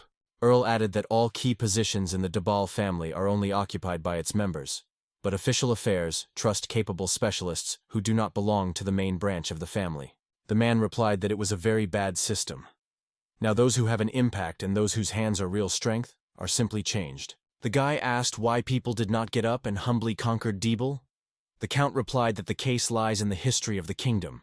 The young man continued, explaining that when the house was destroyed, the two powerful forces changed one. Then it was rumored that King Rosic had deteriorated health. After that, everyone began to think that the authorities would quickly pass the genus Debala. The smartest people of the kingdom began to join the Debel, because he had the best prospects. But the Debel himself did not understand it and treat them roughly. The man who greeted them after gave the work was Bernard. The girl wondered if Bernard was indeed their rescuer, and whether they have any debt to him. Earl confirmed that it really was, and added, if Bernard was able to win the fight for power in the house, it will be even more profitable for them. The guy suggests that that is why those who are not relatives obey the house. The guy added that he would take this opportunity and try to persuade them to move to the other side. They have the necessary skills, but dissatisfied with the present state of things. From time to time, they think whether you should change your side. Earl asks if they can help find people from the list. The couple replies that he will gladly help the boy in his search. The guy was happy, praised the idea and suggested meeting the same place tomorrow. The next day, the man informed Earl behind the counter that he had great news for him. He continued that there were only 3 people who really trust, or he would answer that he understood everything. The man said that Joseph was a detachment of 100 people. Dora, a skilled dog trainer, America, a connoisseur of Cretan language. The man has wondered if it will be good if the Ashiv family accepts them, and the graph says that it would be really great. The guy replies that first he wants to evaluate everything on his own. He says he will meet with each of them, playing the role of a traitor. Then he asks the couple to work with the list further, and they joyfully agree. Further, the Earl explains that after meeting with them, it will decide whether to pick them up in the Deeble faction. Smiling, he announces that he goes on the road. Soon, his path leads to a small town. Some people were training hard. Looking at this, he wondered, is Joseph before him, the commander of hundreds, the same one who at one time headed a detachment capable of withstanding the same trials as King Fermat himself in the past war? Rising up the stairs, he decided that it would be necessary to try politely to say hello and make a good impression. He greeted the worker's attention loudly to attract the attention of the worker, and he immediately turned. The man wondered who this guy was and what he forgot here. A man is called Earl, tells that he sells vegetables, and is interested in whether the interlocutor deny if he takes his time a little. The man laid out his training sword and, doubting the abilities of a stranger, wondered if he was not a regular salesman of vegetables, because he had never seen this guy before. Earl smiled awkwardly and replied that he traveled the distant edges, but finally got lost near his house and finally found himself here again.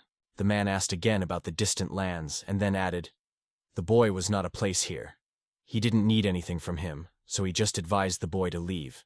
Earl noticed that this man was acting very carefully, so he asked him not to speak in a similar tone. He got a bottle of water and suggested Joseph to try it. The man looked at the case with suspicion that he had already guessed that he was hidden there. Recently, Adelimia appeared in Soot House. Joseph opened his eyes and wondered where the guy came from. Earl replied that this thing was extremely rare, only a few capable of getting it, and only through his connections did he manage to get it. The young man added that this was one of the reasons why he returned here. He really wanted to taste the wine. Earl decided to celebrate their acquaintance. He suggested drinking, and it surprised Joseph. They sat down and began to open the wine box. Tasting this, the man smiled widely and shouted loudly that this thing was just amazing. Earl added without jokes, it is indifferent. What alcohol? The one who tries it for the first time is always amazed. But this did not happen with Joseph. The man replied that in fact he was his second attempt, that he was quite surprised. But Joseph continued the conversation, reminding that last time he asked to share the remains of the harvest on the harvest. Earl quickly apologized, adding that he did not even know how high the situation was occupied by the interlocutor if he was lucky enough to taste such wine at the holiday, and asked to be delicately. The man waved his courtesy and said that his name is Joseph, and added that he was a commander of 100 soldiers. Earl opened his eyes wide and stated loudly that he was sitting opposite a prominent person who skillfully manages both the spear and the sword. The boys seemed to understand everything and immediately added that now it is clear where he had such a sports physique. Joseph smiled and noted that the merchants were really able to persuade, but he does not think that this man will find something that would interest him. However, he asked to show what he had. Earl proposes to start with turnips. Joseph was surprised because the brown looked as if no one had touched her. Earl smiled and assured that he was his best vegetable. The man was upset and explained that he is very sorry, but he has no money at all, so he will not be able to buy such a good thing. Earl was indeed annoyed, but Joseph replied that although he holds a high position, he really earns not as much as it might seem at first glance. The man continued, noting that restraint is virtue, and so he better buys what remained at the end. Earl bowed his head and said that Joseph was really appreciated in vain. Even despite the glory of 100 people who know all over the world, their lives were humble and simple. Earl was genuinely admired. Joseph was surprised in such words and wondered whether people really get much more pay in other places. Earl nodded and asked if these rules did not apply to men. That man was surprised and replied that the guy was saying some nonsense. He added that he likes to receive payment with grain, but understands that now money may need different needs, and it is not profitable to exchange grain for money at all. Earl nodded and added that this man should probably be discussed with his boss. The guy added that he could not be that the kingdom did with people like Joseph so cruelly, especially with those who are appreciated here and are not wanting to let go. Joseph wondered how suddenly someone began to call his dad loudly. 3 children rushed to Joseph's cry. They shouted, "Dad!" And the man, seeing his kids, smiled and felt true joy. Earl asked if his children were indeed, to which I heard the affirmative answer. Joseph shared that he was not easy for him, but when it comes to their good, everything is best. Earl wondered, but his reflection was interrupted by the senior of the children, asking, "And will we have food?" Joseph explained that they had a guest now, so he asked to wait a little. But the child said in response that she was very hungry. The man realized that he would not be able to keep calm in the conversation, so he apologized and decided to leave, although someone could ask him to stay. The guy put in front of him the knitting of fresh vegetables and asked to accept this gift. Joseph doubted and asked the guy once again if he was really sure. He said that everything was fine, though he acknowledged that the quality is slightly worse than that of the turnip. But the guy sincerely hoped that they would be good about. The guy added that if they do not deny, he can bring even more and sell at a very favorable price. The man jumped out of surprise and exclaimed that he would be very glad. The guy moved away from the house of Yusuf, waving his hand by Yusuf and his sons. A new idea appeared in his head, and now he is about to visit two more. In the possession of Dibble, in the cozy hiding place of the graph. When the guy looked at everyone who was offered from the list, his friends wondered how all had passed. He replied that the meetings were great, but a particularly good impression remained about these three. He explained that Joseph values his skills and has a clear goal: to feed his children, so he can be trusted. Dora is worried about the proposal of a man to use her idea, because she's proud of her work. If others are able to use it, it makes no sense to be afraid of betrayal. After getting acquainted with Amerigo, the guy immediately took the loan. He is perfectly versed in finances, so for the home, Ash will be much more useful than the two. And he seems to live in poverty, and therefore, with the help of this debt, it can be removed from the difficult situation. After telling his story, the Earl asked how his friends lived. The girl replied that they should now be more careful. After all, compared to those three people, these people cannot be trusted. They are not so reliable, and their sincerity can be questioned. However, they can still make a list of several dozen people. Earl understood everything and suggested dividing the list into two parts. The girl was immediately interested. The guy explained that people should be divided into two groups: those who need help and those who can be sent in reconnaissance. The man looked uncertain about the counter. Earl looked around and said that he would spend the intelligence, so the issue was postponed until tomorrow. He advised to try hard, and in response he heard a confident consent. It has passed about a month. Hi, this is CIFA. The family prevailed real sadness. One of the children was seriously ill, and there was no money for treatment. Everyone was sitting nearby, trying to support the patient. The guy was burning in a fever. He was breathing hard, and a cold towel was lying on his head, which almost lost her cool. Two children near the man are loudly declared that their brother is not good, and Joseph immediately understands. He lowers his head and admits with sadness that he feels pathetic because he cannot find money for medicines for his son. Suddenly the door was stuck. The man turned and asked, "Who is there?" It was Earl. He politely greeted the man, and he sincerely rejoiced in his appearance. The guy fulfilled his promise and brought Joseph vegetables, for which he sincerely thanked him for his kindness. The man began to scratch the back of the head and said that it was time for the boy to go and apologize. Earl was surprised to hear, opened his eyes wide and asked what had happened. The man confessed that his son fell ill. The guy sympathetically raised his eyebrows and said that it was really awful. Earl suddenly asked for permission to go to the house and inspect the guy. Suddenly he would be able to help him. Joseph had nothing left to hope that the boy would help and let him go to the house. Earl was already standing at the boy's bed, putting his hand to his own, then to the boy's forehead, trying to understand how seriously everything is. He quietly left the boy's room not to wake up the baby. Earl hesitated, but it seemed to him that the guy was looking exhausted, as if he were malnourished, so he wondered if the man had already sought help with the Bible family.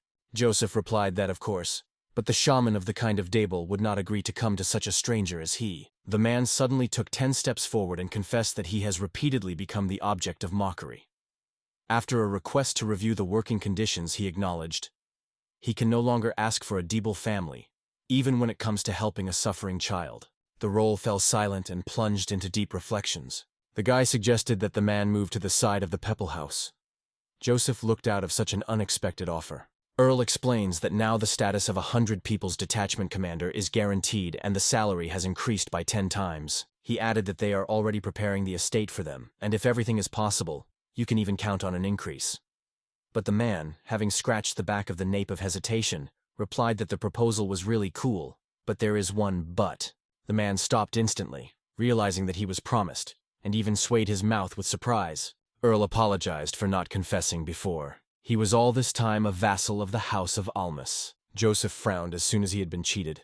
The guy sincerely confessed to his feelings and asked if the man would accept his proposal.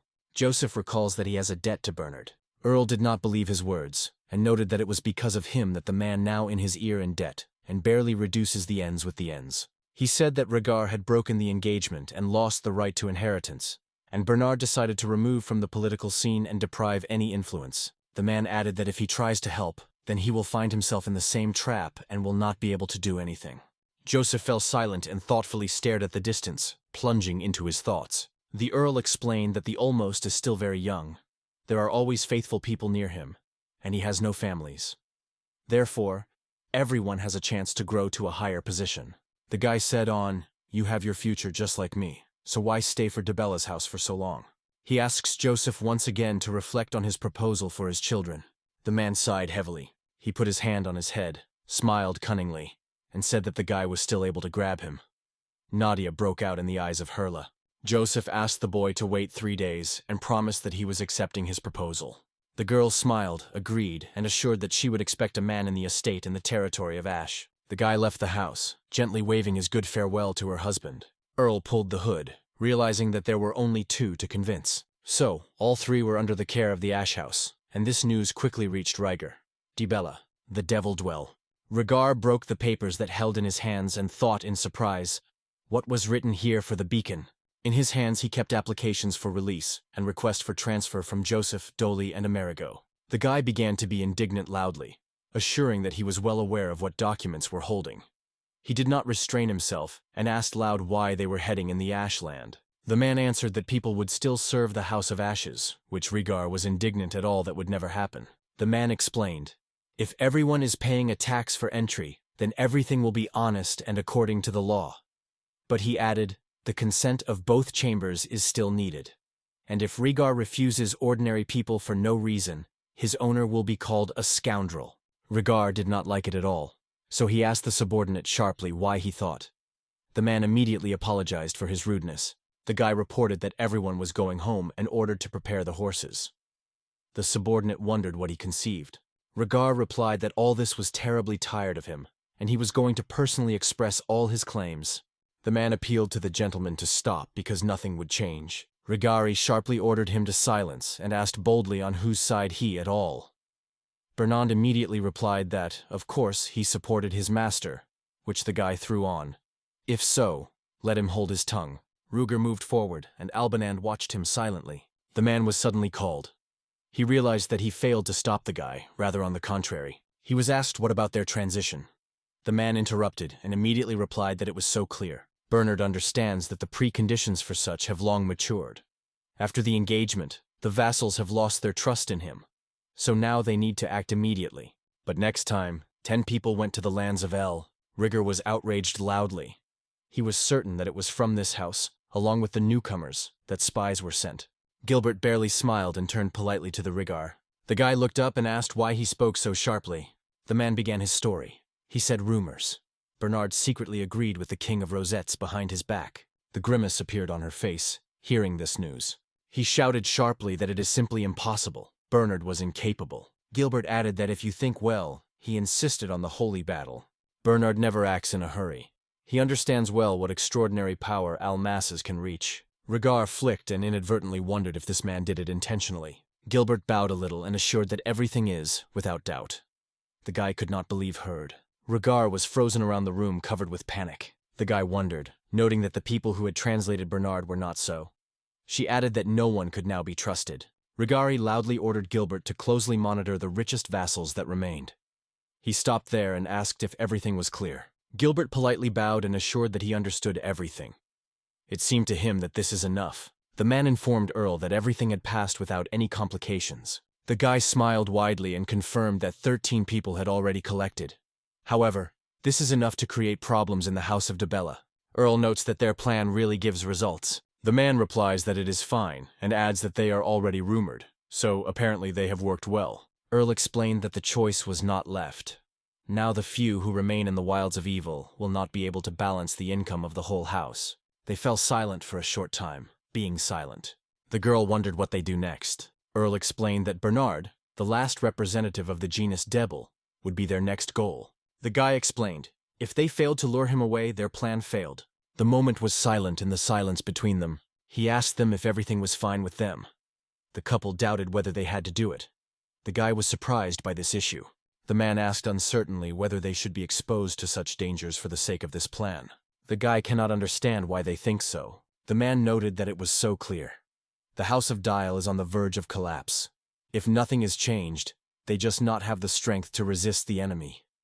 Did he ask, "Isn't it really?" Earl scratched the back of his back and assured that this is not the case, especially when it was about Bernard. The guy clarified, "If the rumors are true, then Bernard is really afraid." He began to tell how the king conveyed the throne of Almas. Regard did not believe that he could win. The home of Debal was in an extremely difficult position.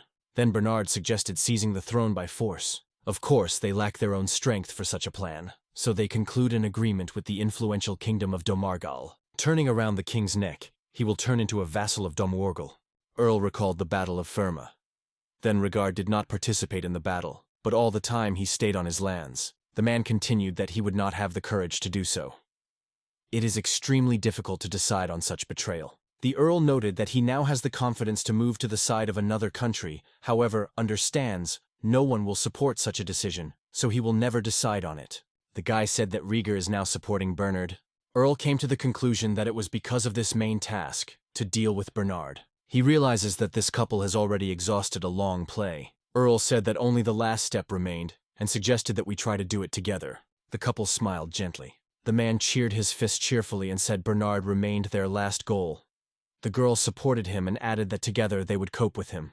The city is wrapped in silence. The streets are deserted and calm. Gilbert turned to his master. Regard was angry and asked sharply what had happened. The man politely bowed and said that he hopes this time they would surely believe him, because the guy was really interested. Gilbert said that late at night, a suspicious person had noticed near Bernard's estate late at night.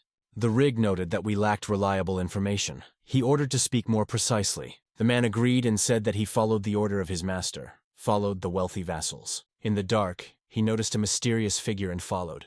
So he found himself in the Ashlands. Regard wanted even more. Gilbert confessed that he did not want to say it, but it seems that Bernard acted at the same time with Diamos. It so struck the guy that he opened his eyes wide. Indignation and surprise mixed on his face. Regard to the last refused to believe in the betrayal of Bernard. He was indifferent to everyone else, so he ordered only to track him. A few people were tasked with watching Bernard. The guy threatened, if no evidence appears during the week, he will be considered in no way guilty. The boys again rejoiced that everything ended so well. The girl explained that, according to her reports, the rumors of them had already reached the Rehajirs, and added that he increased the tracking of Bernard. The man exclaimed that everything was succeeded and asked if they could already finish their work. However, Earl replied that it is too early. It remains only to add the last touches. The guy sharply rejected the blanket and announced that it was time for the last time. The couple could not believe their eyes. What was opened before their eyes struck them to the depths of their soul. It's been 3 days, Bernard's mansion. Bernard was sitting and carefully removing some paintings with a brush. He rolled the sheet into a tube and tied with a rope. The man passed the letter to the servant and ordered him to be delivered to De Morgul immediately. Bernard said this letter could be the only hope for the House Debel. The subordinate wondered if something was worried about him, and whether the house is really the house. Bernard agreed and noted that Gilbert could take advantage of it. He understood perfectly. In any situation, it is necessary to remain alert. Suddenly, he heard some noise over the ceiling and wondered what it could be. He sharply turned to the Magan, demanding explanations. The girl calmly replied that the ambassadors came. Bernard's eyes were sharply revealed. Finally, it came to him. He jumped sharply to the girl, grabbed her shoulders, and asked who these ambassadors. The girl answered in confusion that they were representatives of the Ash home. The man asked rapidly, "Were they really missed?" The girl, with trembling hands, answered that the ambassadors knew about Bernard. That is why they came. The men wondered sharply and loudly what they did. Bernard began to show the girl loudly so that she would turn them back as soon as possible, repeating that the man should not even greet. He stretched it out, and Earl was already standing behind, saying greeted with her husband a polite smile. Bernard turned sharply, and as soon as the one who stood in front of him could not hide the surprise, his eyes expanded from surprise. Earl bowed politely, confirming his name, and introduced himself to Mr. Almos Ambassador, clearly calling himself. She began to say that there is now a strained relationship between Debel and Ash. The guy continued. They say he understands why he did not want to meet them, but they came today to dispel all the misunderstandings. Bernard worshipped in response and apologized for his rudeness. He expressed his hope that they would be able to resolve all the disputes between the two kinds. He looked up and noted that he hopes. In this case, they would have nothing against if Rigard witnessed their conversation. The Earl smiled and assured that he had nothing against, but asked to give him their modest gifts first. He turned to his friend and asked to show. The man had 2 chests in his hands, stuffed with gold. Bernard's eyes expanded in surprise from what he saw. Earl smiled and called it a good gesture by Mr. Ulsa, and then politely asked to accept a gift. Bernard's eyes were widely revealed from Herd. It is not at all like a gesture of goodwill. The man fell and, not accepting such a gesture of goodwill, politely asked to take it and leave. Earl jumped from the surprise after these words and immediately apologized loudly if he suddenly offended Bernard. The guy bowed politely, apologized, and explained that it was only a friendly gesture, but did not deny anything and said they would go. Aqua and a dark knight suddenly flew into the city. Bernard asked the servant if they had already left, and he confirmed that so. In addition, the servant reported that the guy still left the gifts, and this news was very surprised by Bernard.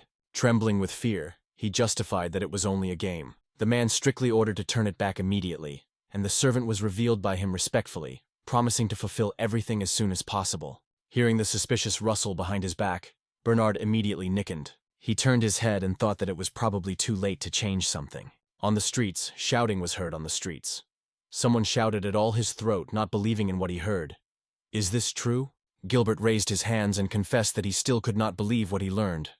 "But I am sure that Bernard accepted the ambassador's gifts without any doubt." The Riga pushed her husband and turned to the servants nearby, interested in their opinion. They just bowed silently and answered nothing.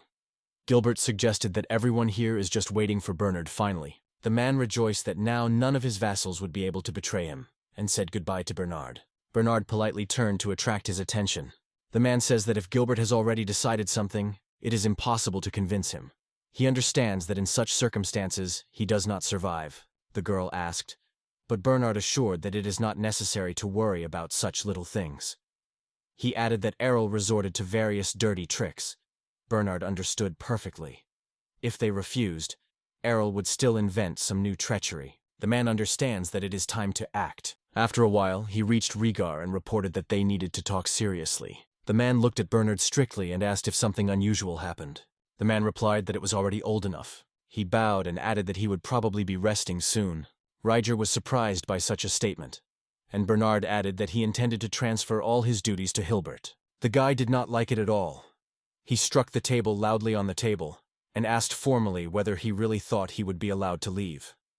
In response, the man just apologized. Bernard looked around, pointed to John, and Riger shouted and tried to intervene, but everything was in vain. That man did not even turn. Finally, Rhaegar shouted the name of the man loudly, hoping that he would look around, but in vain. It gave nothing. Bright morning met Bernard. He got up from the bed and realized that he would no longer be able to take and wake up. The girl near her face with her hands, noting that the appearance of this master suddenly changed. This is what leads to the loss of the blessing of the great king. The man smiled noticeably. Bernard realizes that he has taken up too much, and now he needs to rest properly. After that, his illness began to exacerbate rapidly, and soon Bernard died. At 82, he probably died with relief, because he was never drawn into a civil war. They almost have an alliance with the Exist tribe. Earl was able to bring his plan to the end. After 6 months of expectations, the invasion of the kingdom of Durgal on the land of Ash finally began. The man announced loudly that everyone probably already know. The kingdom of Durgal sent his troops to their lands. He then confidently added that with the support of Diamus Ash, their kingdom will be able to repel this attack. Then he called the diamond to come closer. The guy confidently spoke forward and stated that Demoar Gala would certainly win. People smiled politely with him and whispered. The girl came behind and turned to the diamond. She smiled warmly and said that if she could not go with him, she would at least take him to the house. The guy politely thanked Yuri. The girl added that the family with 2 names did not even appear at the ceremony, and he almost answered that they had refused the invitation. It seemed to him that they were the reason that they learned about the appointment of the general. Smiling, the guy asked the girl to oversee the capital until he was. The Jew smiled in response and assured him that it could be relied on. General turned sharply and in high colors. I turned my head to Ron and asked what happened. The man asked if it was possible to find out how many enemies awaited us. The guy replied that it was about 25,000. This amount really stunned the man. He almost said that they had 10,000 infantrymen and 1,000 riders. 2,000 equestrians joined the Exist from the tribe, so 13,000 soldiers gathered in total. The guy summed up. The hostile army is almost twice as much as them. Ron grabbed his head and stated that they needed more people. He wondered if the wealthy clans were truly so few warriors. Alma's replied that they had no other choice. Although he gathered the warriors, Rygar still remained the leader of the Diabell House. That is why their army is so small, added the guy. Besides, other clans also gave them very few fighters. He says that in the midst of the battle, this soldier can go to the side of the rugged and oppose them. Such people in their army are superfluous. Deimos reassured Ron and asked not to worry. He added that the United States announced their neutrality. Finally, the guy summed up. Not everything is so bad, and advised to just keep it in his head. The soldier turned to his general and reported that they would soon cross the hill. They reached Terriaval. Ron noted that everything from this place could be seen around, especially the fortress. I wanted to answer that the fortress itself is quite old, but it looks as if it were recently updated. The guy says the idea was really wonderful. To erect external walls to strengthen protection is a really wise solution. Ron turned sharply to his general and stated that he would show everything to the recruits and let him give peace. He almost apologized and promised that he would do the same and asked the boys to take the time to rest. The guy went to the room where he was already waiting for a tetra. The girl asked sharply about the number of hostile troops. The guy replied that there were 25,000. But Tetra wondered if they had a chance to win. I would not answer during a normal flight, but he explained it to everyone. To win, they need to fulfill two important conditions. First, to keep such a large army, you need to constantly replenish your stocks. Therefore, they have to promise that they will break into hostile warehouses and provide the army with everything they need. Secondly, Damaragulu has a strained relationship with neighboring states. If you play this, you will be able to obtain new allies. Alma smiled and assured that they would be able to cope. He asked the girl whether she was worried. Tetra replied that no, she was sure. This guy never loses. Ron breaks into the room with a loud cry, almost without shouting. What happened? The man reported that enemies appeared on the horizon and asked the general to go with him. The guy was no longer in a hurry, ready to run hard. Meanwhile, the whole group rushed to the exit to find out what was happening. They ran outside and froze, watching the enemy army approaching them. Miraglis army, the guy asked. Is there already 25,000 soldiers there? Tetra replied that it was time for Almas himself to take control in his own hands. After all, the general is not just a common word. The guy nodded with pleasure and assured that he could rely on him. Thus began the Battle of Almas and his troops, a war that will go down in history as a 7-day. Once upon a time, the Demorgot army went on a campaign. The young man turns to Tenino and is interested. How do you think we have a chance to win? The man smiled and said that of course the victory did not shine, but promised he would surely bring a twist. The guy replied indifferent that he relied on him in everything. Tenino, with a smile on his face, is sure of his victory. He is the commander-in-chief of the Latino Domeregi army. The commander-in-chief of the army sits, the first prince of Dormor, Carlo Dormor. The man understands what to say so impolite, but considers the boy too mediocre. Meanwhile, the guy sits nearby and intelligently complains about boredom. Yet he appreciates this guy. Why? Because such people are able to skillfully translate their responsibilities to others without even thinking about it. They just go down the job down the chain, to the subordinates, who eventually rake everything. And so everyone quietly translates the darkness further. The man is aware that he was simply used, but in exchange promised to make him a great general. Tonino is convinced that together they will conquer the whole of Adeln. The principal was almost never asked why the general suddenly started laughing. Suddenly, the general woke up, apologized, and apologized. The man explained Carlo that now their main goal is to take possession of the land of Ash. He added that there would be peace after that. But the prince had fallen and asked, "Can't you just destroy the whole kingdom of the Rosette?" Carlo noted, "Why fight small states if you can take possession of everyone?" The general replied that it is worth waiting for great wars in the neighboring countries. Then it will be possible to pick them up. As an example, he cited the case with Rigar. The soldier ran out loudly shouting to Tonino and Carlo. The soldier received permission to speak and reported that the fortress of Terium had already appeared on the horizon, and very little remained in the battlefield. The prince smiled and replied that he was trusting everything in the hands of the general. The first day of the camp, the 7-day war begins. Tony now asks to look carefully with a serious look. He showed the map and explained that according to the plan of the fortress, the Teria was divided into 3 sectors with a gate in the north and south. He also added that about 8,000 soldiers will probably keep defense during the siege. The man reported that all the forces were thrown in defense of the northern gate.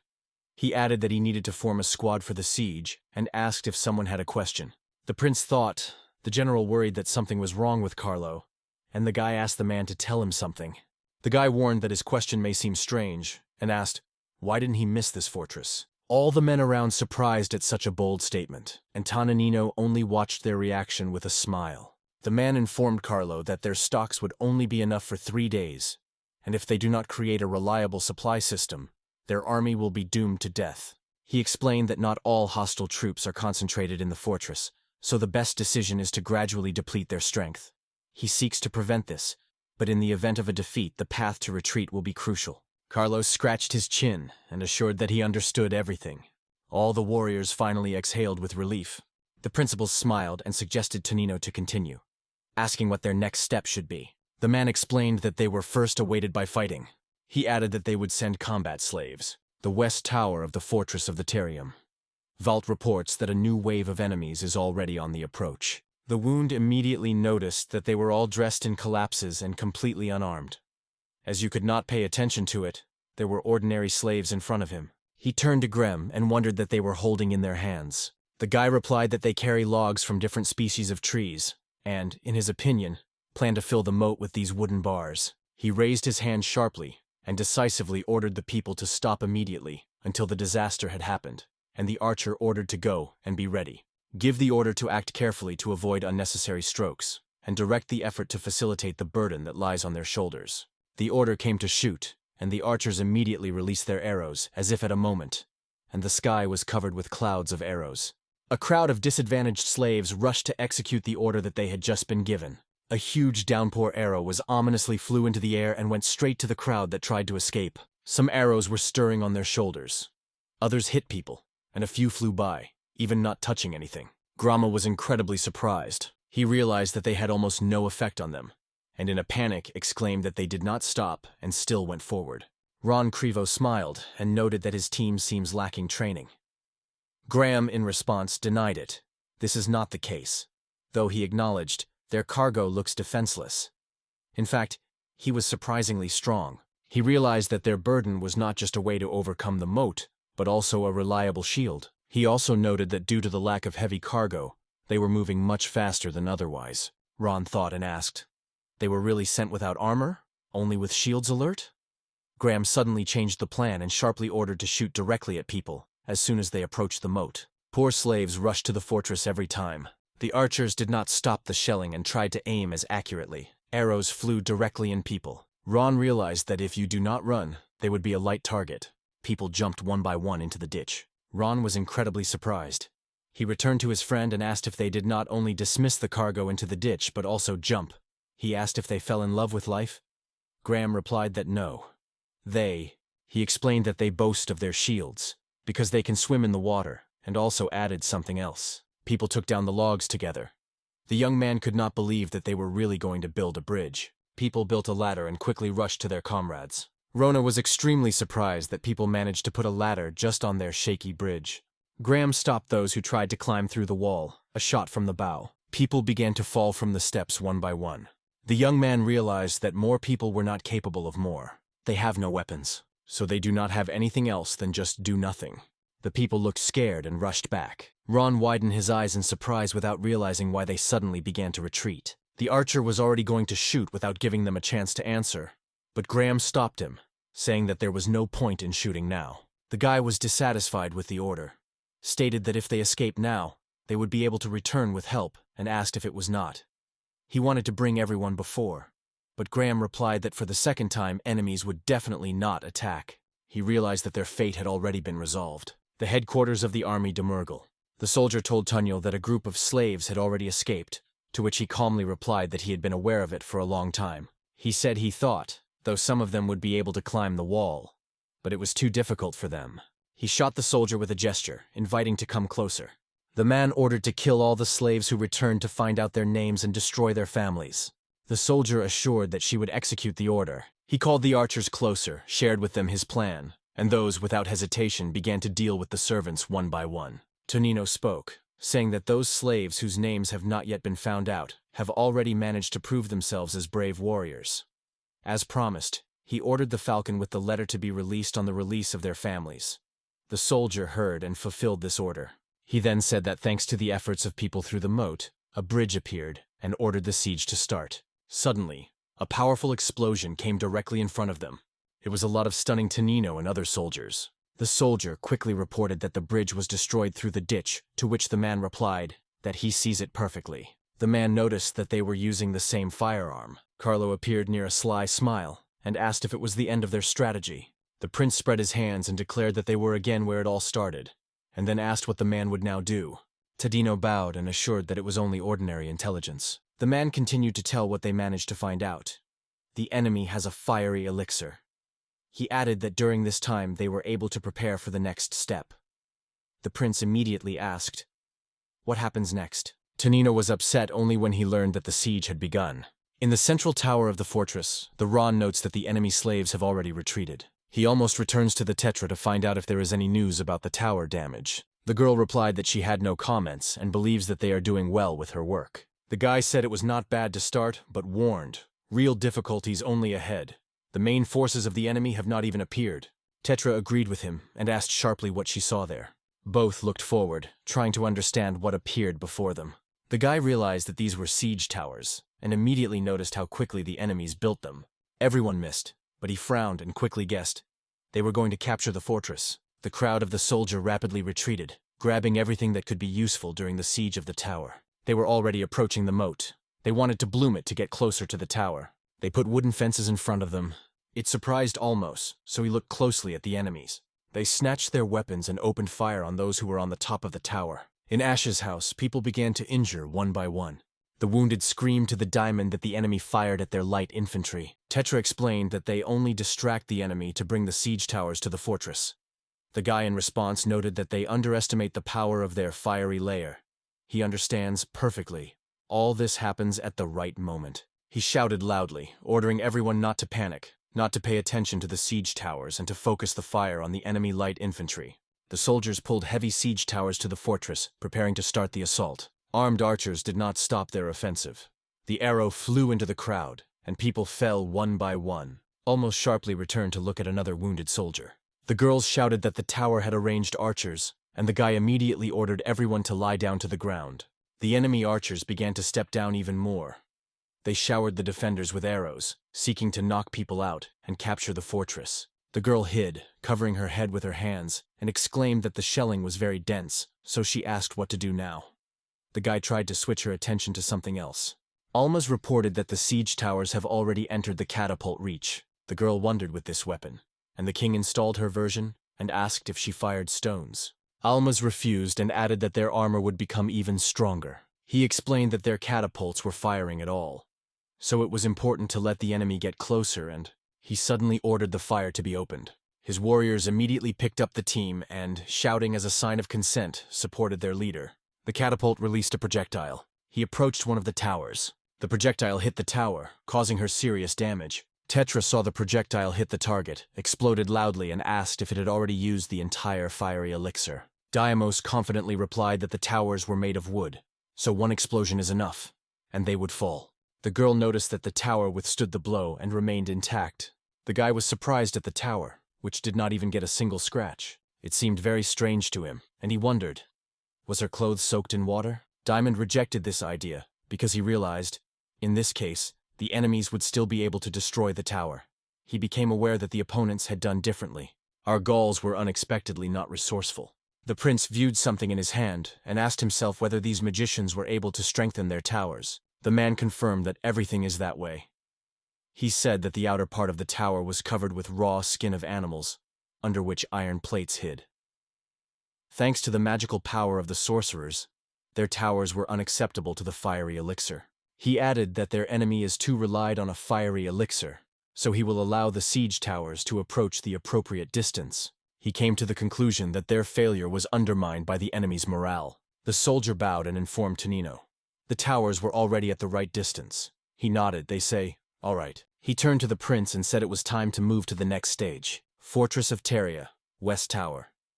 Graham frowned and said that the fiery elixir did not work. He added that they failed to stop the siege towers, so it was only necessary to fire enemy soldiers from bows and arrows. Ron exclaimed loudly whether everyone heard and ordered to protect the archers at the cost of his own life. Graham realizes that now their opponents have become ordinary soldiers.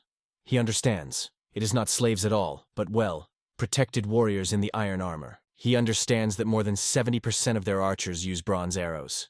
It is almost impossible to break the enemy armor with such shells. He noticed a man standing in the center of the detachment. It was clear that he gave orders to others. The guy suddenly grabbed his hands and sharply pointed to a man who shouted loudly that he was their commander. He hit the target. Graham looks at the crowd and mentally notes that they are clearly lacking in harmony. He silently looked at those who were still staying. The guy swore, realizing that their attempt had failed, and with such an army could be hoped except that they would be able to get together. Suddenly something attracted his attention. He looked at the towers that had already approached almost close. Ron pushed his friend and exclaimed loudly to be careful, because their starry time came. The soldiers shouted loudly, seeing the siege towers opened. The fortress fell, and the enemy soldiers rushed to flee from the tower. In their eyes, the restless excitement burned to the battle. The enemy troops rapidly rushed to the fortress, trying to capture it first. Ron clenched his sword in his hands and confidently reflected from the enemies. He boldly staged the enemies, removing everyone on his way one by one. The soldier rushed to the attack, but the guy turned out to be more agile. He had time to evade. He cleverly wounded the soldier and removed that from the road. The soldiers just fell from the bridge like dry leaves. The guy neglected the sword on his shoulder and looked at the defeated soldier. He raised his hand and ordered not to let the enemies on the walls of the fortress. The soldiers were warned by the commander that the enemy had launched a firing of bows and urged to be careful. The enemy soldiers were already nearby and tried to attack Ron. He smiled, felt thinly, and asked, "Did archers really shoot from the forefront?" The man overthrown one of the enemies, loudly warning General Ron to be careful. The guy was surprised when Joseph suddenly found himself next to him. The man smiled widely and stated that the captain was guilty of him now. He complains about how useful he was.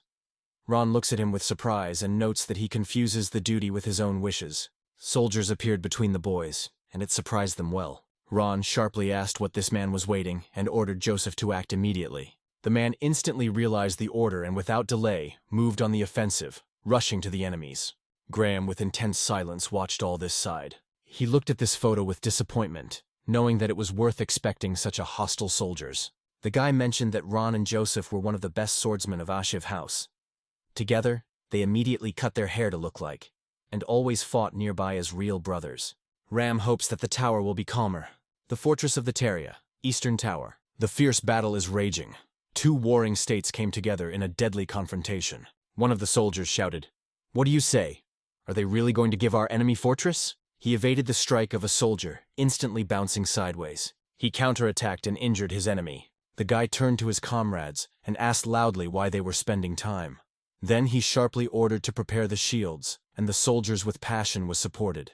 Both sides began a new wave of offensive. The same experienced warrior noted that the passage here is very narrow, so it is a great opportunity to use archers. Suddenly, they raised their weapons, aiming it at the enemy, and the team came to open fire. The two sides came together in a fierce battle. Everyone wanted to victory and wanted to take possession of their own. But the enemies gradually began to retreat. The guy informed loudly that they managed to push the enemy for a short time, but others were cutting off him immediately, reminding them that they were still in a serious mess. Boros turns sharply and asks what happened. He was immediately told, "The enemy rises from below." The guy ran to the very edge and leaned to evaluate what was happening at the bottom. He looked at the boats full of people. They built the bridge so that their comrades could get closer to the fortress. The Poros loudly screamed about the spoons, from which they were building bridges for their comrades. He began to swear and shout, "Do they really intend to keep these ladders to balance the sway from the waves?" The guy began to sound Bartolo, trying to understand where he went. The man stood nearby and drank something as suddenly the guy turned sharply to him. The enemy became angry and shouted that now was definitely not the time to drink. This scene was angered. The man calmly asked what he was talking about. Bartolo noted that it was clear. The enemy directed his hand to capture the Eastern Tower. This testified that the enemy guessed their main purpose. The man suddenly threw the bottle from which he had just drank, straight into the head of the enemy. He fell, and the man smiled happily. Artolo Sergold said their commander was worth nothing, and added that he was not at all concerned about young and energetic commanders in the West. The man explained that the commander dreams of winning the East, where real experienced soldiers actually fight. Boros spoke through anger. If this man understands everything, why he is indifferent? He recalled that in the event of defeat, the order will no longer succeed. The man only nodded indifferently. They approached the soldiers and reported that everything was ready. The guy just waved his hand, showing that you could start. Boros looked at the man near and turned to him, and Bartolo only sighed and said that they had no other way out, so he was already going to use the weapon that Diamos presented to them. The words about a new weapon were stunned by Boros. He did not expect it at all. Bartolo continued, and suggested that in order to scare the enemy to death, it was necessary to shoot from all weapons at the same time. He aimed, ready to act, and a sip of drink. The weapon fired with incredible force. Boros retreated back, evading a powerful blow. All the guns shot at the same time. The ears slammed a powerful roar, and from the force of the impact shook. A thickness of smoke and crazy cannon fire risen above the fortress. The enemy soldiers raised their heads, looking for their eyes from where the loud noise came from. The shot raised a large cloud of smoke into the air, and the soldiers immediately noticed that nothing could be seen from above. Bartolo ordered to bring all the guns at one point and prepare for a volley. He gritted his teeth and strongly said that the hostile siege of the equipment should be destroyed at any cost. The man gave a new order, to open fire. The enemies retreated again under the attack of shelling. The enemy towers slowly but constantly covered the flames. The boards were peeling one by one, and the other parts were already pouring down. Boros smiled and wondered if they really turned out. He watched the tower, which fiery potion did not occur at first, finally flashed the flames. Bartolo came to the conclusion. Even a tower protected from a fiery elixir would not withstand the power of new weapons. Boros could not understand how it was possible at all, and asked if Isma was really created by this incredible weapon. Suddenly, the Tetra appeared behind, and thanked him for such a compliment. The guy turned in surprise, seeing the girl. He asked himself, can a girl be in the central tower? The girl said that the management almost decided to send reinforcements from the central tower, and she had to be among them. Bartolo asked if it was not too risky for the girl. He recalled that she was a witch, and she should not go to the front. The girl sharply ordered the boy to lean. The guy disappeared into the air, and the Tetra hit the enemy soldier. The boys looked at the girl. In their eyes, a true horror was read. Tetra leaned her hands and confidently stated that she was not a witch, but a witch. The guy apologized for his mistake, and the girl replied that everything was fine. Boros decided to ask what kind of weapons it is. Tetra assured that everything is simple. She called this weapon a flamethrower. She explained that the mixture of olive oil and black powder is poured inside, then blowing it with the help of magic of air, and at the end is set on fire right near the hole with the help of magic of fire. The girl explained that for safety, it is necessary to stop the supply of fire directly during the process. Otherwise, the design will simply explode.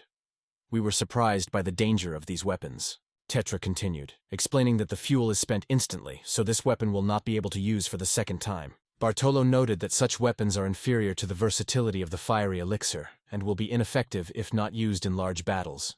Boros noted that these weapons were really extremely powerful. Everyone breathed a sigh of relief, realizing that they almost lost the tower. Fortunately, they still managed to restrain the enemies in position.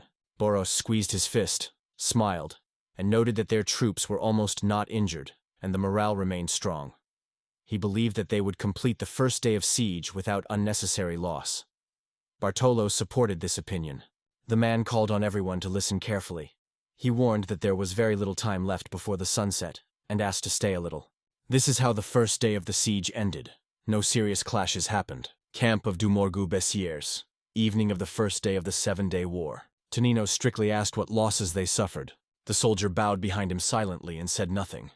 The man asked sharply whether he was not going to say anything. Tonino noted that during a fire in the tower probably killed several hundred people, and asked if that is really so. The soldier said that everything happened that way, and added, a few managed to escape.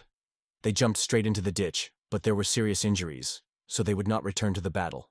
They looked into the room where the wounded soldiers lay. A man sadly said that these were very big losses for them. The warrior was quietly agreed. Tonino became angry and said that this firearm was a real mess. Then the guy was added that even unharmed soldiers were afraid of her, and because of this, their morale finally broke. The prince suddenly appeared side by side, smiled, and noted that the man got well for nuts. Tonino looked at him in surprise and greeted Carlo.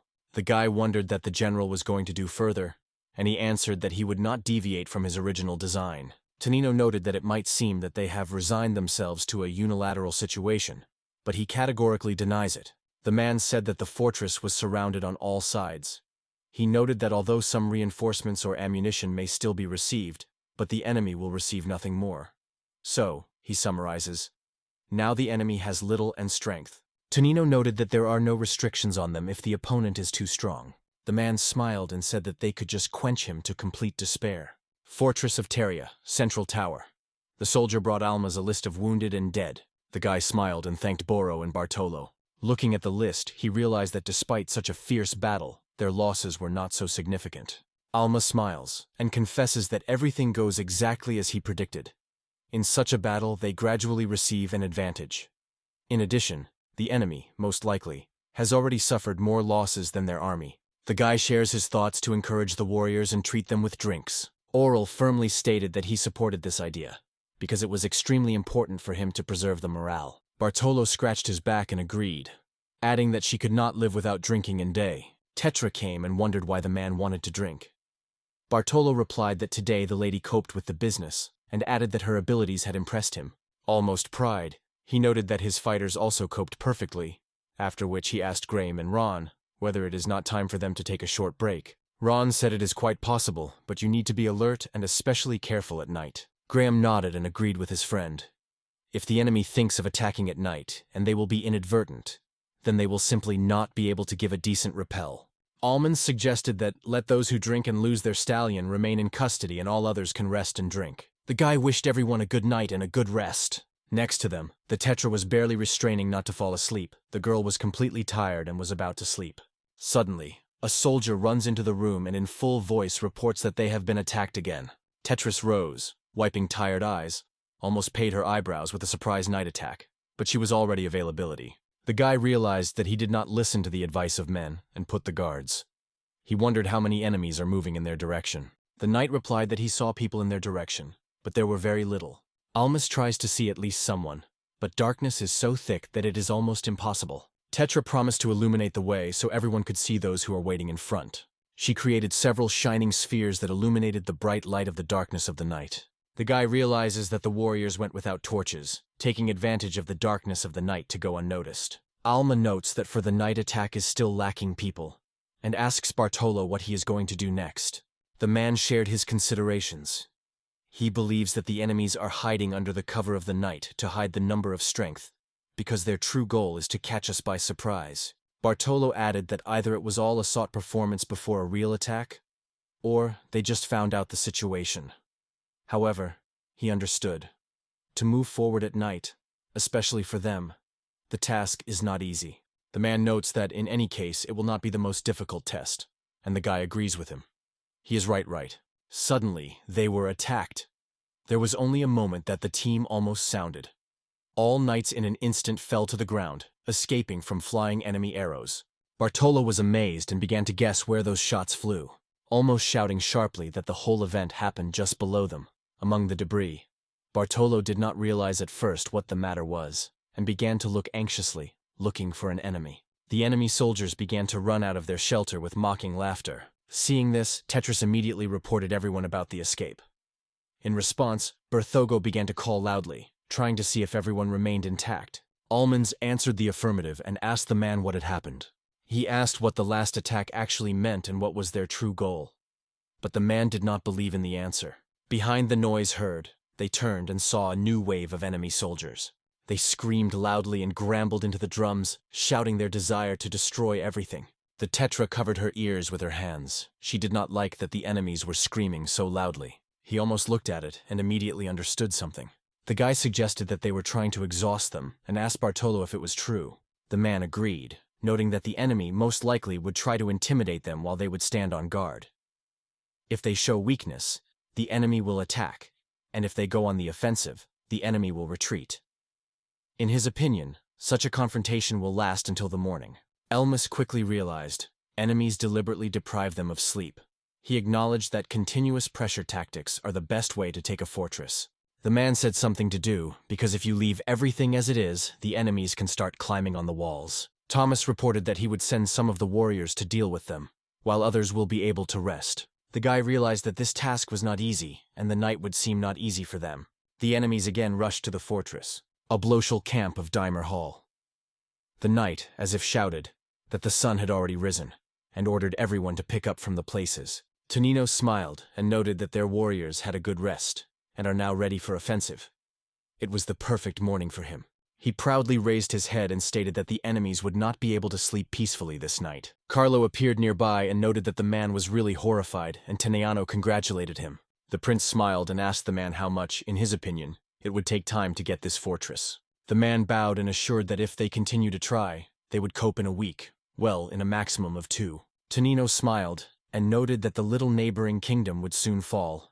He was well aware that keeping siege without stocks was true stupidity. Tonino suggested that he waste time for a week, but to make the enemy give up today. Tonino solemnly stated that the Rising Star was soon defeated by their army, the troops of the Kingdom of Dumergal, and immediately ordered to prepare for the battle.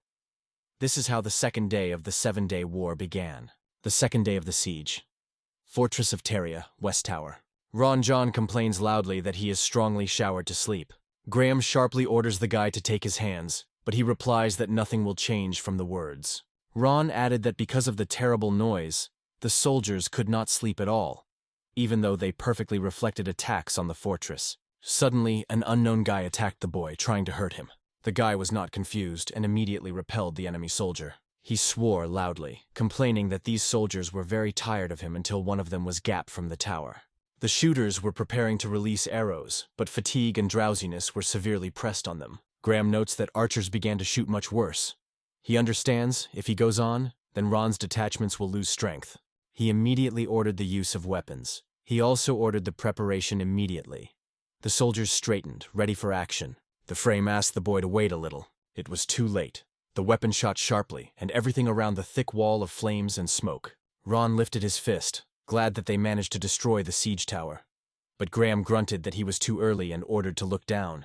Ron lifted his eyes and noticed a group of soldiers trying to get out on the tower. He was quite surprised. The guy rushed into the battle, reflecting the enemies one by one, not let them rise higher. Graham looked at it and only sighed. He knew that everything would happen that. The guy grabbed the bow and pulled the bowstring. Preparing for the attack, he mentioned the main weakness of the guns. They cannot shoot constantly. He wondered if the opponent really took into account everything for the next course. He was already tired of all these soldiers, and he almost swore aloud. Ron rushed forward and promised to show these weaks all his power. The east tower of the fortress of the Teria, Boros thought. He was strange. Yesterday the enemies stubbornly stuck on the tower, not giving themselves a rest. And today, Bartolo replied that gunpowder was just a terrible weapon, and wondered if the man wanted to use it again. Boros assured that he has no such intention at all. He looked down at the boats overflowing with enemies. The man noted that the enemies behave strange. In his opinion, this is not at all like a full-scale offensive. Enemies are also limited in resources, so it is in vain to spend supplies for them, definitely unprofitable. Bartolo agrees that the man is right, and asks what to do next. Boros replies that they were lucky. Lady Tetra herself rose to the eastern tower, and her wisdom will be sure to find an effective solution. Bartolo noted that everything sounds very logical, and asked what to do next. At that moment, Tetra appeared near him, and said that he would leave the question to her.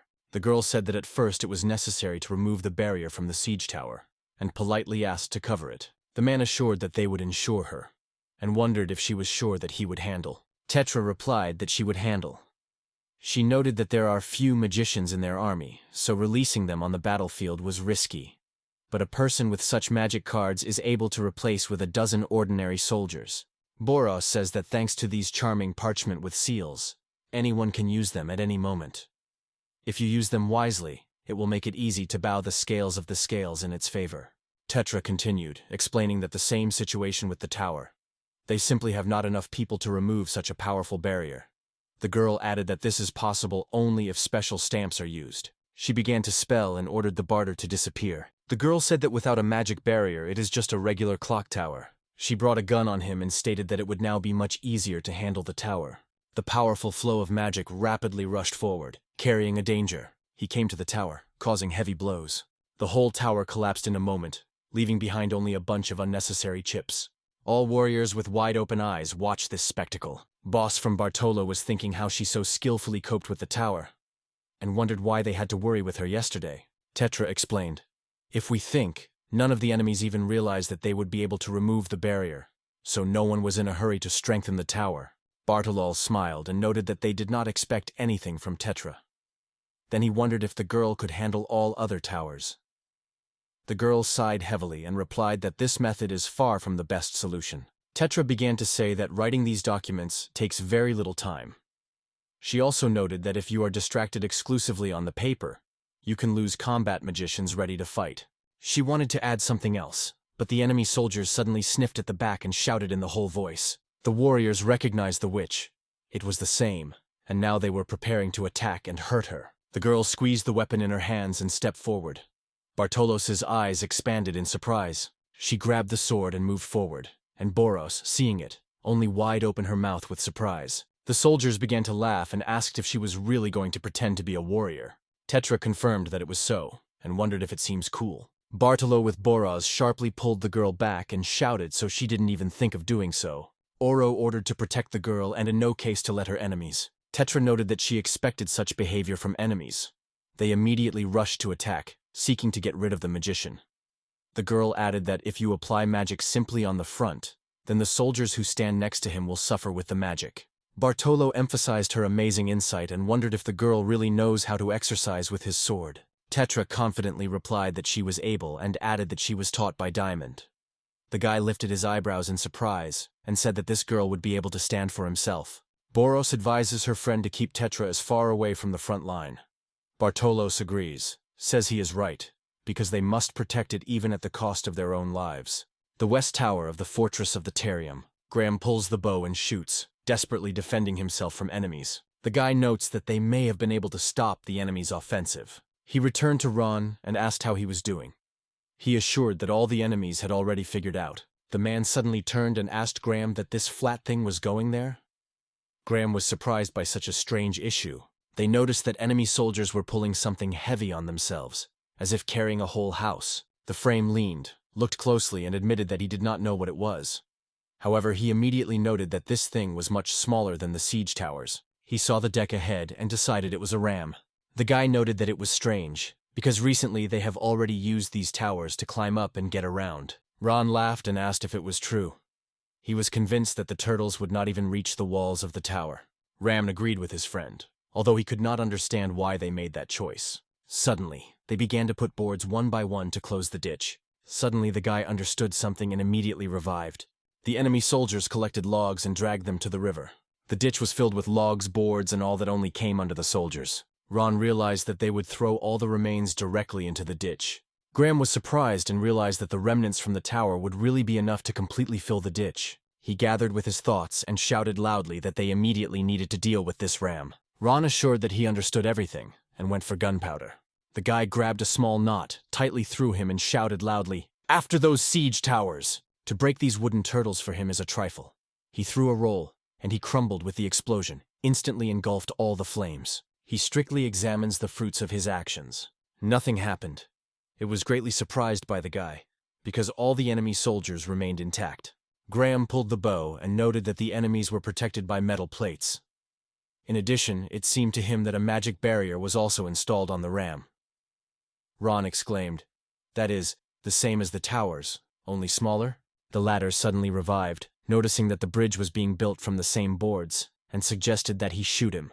Graham just waved. They say he already did it.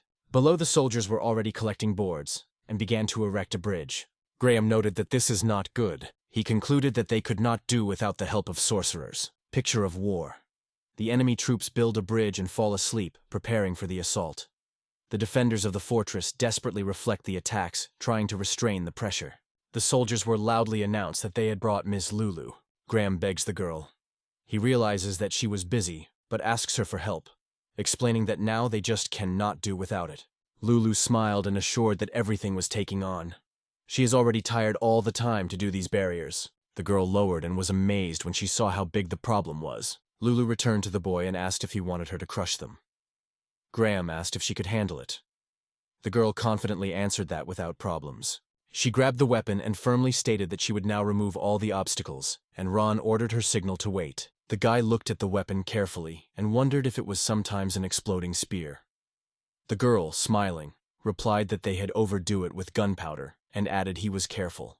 Lulu ordered the soldiers to cover it, and they all confidently assured that they would cope with this task. The groom strongly warned everyone, "The rams are already crashing on the logs, so we need to hurry." Lulu smiled and confessed that she was using magical seals. She put her hands on the ground and ordered the barrier to disappear. Suddenly a girl approached Ron and offered to throw a spear, and the guy immediately agreed. Shouting and squeezing, he was angry with the spear down. A powerful explosion raised a cloud of thick dust into the air. Everything around disappeared under the force of destruction, and the fog, as if alive, quietly wicked, and it appeared from it. Ron smiled widely, glad that he managed to overcome the rivals. The guy rushed to thank the girl, but she stopped him with a gesture, asking him to wait a little. She raised her finger and pointed to the boy. "Look." Suddenly a whole bunch of ramps appeared. Graham and Ron looked at this photo with disappointment and sadness, bitterly feeling defeated. Graham emphasized that they still had many logs, and he understood well. To cope with them, he would need a lot of the same explosive spears. Ron returned to the guy sharply and asked what to do now. The guy reminded Ron that he was the captain of the team, and Diamos chose him not just. He was silent for a few seconds and then agreed loudly with his words. Ron raised his sword sharply and ordered no one to give up, adding that their battle was just beginning. Fortress of Teria, Central Tower. Almaz lifted his eyes to heaven and rejoiced, seeing the postal hawk. He praised this smart bird enthusiastically. The guy read the letter and immediately understood everything. With a radiant smile on his face, he ordered the soldiers to inform the Barroso and Bartolo that the first stage of their plan was brilliant.